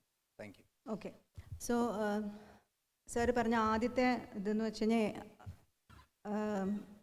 ലോക്കലൈസ്ഡ് ആയിട്ടുള്ള ക്രോപ്പ് അഡ്വൈസറി, അതായത് ഒരു ഫാമറിന് കിട്ടുന്ന രീതിയിലുള്ള ക്രോപ്പ് അഡ്വൈസറി ആപ്പ് ഡെവലപ്പ് ചെയ്യുക എന്നുള്ളതാണ് ഞങ്ങളുടെ അൾട്ടിമേറ്റ് എയിം. ഞാനതിലേക്ക് എത്തിയില്ല എന്നേ ഉള്ളൂ. സോ അതിൽ നമ്മൾ KUനെയാണ് മോസ്റ്റ്ലി നമ്മൾ ഡിപ്പെൻഡ് ചെയ്യുന്നത്, കാരണം അവരാണ് POP ഉണ്ടാക്കുന്ന ആൾക്കാർ. സോ പക്ഷേ അതിൽ നമ്മൾ അഗ്രോമെറ്റ് സർവീസസും കൂടെ ഇൻക്ലൂഡ് ചെയ്തിട്ട് നമ്മൾ ഗ്രിഡിനെ ബേസ് ചെയ്തിട്ടാണല്ലോ നമ്മൾ വരുന്നത്. ഇപ്പം നമ്മൾ ഒരു ബ്ലോക്കിൽ ഒരുപോലെ ആയിരിക്കില്ല ഇപ്പോൾ ക്ലൈമറ്റ്. ഒരു പഞ്ചായത്തിൽ മഴ പെയ്താൽ മറ്റേ പഞ്ചായത്തിൽ മഴയില്ല. അങ്ങനെയാണ് ഇപ്പോഴത്തെ മഴയുടെയും ടെമ്പറേച്ചറും ഒക്കെ അങ്ങനെ വ്യത്യാസമുണ്ട്. അപ്പോൾ അത് തന്നെ മുന്നിൽ കണ്ടുകൊണ്ടാണ് നമ്മൾ ക്രോപ്പ് അഡ്വൈസറി ടു ഫാമർ ലെവലാണ് നമ്മൾ പ്ലാൻ ചെയ്യുന്നത്. അത് മൊബൈൽ ആപ്പിലേക്ക് എത്തിക്കുക എന്നുള്ളതാണ് നമ്മളിപ്പോൾ പ്ലാൻ ചെയ്തിട്ടുള്ളത്. ഓൾറെഡി പാരലലി ഡയറക്ടറേറ്റിനൊരു ആപ്പ് ഡെവലപ്പ് ചെയ്ത് വരുന്നുണ്ട്. സോ വെൻ ICT കമ്പോണൻ്റ് ഇതിൽ അവർക്ക് ഫണ്ട് ചെയ്ത് കഴിയുമ്പോഴത്തേക്കും അവർ ആ ഫണ്ട് ഉപയോഗിച്ചിട്ട് ആ ആപ്പ് ഡെവലപ്പ് ചെയ്യും ത്രൂ കേര പ്രൊജക്റ്റ്. പിന്നെ രണ്ടാമത് ചോദിച്ചത് ലോക്കലൈസ്ഡ് ആയിട്ടുള്ള ഇൻഫർമേഷൻ കിട്ടുമോ, അതായത് ഓരോ ക്രോപ്പ് ബേസ്ഡ് ആയിട്ടുള്ള അതിൽ ക്രോപ്പ് ബേസ്ഡും ഉണ്ടാവും, ഫാമർ ബേസ്ഡുമായിട്ടുള്ള അഡ്വൈസറിയാണ് നമ്മളിപ്പോൾ ആലോചിക്കുന്നത്. കാരണം ഒരാൾക്ക് ഒരു ക്രോപ്പ് അല്ല ഉണ്ടാവുക. അപ്പോൾ മേ ബി ഫസ്റ്റ് ഒരു ഡേറ്റ നമ്മൾ കൊടുക്കേണ്ടി വരുമായിരിക്കും. ലൈക്ക് നിങ്ങൾക്ക് എത്ര ഏരിയ ഉണ്ട്, ഓരോരുത്തർക്കും രജിസ്ട്രി വേണ്ടി വരും. അപ്പോൾ നമ്മൾ ഫോണിലാണെങ്കിൽ നമ്മളൊരു ആപ്പ് ഡൗൺലോഡ് ചെയ്യുമ്പോഴത്തേക്കും നമ്മുടെ ഡീറ്റെയിൽസ് നമ്മൾ കൊടുക്കൂലേ, അതേപോലെ. സോ അതെല്ലാം അതിലുണ്ടാവും. ഒരു ആപ്പ് ഡെവലപ്പ് ചെയ്യുമ്പോൾ അതിൻ്റെ ബേസിക് ആയിട്ടുള്ള എല്ലാ റിക്വയർമെൻറ്റ്സും ഉണ്ടാവും. കോസ്റ്റ് നിങ്ങളുടെ ഭാഗത്തുനിന്ന് ഇൻവോൾവ് ആവുന്ന രീതിയിലുള്ള ഒന്നും ഇപ്പോൾ നമ്മൾ പ്രപ്പോസ് ചെയ്തിട്ടില്ല. കാരണം അതൊരു ഗവൺമെൻറ്റിൻ്റെ ഒരു പ്രൊജക്റ്റ് ആയത് കാരണം അത് ഫാമേഴ്സിൻ്റെ അടുക്കൽ നിന്ന് കോസ്റ്റ് ഇൻവോൾവ് ആവുന്നതൊന്നും നമ്മളിപ്പോൾ പ്രപ്പോസ് ചെയ്തിട്ടില്ല. ഇംപ്ലിമെൻറ്റ് ചെയ്യാൻ പോകുന്നല്ലോ. ഇനി അതിന് ഇൻ ബിറ്റ്വീൻ ഇനി ബോട്ടിലെക്സ് വന്നു കഴിഞ്ഞാൽ നമുക്കപ്പം ചിന്തിക്കാം എന്നുള്ളതേ ഉള്ളൂ. പിന്നെ ഡെമോൺസ്ട്രേഷൻ ഓഫ് കോഴ്സ് അത് തന്നെയാണ് പ്ലാൻ ചെയ്യുന്നത്. അതായത് ഫാമേഴ്സാണ് നമ്മൾ ഡെമോ ചെയ്യും, നമുക്ക് റെസിസ്റ്റ് ചെയ്യാൻ പറ്റും. അത് നമുക്ക് ഫാമർ ഫീൽഡിൽ കാണിക്കാനുള്ള നമ്മൾ ഡിഫറെൻറ്റ് ടൊമാറ്റോ ഗ്രോയിങ് ഏരിയ പല ജില്ലകളിലുള്ള പല ഫാമേഴ്സിനെ നമ്മൾ ട്രെയിൻ ചെയ്യുന്നു. അവരെ നമ്മൾ മേ ബി ഒരു ലീഡ് ഫാമറോ അങ്ങനെ എന്തെങ്കിലും നമ്മൾക്ക് ഉണ്ടാവും. ലൈക്ക് ഒരു ഏരിയ അവർക്ക് കൊടുക്കുന്നു, അവർക്കത് ചെയ്യാനുള്ള ഫണ്ടിങ് നമ്മൾ കൊടുക്കും. ലൈക്ക് അവർ വെറുതെ ചെയ്യില്ലല്ലോ. അപ്പോൾ അതിന് എന്തൊക്കെയാണോ ഇൻപുട്സ് വേണ്ടത് അത് നമ്മൾ അവർക്ക് കൊടുക്കുന്നു, ചെയ്ത് കാണിക്കുന്നു. ബാക്കിയുള്ള ഫാമേഴ്സ് അത് കാണുന്നു, അതവർക്ക് തൃപ്തിപ്പെട്ടാൽ അവരത് അവരുടെ ഫീൽഡുകളിൽ ചെയ്യുന്നു. അത് തന്നെയാണ് ഡെമോൺസ്ട്രേഷൻ എന്നുകൊണ്ട് ഉദ്ദേശിക്കുന്നത്. ഒരു പോയിന്റ് പറയാനുള്ളത്, അപ്പോൾ ഇതിനകത്ത് അധികം കണ്ടൊരു മോണോ ക്രോപ്പിങ്ങിന് ഒരു കൂടുതലായിട്ട് കൊടുക്കുന്ന രീതിയിലുള്ള ഒരു വെച്ചാൽ നമ്മുടെ പ്ലാന്റേഷൻ സെക്ടർ അങ്ങനെ. പക്ഷെ നമ്മുടെ നേരത്തെ ഇവിടെ പറഞ്ഞ പോലെ ഹോം സ്റ്റെഡ്, അതുപോലെ ഒരു ഫുഡ് ഫോറസ്റ്റ് എന്നുള്ള ഒരു കൺസെപ്റ്റ്, ക്ലൈമറ്റ് റെസിലിയൻ്റ് അഗ്രികൾച്ചർ എന്ന് പറയുമ്പോൾ അതിനകത്ത് നമുക്ക് അഗ്രോ ബയോഡൈവേഴ്സിറ്റി എന്നുള്ളൊരു കൺസെപ്റ്റും കൂടി കൊണ്ടുവരണം. അപ്പോൾ ഇപ്പോൾ നമ്മൾ ഏറ്റവും കൂടുതൽ വേൾഡിൽ കാണുന്ന ഒരു ഇനിഷ്യേറ്റീവാണ് ഈ ഫുഡ് ഫോറസ്റ്റ് എന്നൊക്കെ പറയുന്നത്. അപ്പോൾ അങ്ങനെയുള്ള ഇനിഷ്യേറ്റീവ്സിനുള്ള സപ്പോർട്ടും കൂടി ഇതിനകത്ത് വന്നാൽ നന്നായിരിക്കും. Okay, noted. നമ്മളത് ചിന്തിച്ചതാണ്.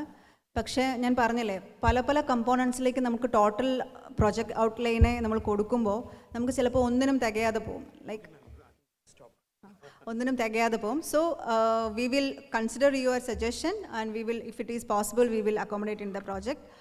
Okay, thank you so much for listening carefully, patiently, and thank you so much, Nami sir, also for this wonderful opportunity. Sure. Thank you. Thanks so much. Thank you, ma'am, for the presentation. To show our appreciation, we have a small token of gratitude. I invite our dean for handing over the memento.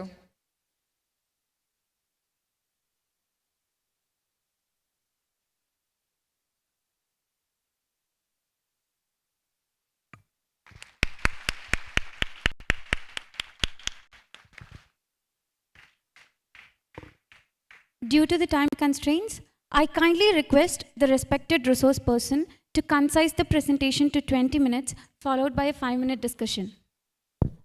Next, we welcome Dr. Jude Emmanuel, Environmental Scientist at the Directorate of Environment and Climate Change, to have the presentation on State Action Plan on Climate Change. He was also a former Assistant Professor and Head of the Department of Environmental Sciences at St. John's College, Anjal. Sir, we are grateful to have you here today.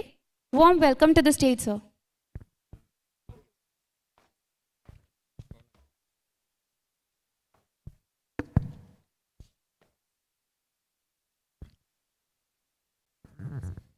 Now, I warmly invite Sri Ankit Gupta, consultant, GIS expert and technical support unit and project manager in the Department of Climate Action and Sustainability at the head office, NABARD.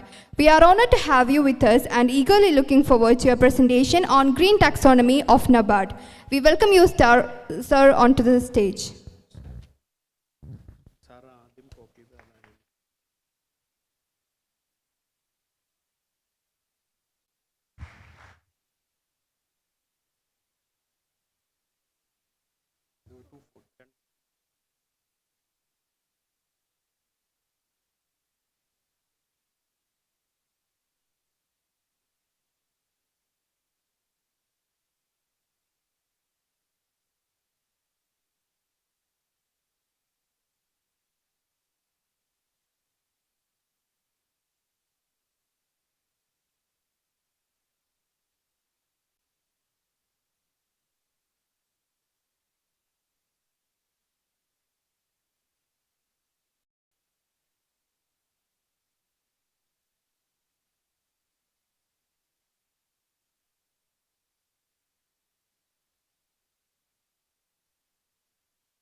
I don't know much Malayali, but I say namaskaram.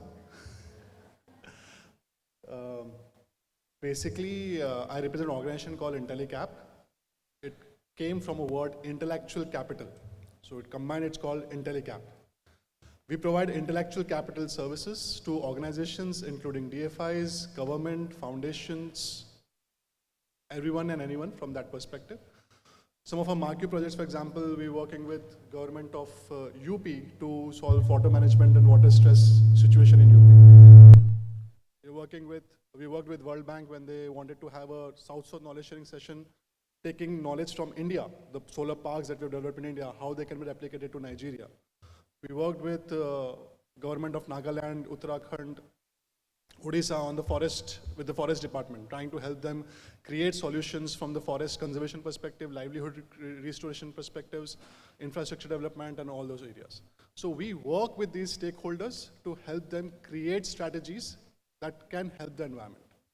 We're working with NABARD to set up a climate finance facility where we are trying to help NABARD raise climate finance, deploy climate finance, and manage climate finance.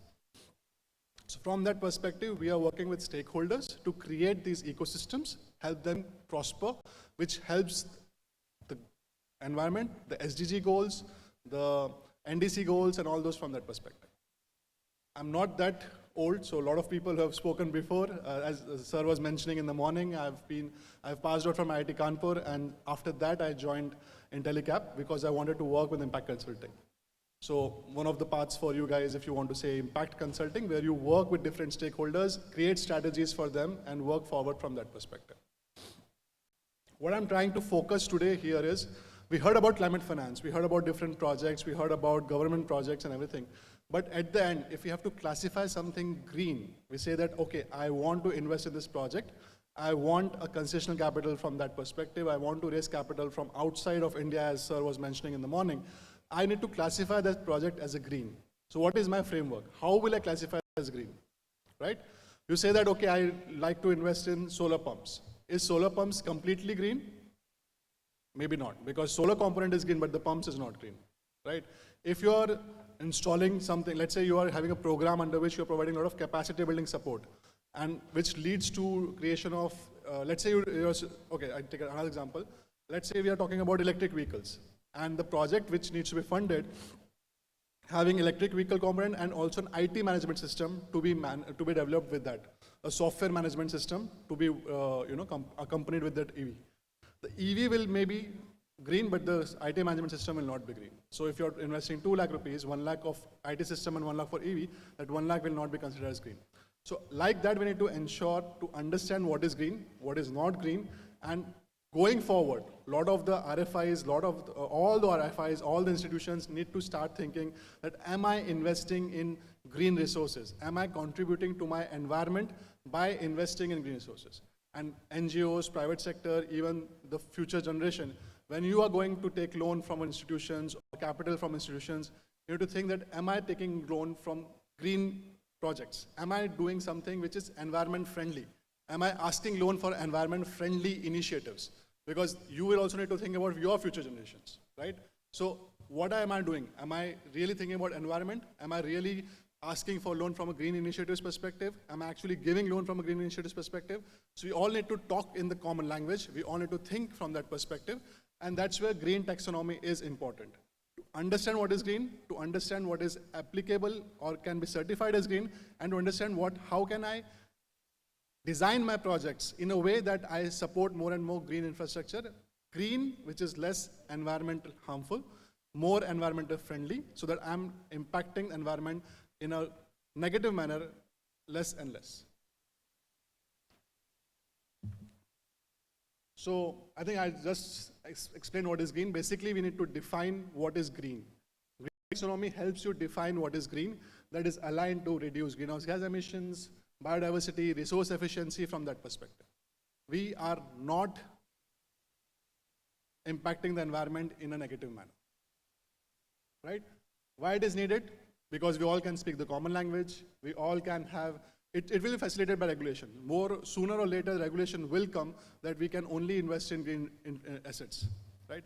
We're not saying that livelihood is not important. We're not saying that agriculture is not important or any other sector is not important from that perspective. But can we identify the areas where we can actually make these sectors viable from a green perspective, less environment harmful perspective?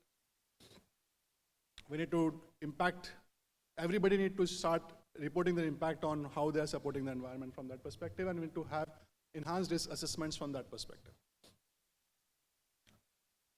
So it will help organizations, both for FIs and private sector and NGOs and the government, from the perspective of prioritizing the investments in low carbon environment friendly projects, facilitate informed decision making. So we keep hearing that net zero targets, right?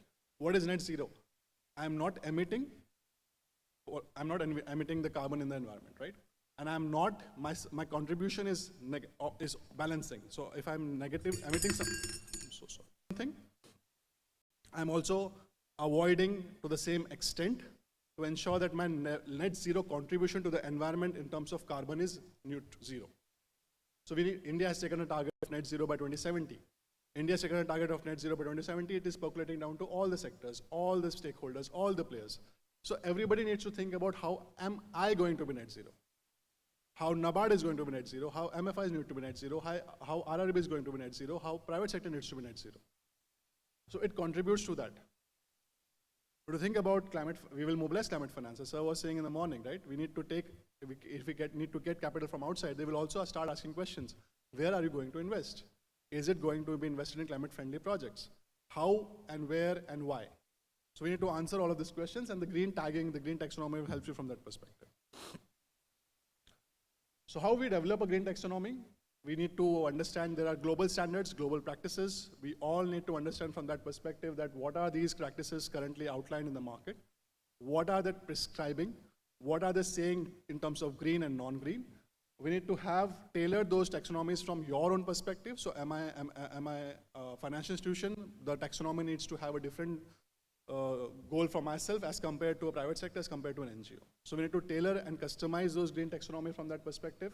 Get it policy framework by the board, because all of us, it needs to start from the top. It needs to percolate from the top. It cannot be like that I suddenly decide that I have to be net zero and I start implementing some methodologies without getting support from the board and the decision makers in the organization.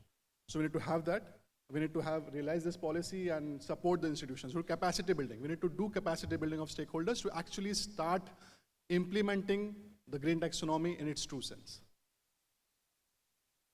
So what is it, right? We need to define the sectors from the financial institution perspective. Let's say if I take an example, we need to define the sectors where I will invest, the subsectors where I will invest, the activities in which I will invest. I have to have data requirements to prove that where I am investing is green. I need to have rules of proceeds in terms of actually demonstrating that, okay, when these activities, this data is proving that whatever I'm investing in is going towards green. And then obviously work with institutions to get more and more information on a periodic basis to ensure that it's not greenwashing. It's not something, it's going somewhere which is not green. We have to ensure that it is going to the green with data, proof of data, flow of finance, flow of information from that, where the finance has been utilized, all of that from that perspective. So I'll just take one example. You have to start thinking about, is the sector, broader sector, green? Like renewable energy, we all know it's green. Within renewable energy, we need to say, is it something where the subsector is green? Solar energy, yes, it's green. Within solar energy, does the subsector criteria is qualified? Yes. No, we need to say that it's not. If it is, we need to look at activities. Is activity also going to be green? Am I doing, like I gave an example of EVs, right? Am I doing IT management system or actually doing EV manufacturing? If I'm doing EV manufacturing, it may be green, but IT manufacturing, no, right? From that perspective, we need to trace it to the last activity for which I'm giving the money. If NABARD is giving money for capacity building and initiatives, maybe it's not considered as green. But those activities might be important to have certain implementations, otherwise the activities will not get implemented. So we have to define it to the last core. What are the activities for which I'm giving the money, and what are the activities for which I can classify it as green versus non-green? So NABARD's green taxonomy has 7 sectors: renewable energy, energy efficiency, agriculture, forestry, water, clean transport, and waste management. Right. These sectors where NABARD will give money, NABARD will have a scrutiny in terms of what are the subsectors, what are the end activities under which the proposals will be coming from private sector, from NGOs, from the future generations. And within that, we define each of the subsectors, right? Solar, wind, hydro for renewable, forestry, forest development, sustainable forest management, from the perspective of water, water source development, flood defense, desalination, all of these have been classified as green. So if you have projects under this, NABARD would like to explore those projects and see if we can start giving the loans to these projects under green taxonomy. I can go with further one example. For example, renewable energy, solar energy is green. In terms of activities, water pumps, cold storages, lighting, water heaters, cook stoves, all of them have been defined as green. We need to define that what is the actual use for which you are asking for capital. Is it a purchase? Is it installation? Is it maintenance? What exactly you're asking the capital for? We need to define that to that level. We need to have traceability. So you need to, when you're submitting application, you need to think about that, okay, what is my data requirement? I need to have a baseline that, okay, before installing this, I was using diesel pump. From diesel, I was emitting X amount of carbon dioxide. When I now install solar pump, I will reduce this amount of GHG emissions. This is the energy that I will produce from solar energy. So all those data points need to be captured, need to be evaluated, need to be provided before you start giving applications. So far, We understand that a lot of these data points are not available, not been captured when you start giving applications, but sooner or later we also start asking from the DPR's perspective itself, in the DPRs itself, that do we have baseline data? Are we tracking it from the green perspective? What is the actual green component? What do we really want to measure, and how do we really measure that, okay, the project that you submitted is green or non-green, right? And then obviously there are thresholds, there are mechanisms to actually go to the last level where we are asking for a lot more data on a periodic basis to understand actual flow of capital, actual repayment scenarios, and actual project design from that perspective. I think this is more on terms of once you define the criteria, you need to start having verification and you start having reporting mechanisms, which I just mentioned, right? So you define the criteria, you have verification on green tagging mechanisms at how you will verify, and then you will have reporting mechanisms for stakeholders that, okay, this is how now you will start reporting from the green perspective. So one example which I try to give, let's say you are submitting a food park, which is just, the ma'am was just talking about food park. Let's say the construction cost is 100 crores, 90% is the construction cost, 10% is solar power. Is this 100 crore green?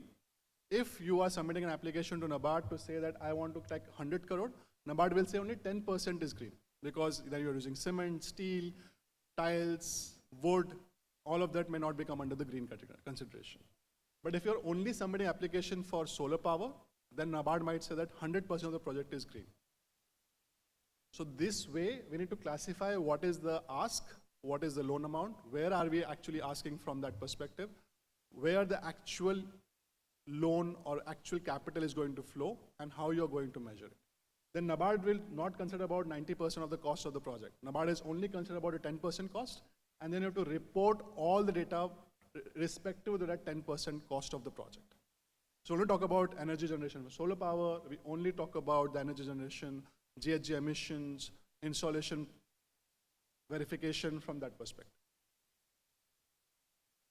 So think about when you are applying for NABARD, what is the green component that you are supporting in your project? It may not be 100% every time, it will not be 100% every time, but can we classify that somehow? We can say that 70% of the project is green, 80% of the project is green, 50% of the project is green, and say that, okay, we are contributing to environment in some manner as well.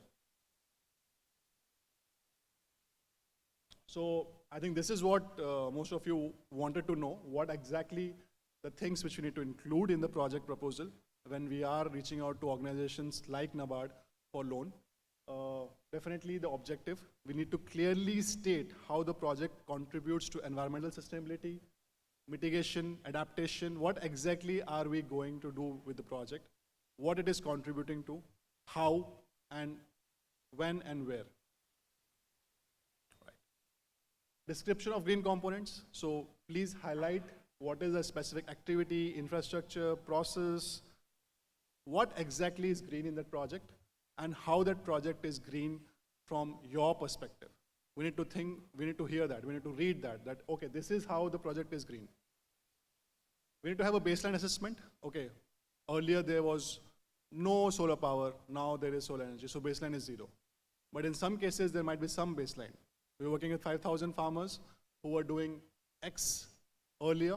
Now we are going to scale this activity in a green manner for 10,000 farmers. So we had a baseline for 5,000 farmers, now the scale for 10,000 farmers. So what is your baseline assessment? What is your baseline environmental estimations, emissions? What is current status of resources? What is current status, and how it is going to change? So you need to have a baseline. You need to have implementation plan, clearly define how you are going to implement the green component. Yes, we want to understand the whole project, but at least the green component. What is it, how it is, where it is. And obviously budget allocations. Clearly spelling out, is it 10 crores, 100 crores, 1,000 crores, what is green, and how it will going to impact from that perspective. That is from the DPR perspective. At the project proposal stage, the detailed project report stage, you need to start involving these kind of information in the green project. I'm not saying that NABARD is asking for that. I'm saying more and more green projects will be supported in future.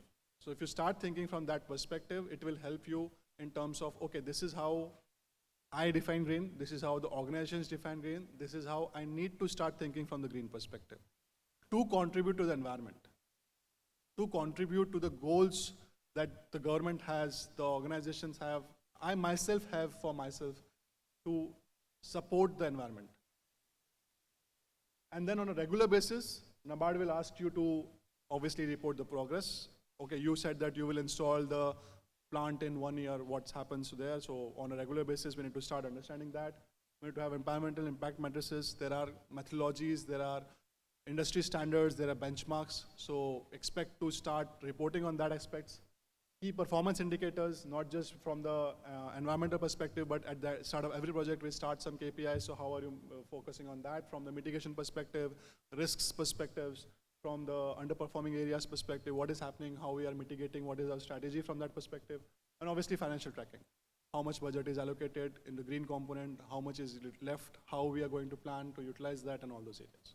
So this is what you're going to report on the regular basis. Right. So this is what the organizations need to report going forward on a regular basis, right? That how much I'm disbursing, in green areas. What is my allocation in subsectors? What is my allocation in sectors, subsectors, where I'm actually spending the money? What areas I'm focusing on as an organization to support the environment? So think about this. So I've cut short the whole discussion as well from that perspective to just ensure that at this point in time, I'm just trying to give you the perspective that green taxonomy, many taxonomies are there. NABARD has its own green taxonomy. Or many organizations are coming up with taxonomies from that perspective. Government of India in the budget 2024 has mentioned that we need to have a climate taxonomy at India level. So all of the organizations, government, institutions are focusing on green, focusing on climate. We as capital seeker, we as capital providers, and we as future generations need to think about how we define as green, how we think about we need to have a green understanding that what is green, what will not qualify as green, where we need to start having interventions to support the environment.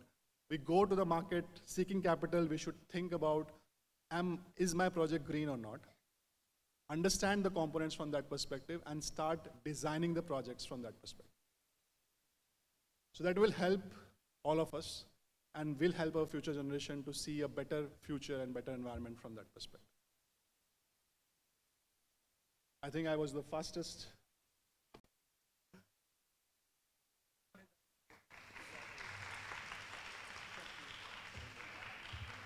Couple of questions.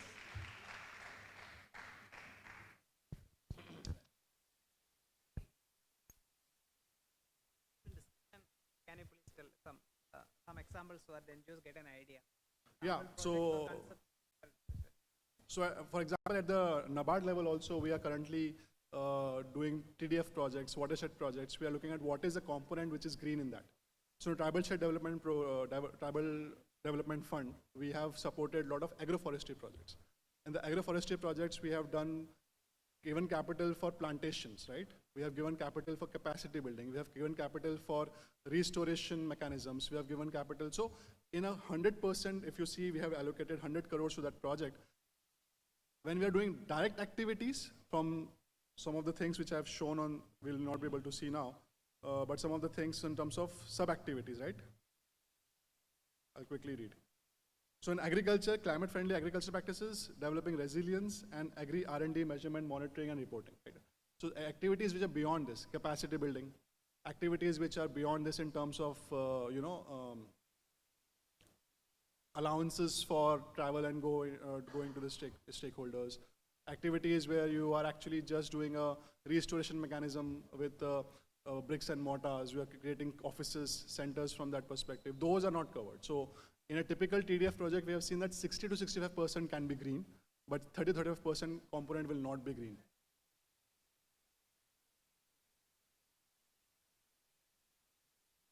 So many concepts would be you would be discussing with state governments, private firms, such few examples. So that. Yes, so what we are saying that, for example, we are discussing on a bio-CNG, right, CBG plants. We are saying that now we are talking about CBG, which is produced from biomass, is used to run the vehicles. Can we support the plants from that perspective? We are supporting EVs. Now, EVs not for the urban areas, but let's say EVs from the electric trucks perspective, e-buses perspective, which are actually helping rural people also to travel to the cities with the use of e-buses from that perspective. Are we looking at those projects? We're looking at solarization of agri-feeders. So agriculture has a feeder. Now we are talking about solarization of those agri-feeders, where we are thinking about, can we enable capital for solarization, construction of solar plants, which will directly supply to agri-feeders in that region, which reduce the transmission and distribution losses. So those kind of projects, which are actually in a true sense where we can relate to this. Like renewable energy directly comes to mind is green. Agriculture, a lot of activities are green, right? Forestry, energy efficiency, where we are actually reducing the emissions and avoiding the emissions are green. But we need to start thinking from a perspective, activity level, there might be some components which will not classify as green. Right? For example, as an example of EVs, right? If you are doing IT system development to support your EV, that will not be green. If you are supporting a factory where the panels are, manufactured, may not be green, because in the panels you need steel and wires and all those perspectives, right? So those kind of considerations we need to think about.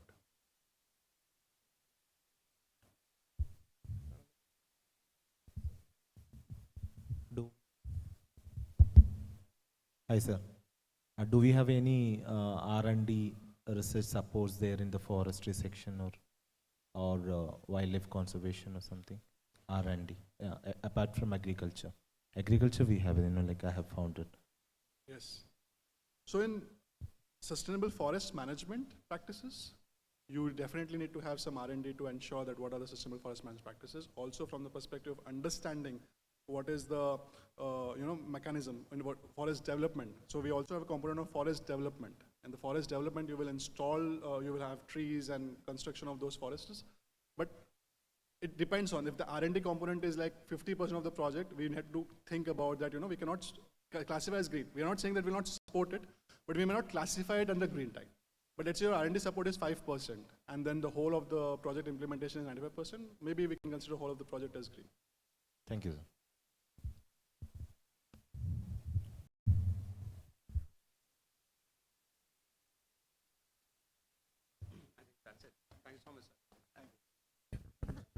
Thank you once again for your insightful and inspiring presentation, sir. We would like to express our gratitude for your time and effort. To present the memento, I would like to invite Dr. P.O. Namir to the dais.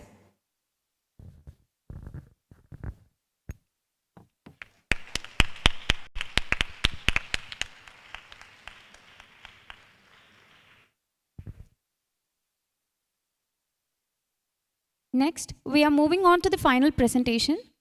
We welcome Dr. Jude Emmanuel, Environmental Scientist at the Directorate of Environment and Climate Change, to have the presentation on State Action Plan on Climate Change. He was also a former Assistant Professor and Head of the Department of Environmental Sciences at St. John's College, Anjal. Sir, we are grateful to have you here today. Warm welcome to the stage.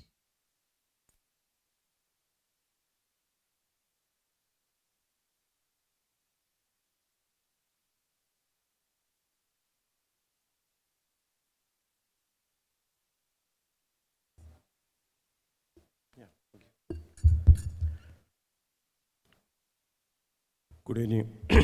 Good evening, all of you. Actually, 2 മണിയാകുമ്പോൾ പോകണമെന്നും പറഞ്ഞ് വന്നതാണ് ഞാൻ. Anyway,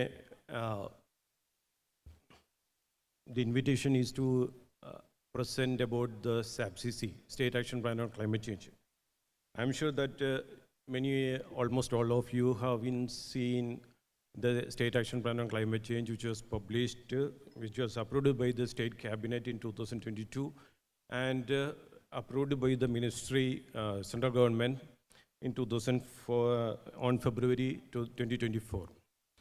So I'm not saying this is a Bible for climate change. Actually, it will give you some insight into the different aspects of climate change, the impacts of climate change, what Kerala is going to face in the next future, in next 100 years, not more than, it's almost 50 years, to be frank. And what we can do to combat, to address the climate change. So it's only guidelines to think about climate change and to act on climate change. And basically, I am not an ardent fan of carbon neutral because as far as Kerala is concerned, we are not a greenhouse gas emitter. Our studies also revealed that the same situation. So I'll go through some overview of the case, Kerala State Action Plan on Climate Change version 2. The first version was in 2014. After that, some rigorous, almost 2.5 years exercise we conducted with almost 92 departments, almost 200 people who have worked for this, for the preparation of SAPCC. It was almost the chapter-wise. It's the first chapter is introduction and about the state profile, and then the climate profile of the state for the next 50 years, and then it will go to discuss about the vulnerability and impacts assessment. Then about the strategies for climate mitigation strategies, and then adaptation strategies, and financing of SAPCC. Definitely, it's a very economically that we have to find out a lot to do anything for climate change in Kerala. And institutional mechanisms and monitoring and evaluation. It outlines the major initiatives and strategies that reflect the commitments of the Government of India as well as the state government to India, and the proposed actions to tackle the vulnerabilities and impacts of climate change. From 2018 onwards, we are seeing different aspects, different impacts of climate change throughout in Kerala, whether in the form of landslides or floods or whatever may be. We can even droughts also. We are witnessing so many impacts of climate change or the climate change induced disasters throughout the state in different districts also.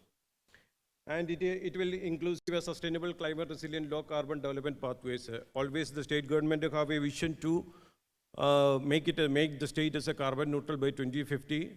We are also planning on that, and then carbon neutral pathways is also means the pathway is the Directorate of Environment and Climate Change is preparing the pathway for carbon neutral.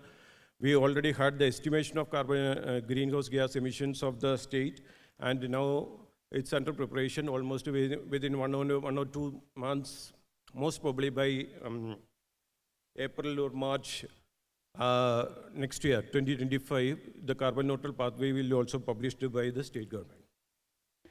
And what is new in the State Action Plan on Climate Change? It's a major, first one is it used improved climate model projections using CME-5 Cortex ensemble models. It's a reference material for the students as well, because it will elaborately mention about the climate models, different climate models throughout the world, developed by different institutions that we are using throughout the world. And there is an assessment of impacts of climate change on the forest sector using dynamic global vegetation model developed by Sweden Institute, and strategies and monitoring mechanisms, adoption of risk framework for the IPCC 2014, and policy stock taking. The approach was, there was a common framework devised by MOICC. They shared with us for the preparation of SAPCC. And there was I already mentioned that there was a core group of 220 nodal officers from 91 stakeholder departments, and there were so many consultation meetings. After that, we prepared the State Action Plan on Climate Change. This is the third chapter about the climate profile. The coordinator regional, about the climate profile, before we developing any strategies for climate change or mitigation, we got to find out how the climate change is going to affect Kerala. So first the regional climate downscaling experiment we conducted with the help of Digital University, and both the temperature and rainfall assessment was carried out. After that, the result was the temperature is projected to increase in all districts in both the case of RCP and RCP 4.5 and 8.5. and the temperature is going to increase from 1 degree to 1.5 degree. So the rainfall variability increases in almost all the day. Rainfall variability is increasing on most of the districts during pre-monsoon and post-monsoon season. So that we are already witnessing right now. We are witnessing right now from that rainfall is increasing from and shifting from June, July to August to September and October. So there was a gradual shift from in the rainfall pattern, and we are witnessing that pattern. And heavy and very heavy rainfall and extremely heavy rainfall events are projected to increase in many of the districts. This is the graph on the left side is showing is the winter maximum, summer maximum and winter minimum temperature, and the summer maximum and winter minimum temperature. The graph means the picture itself depicts that the temperature is going, especially in the Western Ghats region, in the our eastern region, in eastern districts. And about the rainfall, here it is only extremely heavy rainfall. So many other parameters also there. Means heavy rainfall is there also there. The rainfall is going to increase in the northern districts, especially Kannur, Kasaragod, and northern districts in the both cases, RCP 4.5 and RCP 8.5. Extremely heavy rainfall is going to increase in such districts. And about the SABCC, this is the most important chapter because we have to find out the vulnerability of the state, of each district before finalizing any strategies. So this is an IPCC model. It describes about the vulnerability, and there is a risk also. Risk factor, means the climate change risk means it includes vulnerability, exposure, and hazards. Here in the SABCC, we only concerned about vulnerability because hazards and exposure is a risk factor, means it will leads to the risk. We are not, right now we are not bothered about the vulnerability. We are not bothered about the risk factor.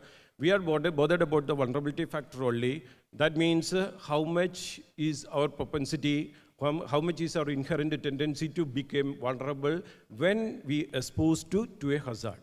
So anyway, we are going to expose to the impacts of climate change. So we have to find out the inherent tendency of our systems, our stakeholder departments, our data. So we find, and also together, in addition to the state district level vulnerability analysis, there is a sector level vulnerability analysis were also carried out for agriculture, livestock, coastal fisheries, forest and biodiversity, water resources, health and tourism. These 7 sectors we are also selected because these are the basic backbone of our state. So we considered this sectoral vulnerability also.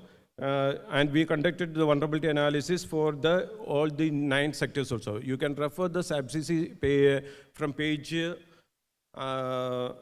in the last annexures to pages. You can see the from 159 or 160 PDF in the PDF file. The page from page number 160 onwards, the sector level vulnerability analysis is mentioned about. And for the vulnerability assessment, 17 indicators were there. We shortlisted 17 indicators. These are the 17 indicators. Out of these 17 indicators, 9 indicators were sensitivity based. That means when the value of these indicators increases, the vulnerability is also increases. And 8 are adaptive capacity indicators. These 8 adaptive capacity indicators means when the value of these indicators are increasing, vulnerability is decreasing. So it's almost these 17 indicators were selected based on combined discussion with all the stakeholder departments as well as some statistical analysis also. And the result was we have got only 3 low vulnerable districts are Pathanamthitta, Ernakulam and Thrissur. Rest of and 3 medium, Kottayam and Thiruvananthapuram are medium. And the rest of all the districts are vulnerable to climate change, highly vulnerable to climate change. And after that analysis, we adopted 2-pronged strategies for climate change. One is mitigation as well as adaptation. For mitigation, I already mentioned that it's not an economical thing. Means we need lot of money to do. This projection is only for the next 8 years right now. Actually, this is for till 2030. We need almost 91,000 crore rupees for any type of mitigation and adaptation strategies. So about 11 mitigation interventions across 5 sectors we are identified that cost around 52,238 crores. That will cover reduced emissions from forest, land use, buildings, cities and industrial appliances, energy generation access and transport. And the second one is adaptation strategies and 51 adaptation projects and 246 actions across 6 key sectors and prioritized interventions were also envisaged in this SABCC. And after that we did the GGG inventory of greenhouse gas inventory of the Kerala state to standardize the methodology, as well as we have to know about where do we have to do some mitigation actions. So as per our data, almost more or less remained stable over the period of from 2005 to 2021.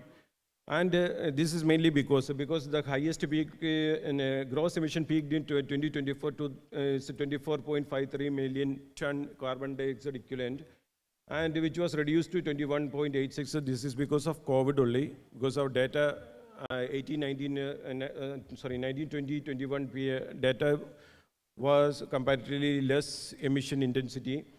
And after that, probably now the emission may be around 24.53 metric ton. Anyway, the directorate is also preparing a dynamic platform for the GGG inventory also.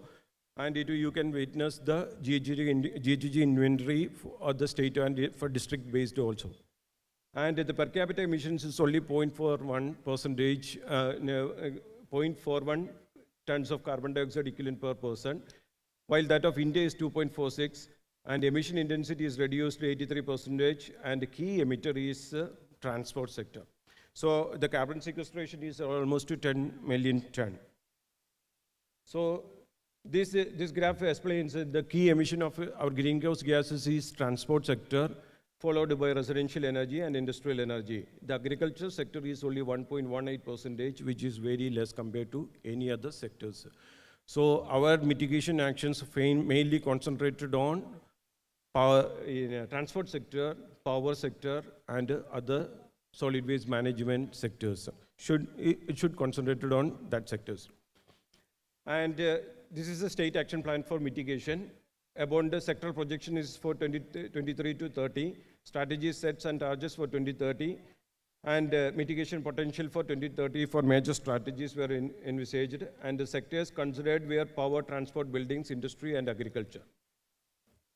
And for power sector, we envisaged in the next, by 2030, around the renewable energy installed capacity should be around 3.46 gigawatt, and the transmission distribution loss should be reduced by 8.8%, and improve energy efficiency of thermal power plants. We have only one, and within 7.5%.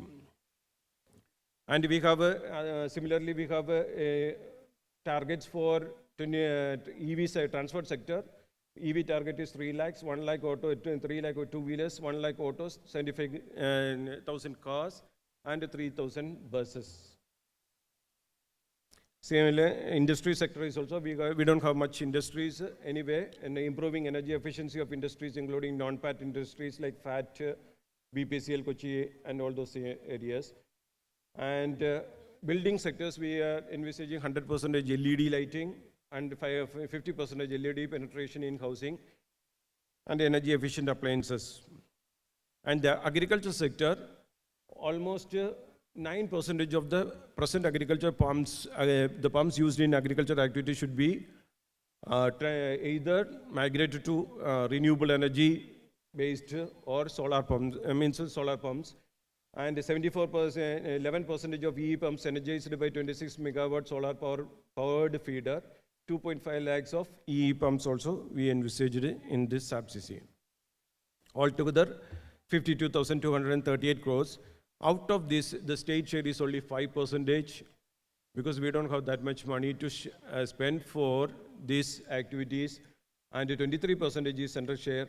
The remaining 74% is from private sectors. That means the number from the private sectors means private sectors and any other sectors like NABARD people will help you if you submitted better projects covering large area. Normally NABARD people ask for better large number of beneficiaries and for large area.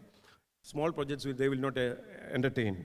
So this is a basic document. You can identify those projects and make the DPR according to the green energy means the protocols what NABARD is demanding.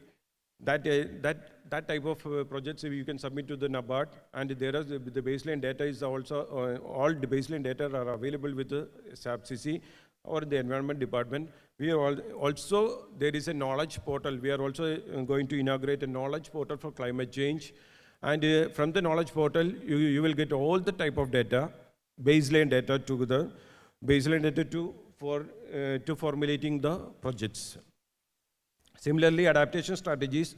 I go for adaptation strategies. Anyway, climate change is a reality, and Kerala definitely is going to face so many climate change impacts in near future. So definitely we have to more concentrated in adaptation strategies, because climate change is a vicious, it will create a vicious cycle of poverty, especially the poor communities, vulnerable communities. Vulnerable communities for Kerala is so many vulnerable communities. Almost our coastal area are all vulnerable communities, especially the fishermen community, and the purely agriculture dependent populations all are vulnerable communities. So we have to concentrate on purely dependent agriculture populations as well as the fishermen communities and animal husbandry, livestock, and those farmers directly depend upon livestock. So the priority sections, the middle one, adaptation strategies and projects based on drivers of sectoral vulnerabilities, 8 priority adaptation strategies, interventions, 43 sector specific adaptation, and 246 actions. For the agriculture, these are some of the proposed adaptation strategies to enhance the agriculture productivity, promotion of integrated and collective farming, improving storage and infrastructure, strengthening agriculture credit societies, crop insurance schemes, increasing coverage of Krishi Bhavans, number of markets, almost 4,086 crores for next 8 years, from 2023 to 2030. And some other studies are also there. Means crop suitability assessment and productivity zoning, mapping of least productive farmlands, periodic updating. So many activities are there. For livestock, similar, 1,281 crore for next 8 years. There are research studies are there, improving a microclimate in cattle sheds for elevating heat stress, establishment of water banks, and provisioning of subsidized fodder to marginalized farmers. And so many activities are there. And coastal fisheries, fish stock enhancement management, fish hatcheries, fish seed productions, energy efficiency for the boats, and and forest and biodiversity. So proposed strategies are there. Health, similarly, and last one was water. And these are the priority interventions what we are envisaged and for the state altogether, because one department or agriculture, it's multiple stakeholder department contribution is needed in these cases. Land use planning and zoning, sustainable shore protection and stabilization, rehabilitation and resettlement of vulnerable communities, sustainable drainage systems for better flood management, integrated coastal zone management plan, climate change monitoring and database management mechanism, climate responsive local governance, climate education and awareness. So altogether it is 12,420 crore rupees is needed for 8 years. So these are the primary adaptation strategies. I will show you.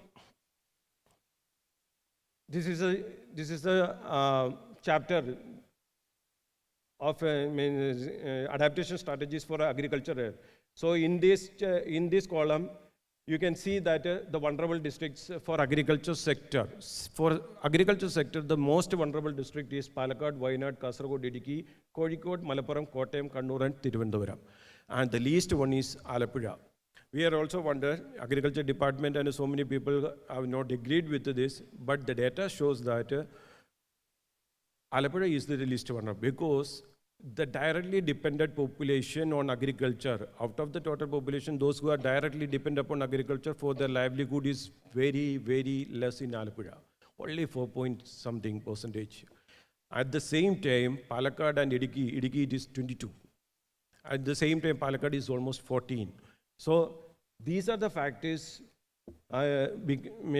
shows that, and one more thing is the soil health card distribution, crop insurance, all these activities are very less in Palakkad, Idukki, Wayanad districts. So your concentration should be in those districts. This is Palakkad, Wayanad and Kasaragod districts, especially Palakkad, Wayanad, Kasaragod and Idukki districts. Because those districts, they don't have any basic infrastructure. Even one of our data, I'll show you the data indicators that we used for assessment. This is the indicators what we are used. A percentage of population dependent on agriculture. Directly, it's a sensitivity indicator. So variation in food grain crop yield in the last 5 years. Percentage, that means variation. If there is more variation in the food grain, means there is no sustainable livelihood sources is there. So it's a sensitivity indicator. So a number of Krishi bhavans per 100 hectare. Alappuzha has got almost 7 or 8 Krishi bhavans per 1,000 hectare. And a number of Krishi bhavans per 1,000 hectare. At the same time, Idukki has got only point something. This is the difference. That's why Alappuzha is the least vulnerable. നമ്മളിപ്പോഴും കുട്ടനാട് പാക്കേജും ഇതുമായിട്ട് ഇരിക്കുകയാണ്. Actually അത് എൻ്റെ ഒരു personal ഇത് ഗവൺമെൻറ്റിൻ്റെ അഭിപ്രായം എന്ന് പറയുന്നില്ല, പേഴ്സണൽ എക്സ്പീരിയൻസ് ഡാറ്റ റിവീൽ ചെയ്യുന്നതനുസരിച്ച് പറയുകയാണെങ്കിൽ ആലപ്പുഴയിലേക്ക് കൊണ്ടുവന്ന് കുട്ടനാട് പാക്കേജ് എന്ന് പറഞ്ഞ് പൈസ ഇൻവെസ്റ്റ് ചെയ്യുന്നത് it's waste of money. At the same time നമുക്ക് ഇടുക്കിയിൽ, പാലക്കാടിൽ, കാസർഗോഡ് ധാരാളം ഏരിയ കിടപ്പുണ്ട്. We can develop all those areas. ആ ഡെവലപ്പ് ചെയ്യുന്ന ഏരിയയിൽ നമുക്ക് കൂടുതൽ ഇൻവെസ്റ്റ് ചെയ്യുകയാണെങ്കിൽ ഇറ്റ് വിൽ ബിക്കെയിം കേരളത്തിനെ ഒരു സസ്റ്റൈനബിൾ അഗ്രികൾച്ചർ സ്റ്റേറ്റ് ആക്കി മാറ്റാൻ പറ്റുന്ന രീതിയിൽ നമുക്കവിടെ ഡെവലപ്പ് ചെയ്യാൻ പറ്റും. ഇത് പേഴ്സണലാണ്, ഒരിക്കലും ഗവൺമെൻറ്റിൻ്റെ കാഴ്ചപ്പാടല്ല. ഞാൻ എൻ്റെ പേഴ്സണലായിട്ട് പറഞ്ഞതാണ്, ആസ് എ സയൻറ്റിസ്റ്റ് എന്നുള്ള രീതിയിൽ പറഞ്ഞതാണ്. സോ ഇതാണ് സാബ്സിസിയെക്കുറിച്ച് സ്റ്റേറ്റ് ആക്ഷൻ. ഈ പേജിൽ നോക്കിയാൽ മതി. അടുത്ത സെക്ഷനിൽ അനിമൽ ഹസ്ബൻഡറി വരുന്നുണ്ട്, അതുപോലെ തന്നെ ഫിഷറീസ്, ബാക്കിയുള്ള എല്ലാ സെക്ടേഴ്സും ആ 160 പേജസ് ഓൺവേർഡ്സ് അത് കവർ ചെയ്ത് വരുന്നുണ്ട്. നിങ്ങൾക്കത് കാണുമ്പോൾ മനസ്സിലാക്കാൻ പറ്റുന്നതാണ്. So total investment, potential financial sources, adaptation fund of government of India ഉണ്ട്, GCF ഉണ്ട്, GEF ഉണ്ട്, നാപ്ഫിഡ് ഉണ്ട്. ഇതെല്ലാം നമുക്ക് പൊട്ടൻഷ്യൽ സോഴ്സസ് ഓഫ് ഫണ്ട് ആണ്. Here in this SABCC, there is it's a document that will guide you to prepare the project. There is a vulnerability assessment is there, because vulnerability assessment is also part of this NABARD's project. In a vulnerability assessment, endana vulnerability, endukondana adu vulnerable, edi district aanu vulnerable. So state action plan on climate change is a authenticate document approved by the state cabinet, and the state government approved document പറയുന്ന അതിനപ്പുറത്തോട്ട് പിന്നെ വേറെ ചോദ്യമില്ല. അപ്പം അത് പറഞ്ഞാൽ ആ സ്റ്റേറ്റിൽ നിങ്ങളൊരു project ഒരു പർട്ടിക്കുലർ ഡിസ്ട്രിക്റ്റിൽ പറയുകയാണെങ്കിൽ ദാറ്റ് മീൻസ് അത് വൾണറബിൾ ഇതാണ്. As per SABCC it's a vulnerable district means it's a vulnerable district ആണ്. അത് നബാർഡ് അംഗീകരിക്കുകയും ചെയ്യും. It's will help you to write the DPR and all those procedures. Especially GCF funded projects ഒക്കെ എഴുതുന്ന എനിക്ക് personal experience ഉള്ളതാണ്. GCF funded നബാർഡിൻ്റെ തന്നെ ബോർഡിൻ്റെ ട്രെയിനിങ്ങിന് ഞാൻ പോയിട്ടുള്ളതാണ്. ബേസിക്കലി അവർ കോൺസെൻട്രേറ്റ് ചെയ്യുന്നത് number of beneficiaries as well as the vulnerability factor, climate factor. ഇത് രണ്ടും വേണം. And the area of coverage, most വാസ്റ്റായിട്ടുള്ള അല്ലെങ്കിൽ ചെറിയ ഏരിയ കവറേജ് എന്ന് വരുമ്പോൾ തന്നെ അവർ കൂടുതൽ ഇൻട്രസ്റ്റ് കാണിക്കുന്നില്ല. പക്ഷേ വലിയ വാസ്റ്റായിട്ടുള്ള ഏരിയ കവർ ചെയ്യാണ് 1 or 2 districts. Multiple stakeholder cooperation, multiple stakeholders വേണം. സിംപ്ലി അഗ്രികൾച്ചറിൽ മാത്രം ഡിപ്പെൻഡ് ചെയ്യാതെ you can concentrated on animal husbandry, fisheries and both എല്ലാം കൂടി ചേർത്തിട്ട് കൊണ്ടുവരികയാണെങ്കിൽ, അങ്ങനെ ഒരു പ്രൊജക്റ്റ് കൊണ്ടുവരികയാണെങ്കിൽ they will definitely help. I think so. NABARD people will definitely help you to finalize those projects. That's all from my side. Thank you.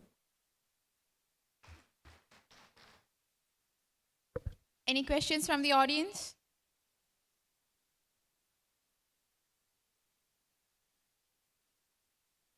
And that was the last presentation of this workshop. Thank you, sir. As a symbol of our thanks for your valuable thoughts, we present you with a memento. I invite our Dean, Dr. P. Namir, to hand over the memento.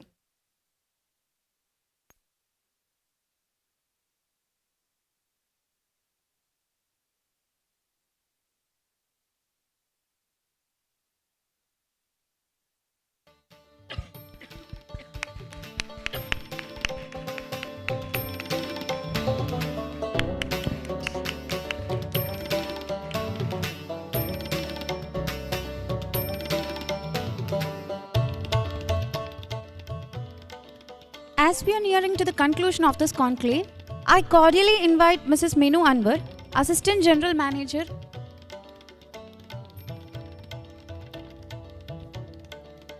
I cordially invite Mrs. Minu Anwar, Assistant General Manager, NABARD from Kerala Regional Office to facilitate a quick survey, validation and formal closing of the ceremony.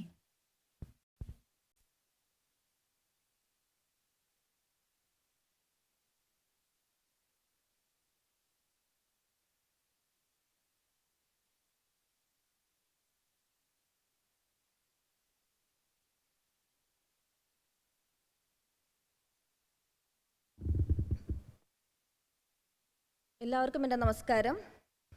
Very good evening to one and all. ഇന്നത്തെ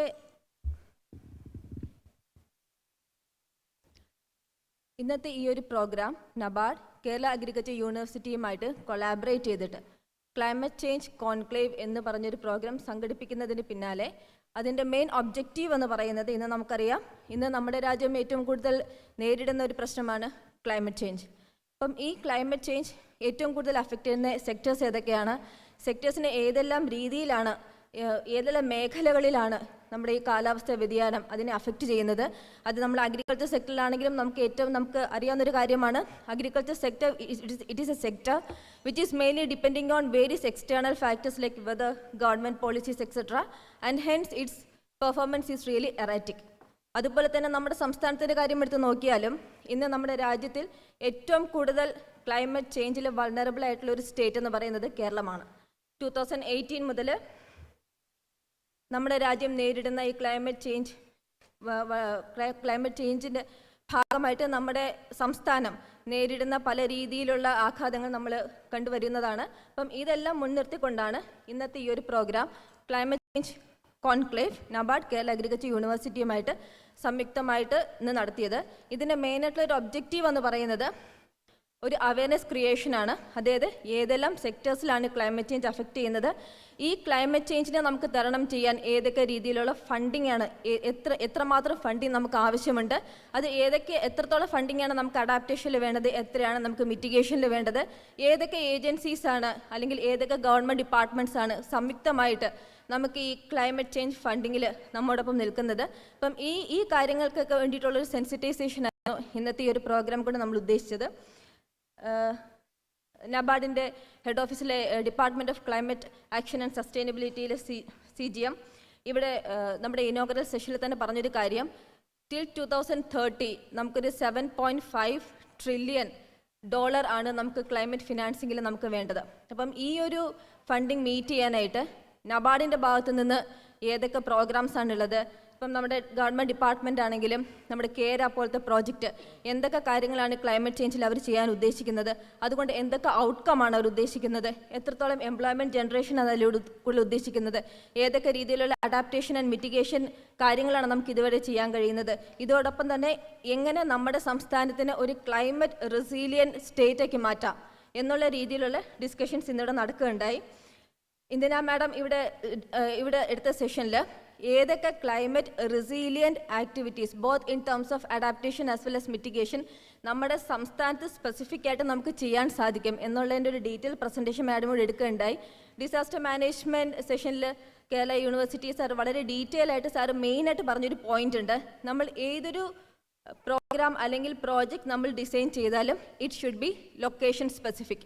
അത് വളരെ വളരെ important ആയിട്ടുള്ളൊരു കാര്യമാണ്. കാരണം നമ്മുടെ സംസ്ഥാനം എന്ന് പറയുന്നത് അല്ലെങ്കിൽ നമ്മുടെ കൺട്രി എന്ന് പറയുന്നത് തന്നെ നമ്മുടെ ടോപ്പോഗ്രഫി എടുത്ത് നോക്കിയാലും എല്ലാ രീതിയിലും വളരെ ഡൈവേഴ്സ് ആയിട്ടുള്ളൊരു കൺട്രിയാണ്. അപ്പോൾ അതുകൊണ്ട് തന്നെ നമ്മൾ ഏതൊരു ഇൻ്റർവെൻഷൻസ് നമ്മൾ കൊണ്ടുവരുമ്പോഴും it should be very very specific. അത് നമ്മുടെ ലൈവ്ലിഹുഡിനെയും കൂടെ എങ്ങനെ ഇമ്പാക്റ്റ് ചെയ്യുന്നു എന്ന രീതിയിലുള്ളൊരു അസസ്മെൻറ്റ് എടുത്തിട്ട് വേണം നമ്മൾ ഈ ക്ലൈമറ്റ് ചേഞ്ചിലെ ഏതൊരു പ്രോജക്റ്റാണ് നമുക്ക് കൊണ്ടുവരേണ്ടത്. അത് അദ്ദേഹം വളരെ സ്പെസിഫിക് ആയിട്ട് അദ്ദേഹം പറയുകയും ഉണ്ടായി.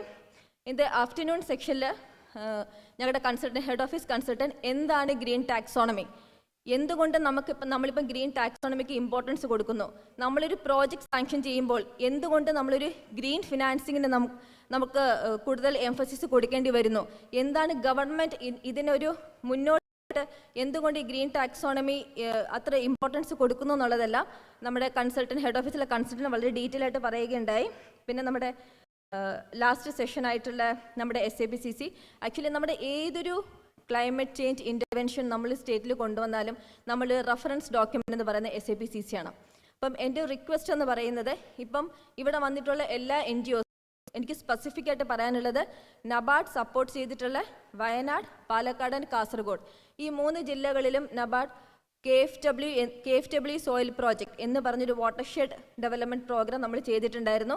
ഈ ഒരു പ്രോഗ്രാമിൻ്റെ ഒരു സ്പെസിഫിസിറ്റി എന്ന് പറയുന്നത് നമ്മളിവിടെ ക്ലൈമറ്റ് വൾണറബിൾ ആയിട്ടുള്ള ഹോട്ട്സ്പോട്ട്സിനാണ് ഐഡൻറ്റിഫൈ ചെയ്തിട്ടുണ്ടായിരുന്നത്.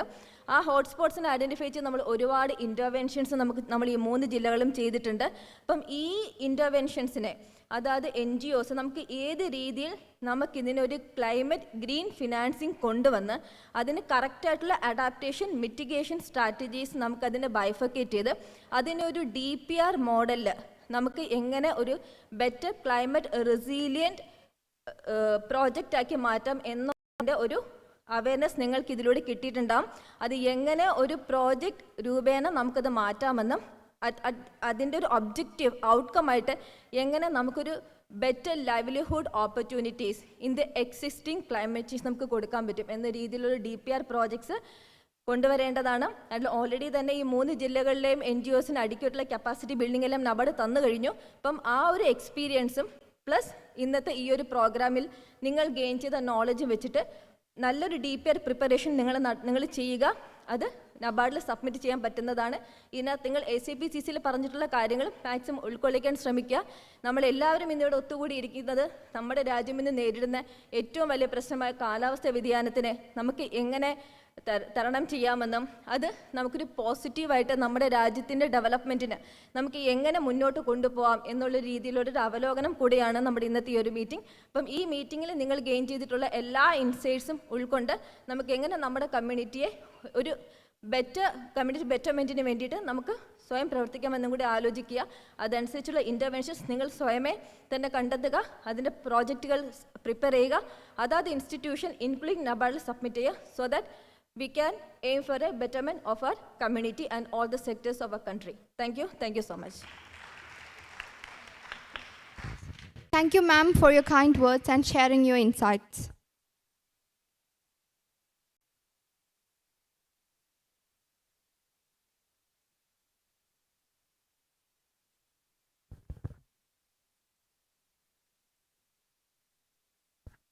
Hi, thank you. Thank you so much. It was very nice being with you. And my chairman called me twice, by the way, okay? That is, his heart belongs to Kerala. He's from Kerala. Mr. KV Shaji, he's from Kerala Agriculture University. He's from this campus. So he called me and he said, tell the students that I am from this university. And the future is bright. I mean, if a person from this university can become the chairman of NABARD, can you imagine what all is possible? You can think of joining the best in the world. World Bank, ADB, all these guys are looking for people who have got the technical skills. I mean, you guys are really special, and please don't forget that ever. And I'll only request the faculty members over here. Mr. Nameer is over here. My request is, sir, please, I'm begging you, along with their curriculum, you have to involve them in group discussions and public presentations. You have to take them out in the field. you can organize an exposure visit to our projects. I'll be also writing to the director to ensure that these children are a part of the Kerala Agriculture, Kerala SAP CC. Okay. They should be a part of that. I really believe in that. So I just, normally we were all sitting over here, we were supposed to say goodbye and leave, but I wanted to say this thing to you one last time. You guys are amazing. I did not come over here thinking, you know, I was going to meet students. I had no idea. I think Baju had got loanies from me. People who are going to ask for loans. But there's no loaning over here. There's just love and hope and optimism. Okay? So all the best to you guys. Yeah, you have to say something. Me, I am forced to say. Anyway എനിക്ക് വലുതായിട്ട് കാര്യം നിങ്ങൾ കാലത്ത് മുതലേ എല്ലാവരും ഇരുന്ന് പറഞ്ഞ് കേട്ട് ഇരിക്കുകയല്ലായിരുന്നു. അതുകൊണ്ട് വലുതായിട്ടൊന്നും പറയാനില്ല. Anyway first of all thanks for again thanking you and the team from here of the college for organizing this particular meet. Why? Because it is really interesting to listen. Because of this platform, there were other experts also they had roped in, that it has made a very interesting session. So hopefully my colleague Minu was telling that we have to do like this, you have to do like this, it will be better, it will be better. I was hearing the last part only.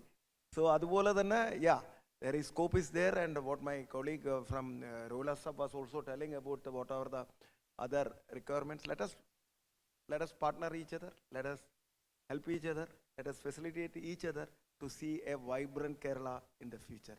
Thank you, thank you, thank you. Well, I don't know, how happy and excited I am to listen from, two legends, legendary figures in the NABARD, coming out here all the way from, Mumbai as well as Trivandrum to, support this program. And, more importantly, they have been so much impressed the way in which, we have arranged everything. And, particularly, SABs were very particular about the children out there. And, yeah, and, the offer has already come for you guys. So that's just amazing. And, I will take this opportunity to thank from the bottom of my heart to the NABARD, Sanjit Saab as well as, Biju Saab for their time, energy, resources, everything. Thank you so much, sir.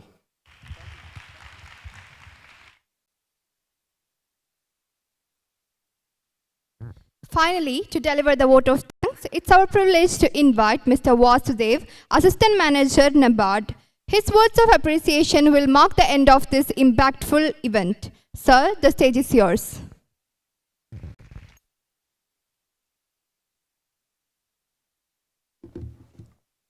Good evening, everyone.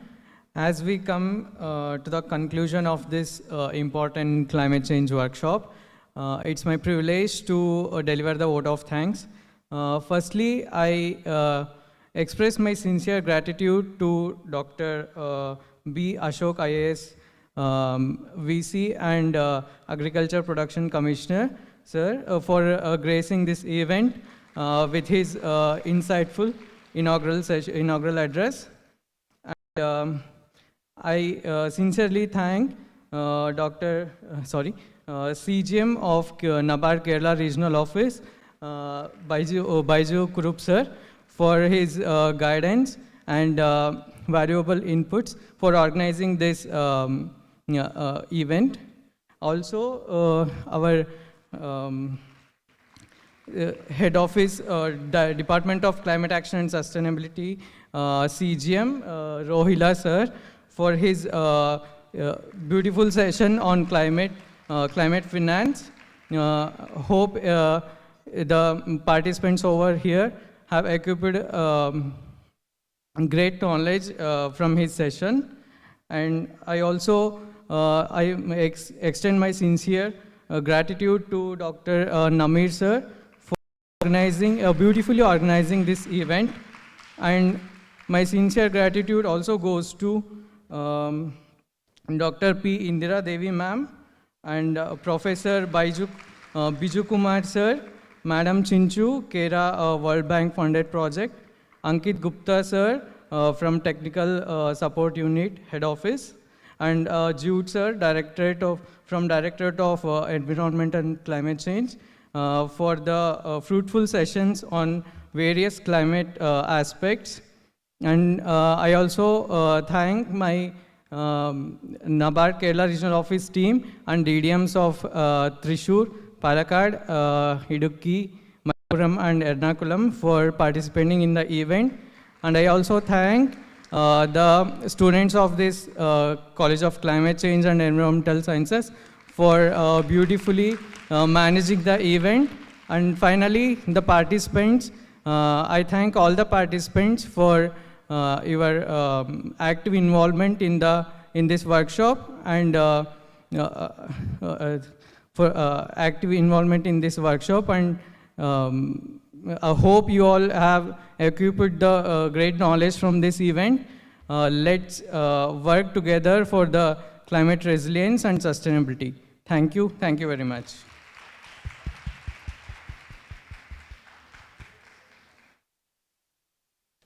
നമ്മുടെ പരിപാടി സമാപനത്തിലേക്ക് എത്തി നിൽക്കുന്ന ഈ വേളയിൽ ഞങ്ങളുടെ ക്ഷണം സ്വീകരിച്ച് ഇവിടെ എത്തിച്ചേർന്ന നബാർഡിലെ അംഗങ്ങൾക്കും ഈ പരിപാടി വിജയകരമാക്കി തീർത്ത നിങ്ങൾക്കെല്ലാവർക്കും ഞങ്ങൾ ഹൃദയത്തിൻ്റെ ഭാഷയിൽ നന്ദി പറയുന്നു. ദേശീയ ഗാനത്തോടു കൂടി ഈ പരിപാടി ഔദ്യോഗികമായി അവസാനിച്ചു എന്ന് അറിയിക്കുന്നു. जनगणमन अधिनायक जय हे भारत भाग्य विधाता पंजाब सिंध गुजरात मराठा द्राविड उत्कल वंगा विंध्य हिमाचल यमुना गंगा उच्चल जलधि तरंगा तव शुभ नामे जागे तव शुभ आशीष मांगे गाहे तव जय गाथा जनगण मंगलदायक जय हे भारत भाग्य विधाता जय हे जय हे जय हे जय जय जय जय हे. പരിപാടിയിൽ രജിസ്റ്റർ ചെയ്ത എല്ലാവർക്കും സർട്ടിഫിക്കറ്റ് തയ്യാറാക്കി വെച്ചിട്ടുണ്ട്. രജിസ്ട്രേഷൻ ഡെസ്കിൻ്റെ അടുത്ത് നിന്ന് അത് കൈപ്പറ്റേണ്ടതാണ്. Once again, I would like to express our sincere gratitude to our esteemed speakers from various sectors of NABARD and to each of the participants for your active participation and valuable contributions.